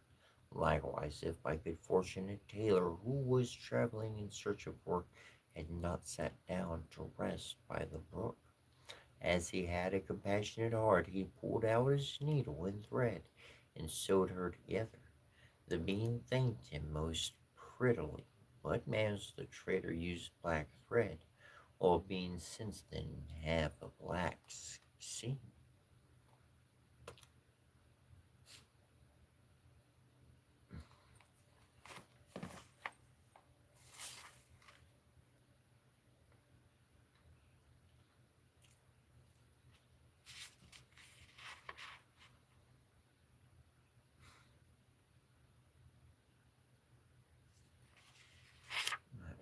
That one's...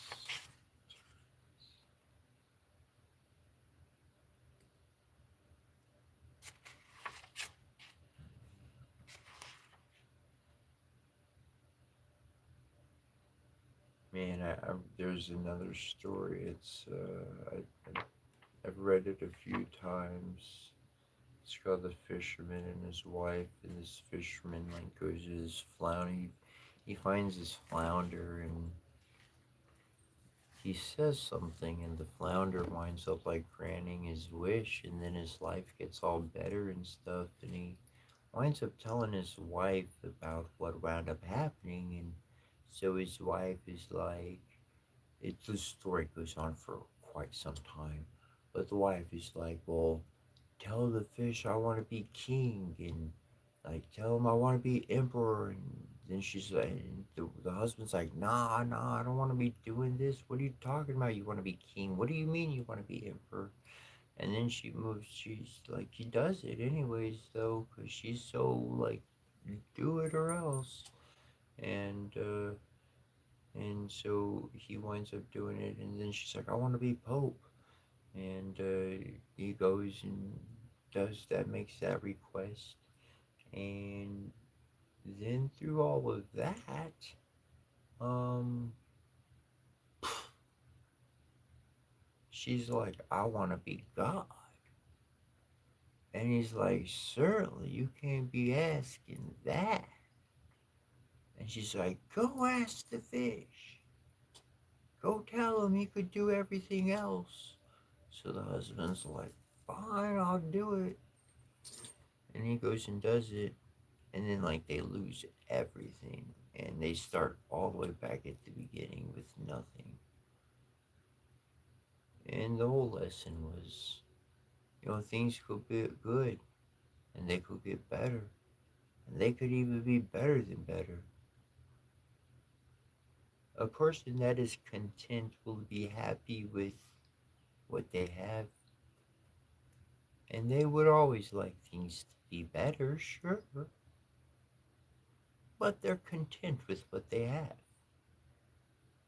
A person who is ever longing, a person who is unsatisfiable, unsatisfiable.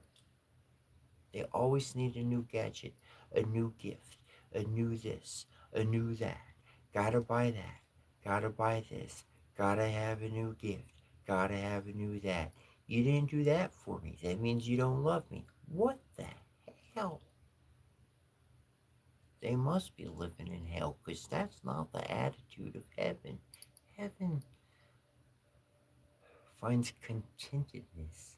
I do speak a lot of following the inquiry, following the pursuit of that curiosity, which is positive fulfillment of finding purpose in life, which is a good seeking. And if that ever does become bothersome or troublesome or is a heartache, well, that is certainly time to put that on the shelf and chill out from that expedition for a bit, sit back and just accept some good things in life for a moment. Most definitely.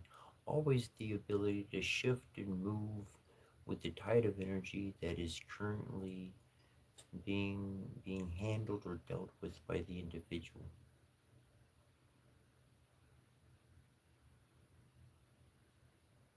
Individual navigation is so important.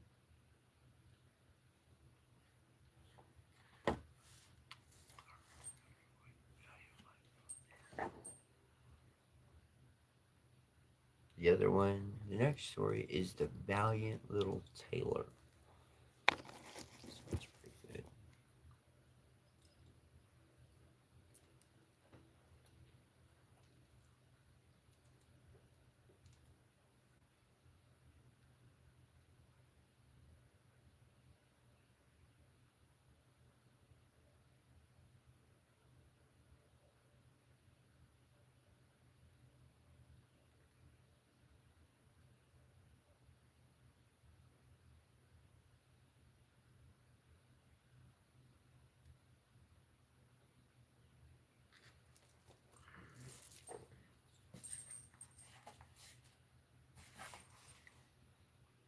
One summer's morning, a little tailor was sitting on his table by the window.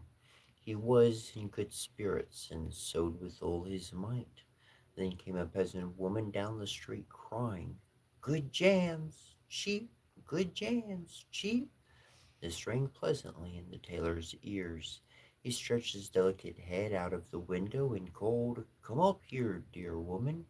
Here you will get rid of your goods." The woman came up the 3 steps to the tailor with her heavy basket, and he made her unpack the whole of the pots for him. He inspected all of them, lifted them up, put his nose to them, and at length said, "The jam seems to me to be good. So weigh me out 4 ounces, dear woman, and if it is a quarter of a pound, that is of no consequence." The woman, who had hoped to find a good sale, gave him what he desired, but he went away quite angry and grumbling. Now God bless the jam to my use," cried the little tailor, "and give me health and strength." So he brought the bread out of the cupboard, cut himself a piece right across the loaf, and spread the jam over it. "This won't taste bitter," said he, "but I will just finish the jacket before I take a bite." He laid the bread near him, sewed on, and in his joy made bigger and bigger stitches. In the meantime, the smell of sweet jam ascended so to the wall, where the flies were sitting in great numbers, that they were attracted and descended on it in hosts. "Hola, who invited you?" said the little tailor, and drove the unbidden guests away. The flies, however, who understood no German, would not be turned away, but came back again in ever increasing companies. The little tailor at last lost all patience, and got a bit of cloth from the hole under his work table, and saying, "Wait, and I will give it to you," struck it mercilessly on them. When he drew it away and counted, there lay before him no fewer than 7, dead, and with legs stretched out. "Art thou a fellow of that sort?" said he, and could not help admitting his own bravery. "The whole town shall know of this." And the little tailor hastened to cut himself a girdle, stitched it, and embroidered on it in large letters, "7 at one stroke." "What, the town?" he continued. "The whole world shall hear of it." And his heart waged with joy like a lamb's tail. The tailor put on the girdle and resolved to go forth into the world, because he thought his workshop was too small for his valor. Before he went away, he sought about in the house to see if there was anything which he could take with him. However, he found nothing but an old cheese, and that he put in his pocket. In front of the door he observed a bird which had caught itself in the thicket. It had to go into his pocket with the cheese. Now he took to the road boldly, and as he was light and nimble, he felt no fatigue. The road led him up a mountain, and when he had reached the highest point of it, there sat a powerful giant looking about him quite comfortably as well. The little tailor went bravely up, spoke to him, and said, "Good day, comrade. So thou art sitting there overlooking the widespread world. I am just on my way thither, and I want to try my luck. Hast thou any inclination to go with me?" The giant looked contemptuously at the tailor and said, "Thou ragamuffin, thou miserable creature." "Oh, indeed," answered the little tailor, and unbuttoned his coat, and showing the giant the girdle. "There mayest thou read what kind of a man I am." The giant read 7 at one stroke, and thought that they had been men whom the tailor had killed, and began to feel a little respect for thy tiny fellow. Nevertheless, he wished to try him first, and took a stone in his hand and squeezed it together so that water dropped out of it. "Do that likewise," said the giant, "if thou hast strength." "Is that all?" said the tailor.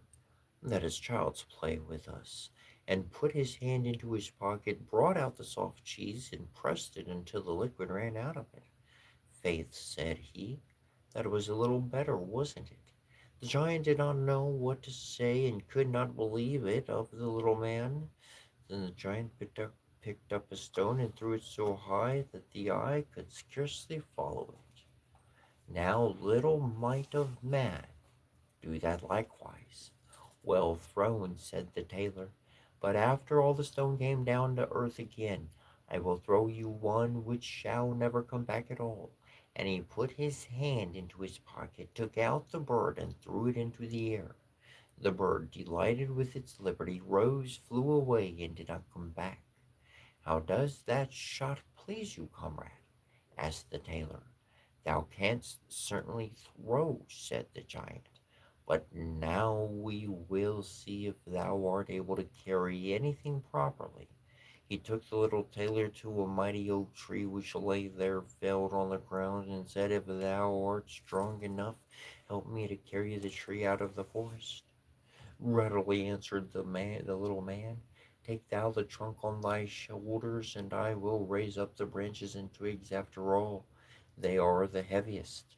The giant took the trunk on his shoulder, but the tailor seated himself on a branch, and the giant, who could not look round, had to carry away the whole tree, and the little tailor into the bargain.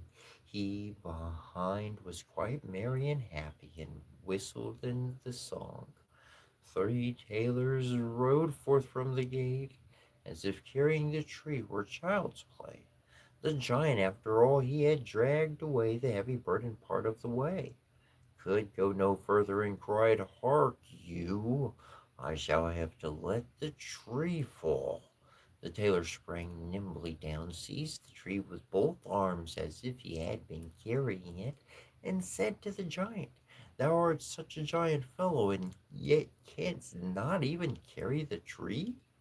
They went on together, and as they passed the cherry tree, the giant laid hold of the top of the tree where the ripest fruit was hanging, bent it down, gave it to the tailor's hand, and bade him eat.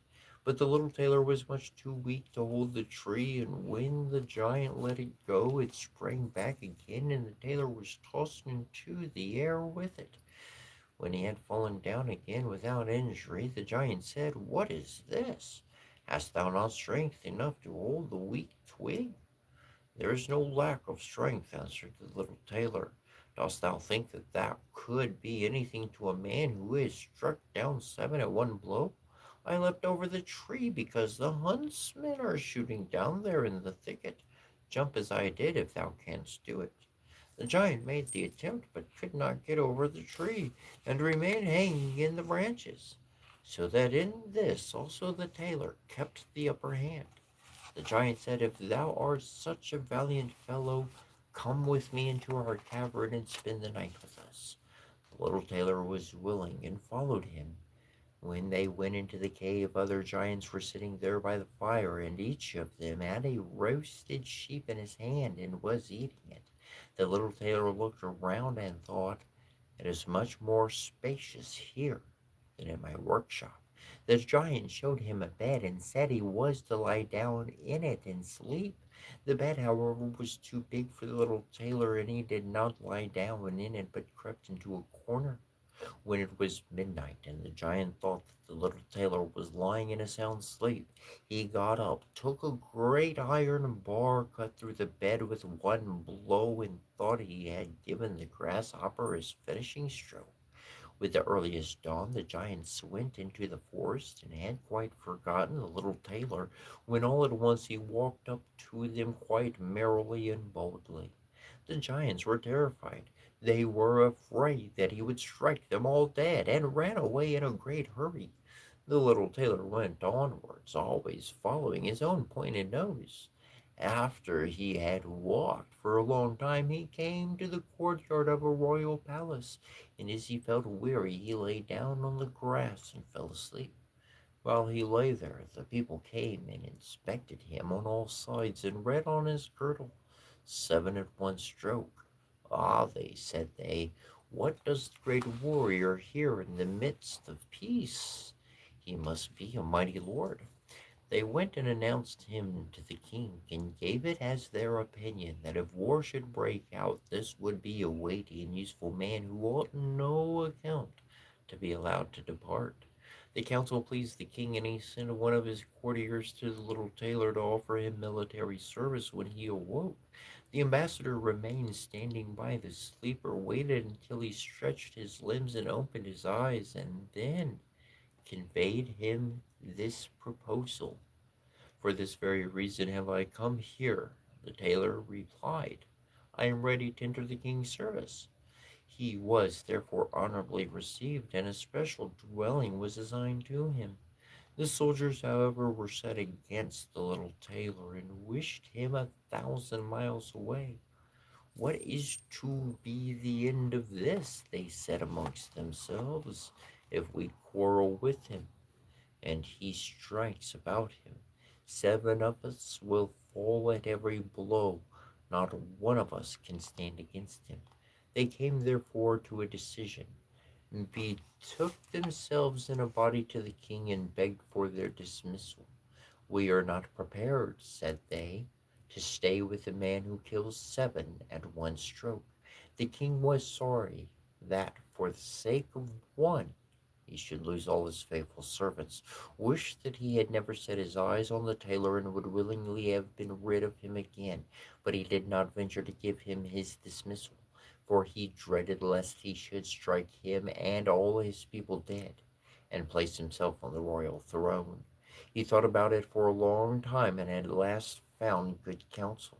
He sent to the little tailor and caused him to be informed that as he was such a great warrior, he had one request to make to him. In a forest of his country lived 2 giants who caused great mischief with their robbing, murdering, ravaging, and burning, and no one could approach them without putting himself in danger of death. If the tailor conquered and killed these 2 giants, he would give him his only daughter to wife, and half of his kingdom as a dowry. Likewise, 100 horsemen should go with him to assist him. That would indeed be a fine thing for a man like me, thought the little tailor. One is not offered a beautiful princess and half a kingdom every day of one's life. Oh, yes, he replied, I will soon subdue the giants, and do not require the help of the 100 horsemen to do it. He who can hit 7 with one blow has no need to be afraid of 2. The little tailor went forth, and the 100 horsemen followed him. When he came to the outskirts of the forest, he said to his followers, just stay waiting here. I alone will soon finish off the giants. Then he bounded into the forest and looked right about at to the left and to the left. After a while he perceived both giants. They lay sleeping under a tree and snored so that the branches waved upon the up and down. The little tailor, not idle, gathered 2 pocketfuls of stones, and with these climbed up the tree. When he was halfway up, he slipped down by a branch until he sat just above the sleepers, and then let one stone after another fall on the breast of one of the giants. For a long time the giant felt nothing, but at last he awoke, pushed his comrade, and said, Why art thou knocking me? Thou must be dreaming, said the other. I am not knocking thee. They laid themselves down to sleep again, and then the tailor threw a stone down on the second. What is the meaning of this? Cried the other. Why art thou pelting me? I'm not pelting thee, answered the first, growling. They disputed about it for a while, but as they were weary, they let the matter rest, and their eyes closed at once again. The little tailor began his game again, picked out the biggest stone, and threw it with all his might on the breast of the first giant. That's too bad, cried he, and sprang up like a madman and pushed his companion against the tree until it shook. The other paid him back in the same coin, and they got into such a rage that they tore up the trees and belabored each other so long that at last they both fell down dead on the ground at the same time. Then the little tailor leapt down. It's a lucky thing, said he, that they did not tear up the tree on which I was sitting, or I should have to spring on another like a squirrel. But we tailors are nimble. He drew out his sword and gave each of them a couple of thrusts in the breast, and then went out to the horsemen and said, "The work is done. I have given both of them their finishing stroke. But it was hard work. They tore up trees in their sore need and defended themselves with them. But all that is to no purpose when a man like myself comes who can kill seven at one blow. But are you not wounded?" asked the horseman. "You need not concern yourself about that," answered the tailor. "They have not bent one hair of mine." The horseman would not believe him and rode into the forest. There they found the giants swimming in their blood, and all round about lay the torn up trees. The little tailor demanded of the king the promised reward. He, however, repented of his promise and again bethought himself how he could get rid of the hero. "Before thou receivest my daughter and the half of my kingdom," said he to him, "thou must perform one more heroic deed. In the forest roams a unicorn which does not greet harm, and thou must catch it first. I fear one unicorn still less than two giants. Seven at one blow is my kind of affair." He took a rope and an axe with him, went forth into the forest, and again bade those who were sent with him to wait outside. He had not long to seek. The unicorn soon came towards him, and rushed directly on the tailor, so if it would gore him with its horn without more ceremony. "Softly, softly. It can't be done as quickly as that," said he, and stood still and waited until the animal was quite close, and then sprang nimbly behind the tree. The unicorn ran against the tree with all its strength and struck its horn so fast in the trunk that it had not strength enough to draw it out again, and thus it was caught. "Now I have got the bird," said the tailor, and came out from behind the tree and put the rope around its neck, and then with the axes hewed the horn out of the tree. And when all was ready, he led the beast away and took it to the king. The king still would not give him the promised reward and made a third demand. Before the wedding, the tailor was to catch him a wild boar and made great havoc in the forest, and the huntsmen should give him their help. "Willingly," said the tailor. "That's child's play." He did not take the huntsmen with him into the forest, and they were well pleased that he did not, for the wild boar had several times received them in such a manner that they had no inclination to lie in wait for him. When the boar perceived the tailor, it ran on him with foaming mouth and whetted tusks, and was about to throw him to the ground. But the active hero sprang into a chapel which was near, and up to the window at once, and in one bound out again. The boar ran in after him, but the tailor ran round outside and shut the door behind it. And then the raging beast, which was much too heavy and awkward to leap out the window, was caught. The little tailor called the huntsmen thither, and that they might see the prisoner with their own eyes. The hero, however, went to the king, who was now, whether he liked it or not, obliged to keep his promise, and gave him his daughter and half of his kingdom. Had he known that it was no warlike hero, but a little tailor who was standing before him, it would have gone to his heart still more than it did. The wedding was held with great magnificence and small joy, and out of a tailor a king was made. And sometime the young queen heard her husband say in his dreams at night, "Boy, make me the doublet, and patch the pantaloons, or else I will wrap the yard measure over thine ears." Then she discovered in what state of life the young lord had been born. The next morning complained of her wrongs to her father, and begged him to help her to get rid of her husband, who was nothing else but a tailor. The king comforted her and said, "Leave thy bedroom door open this night, and my servants shall stand outside, and when he is fallen asleep shall go in, bind him, and take him on board a ship which shall carry him into the whole wide world." The woman was satisfied with this, but the king's armor bearer, who had heard all, was friendly with the young lord and informed him of the whole plot. "I'll put a screw into that business," said the little tailor.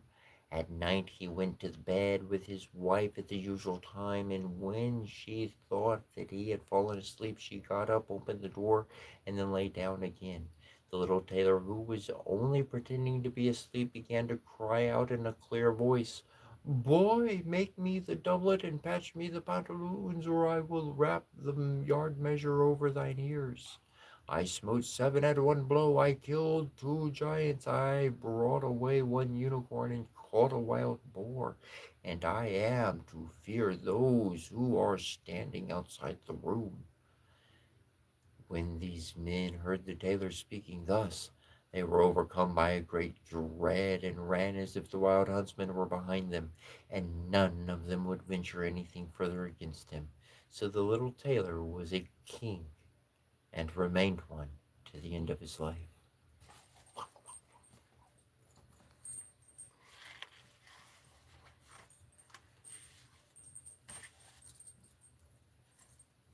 All right.